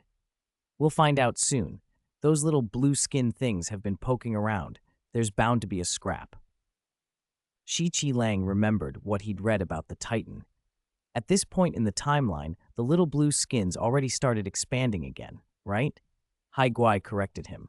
The fourth sphere expansion is done. This is the fifth, and the Titan goddess has shown herself. Ningba Ren started a debate that could spark a fight between Imperial loyalists and Titan fans. Who's more powerful, the Emperor or the Titan goddess? I'd say 3-7. Shi Lang offered after a pause. The Emperor hasn't ascended to Black King yet. The Titan goddess is basically a legitimate warp deity. Hai Gui barked a protest too quickly. Are you mad? 3-7? That'd make the Chaos Gods clowns. Let me finish, Shi Lang said. I meant 3 swings of the Emperor's blade, and the Titan could hold a funeral for the Titan goddess. The others fell silent, amused and exasperated in turns. They moved through the pyramid's galleries following the HUD waypoint. Enemies were avoided when possible. If unavoidable, they slipped into proximity and killed without fanfare. Time was everything. Shiling could only mask them from the Necron defenses for so long. Dawdle and Trazen would notice, and the exhibition hall wouldn't be infiltrated anymore. When they reached the human exhibition hall, they found vitrines of frozen legends. A Thunder Warrior? Zhuge breathed at a figure trapped in a stasis field. Look, Custodes, a squad of silent sisters. Shi Lang paused in front of another display. Wolfhead, Crescent Moon, the Shadow Moon Wolves. According to the notes, these are from when Horus campaigned against the Orc Empire. Let's release them, the War Master joked. Then tell them Horus betrayed the Emperor. Their faces will be worth it. You're full of mischief, the War Master scolded, half smiling. Hai Gui's grin said he was just as curious as Shi Lang. They followed the mission marker until the Hogwarts Warband exhibit came into view. Old 13 and other players were trapped in a stasis field. Nearby, in another case, stood Cadia's Lord Castellan Creed. Eyes bright, they debated releasing them all at once. We'll free them, but not yet, Zhuge said, sliding a hacking probe into the stasis field housing Old 13 and the others. With the Thinker 2.0 technology and Shiling's Khitan-level assistance, breaching Necron protocols wasn't the impossible task it once was. The device chittered and analyzed the field. The glow of the force field flickered and then died. The imprisoned players sagged as freedom flooded back. Finally, Old 13 spat, stretching. Being boxed in that dark cell by Trizin had frayed him. He'd spent the whole time online, waiting for rescue. Trazin the Infinite, however, had no idea his prizes were already loose. He was watching the void from his observation deck when a memorial ping displayed on his console. A human Empire fleet had just appeared at the edge of the system and was bearing in on the pocket dimension where the museum planet lay. "That can't be right," Trazin murmured, tapping his metal forehead with a skeletal finger. "Who found us? Is it a collection that led them here?" Sunnit suggested the newly acquired collection might have a tracking signature. "No," Trazin said. "All my collections are locked in stasis fields.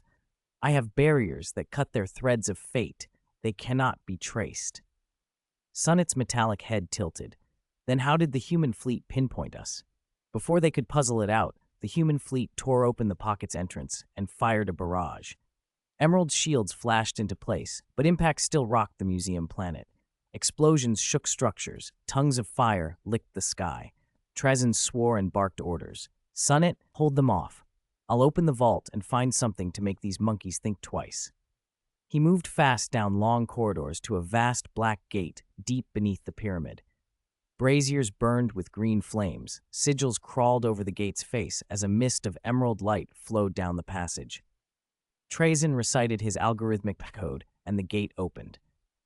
Inside the vault were relics from the Paradise War, devices that stopped time in a local field, black hole bombs, causality guns that fired from the past and hit in the future, planetary time reversal machines. In this age, such things were legendary. The human empire's golden age might have produced similar artifacts, but that era was gone and its science lost. These were invincible relics now. Trazin turned toward a staff of terrible fame, the Staff of Stellar Wrath. Its orb at the tip was not decoration but a bound star, dim and hot with the trapped light of a living sun. The staff could obliterate things. Bang! Bang! Bang! Bolter fire cracked behind him. The Emperor Numa players had arrived. They fired into the vault and cut swaths through his honor guard. Humans? Trazin's face, assembled necrodermis and implanted memories, contorted. He had no intrusion alerts. How had they gotten here? The War Master practically drooled at the relics. "Sealing's mission is going to pay off," he said. "Stealing these and handing them to Sealing for analysis would make them rich in contributions and gear." With Sealing's prior guidance, they'd followed the curator here and struck the moment the door opened. Trazin had assumed the vault would never be breached.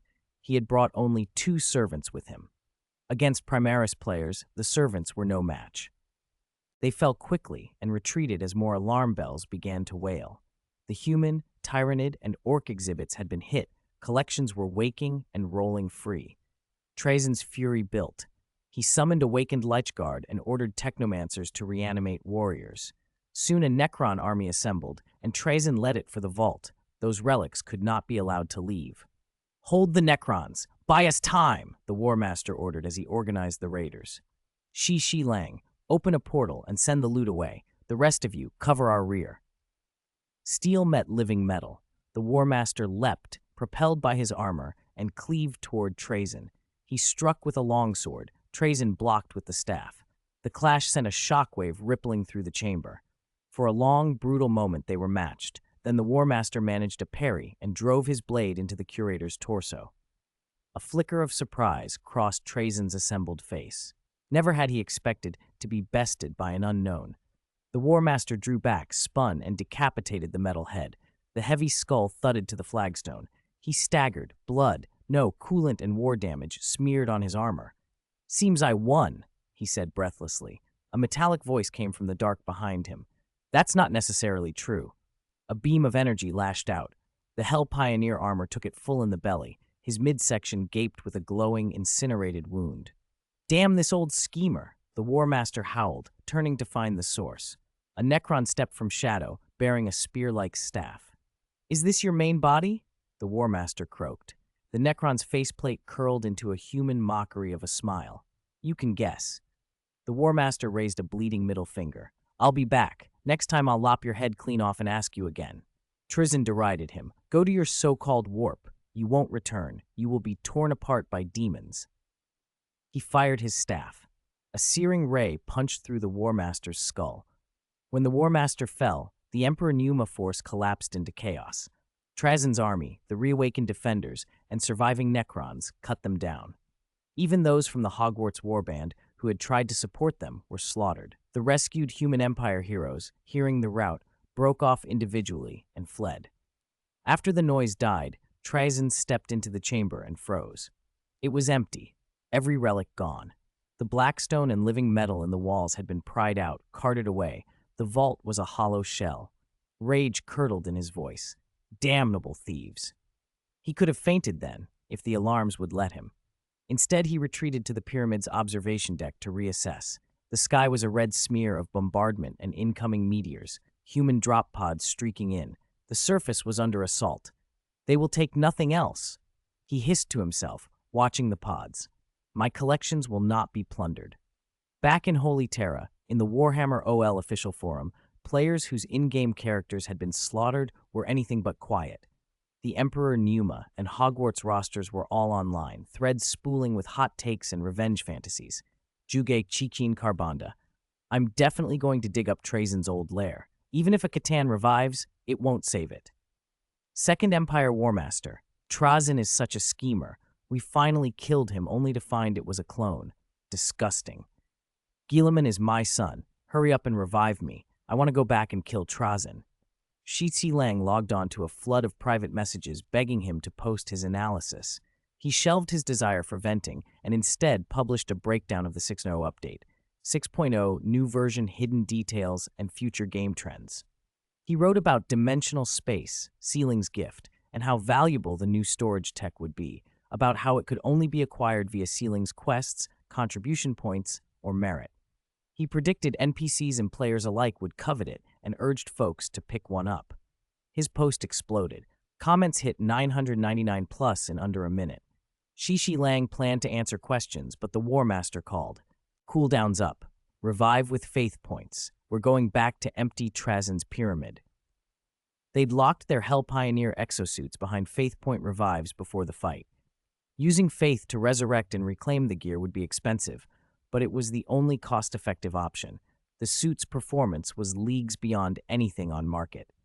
Even the guide had only lent the armor because of the power gap.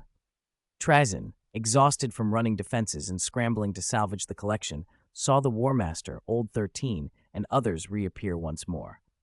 His composure snapped. Bullying an honest person didn't involve being revivable, did it? How dare these thieves keep coming back? P.S. Chapter 2 is out, but it's only 7,000 words, only updated 12,000 total, so it doesn't count as an extra update. Still need to keep working hard.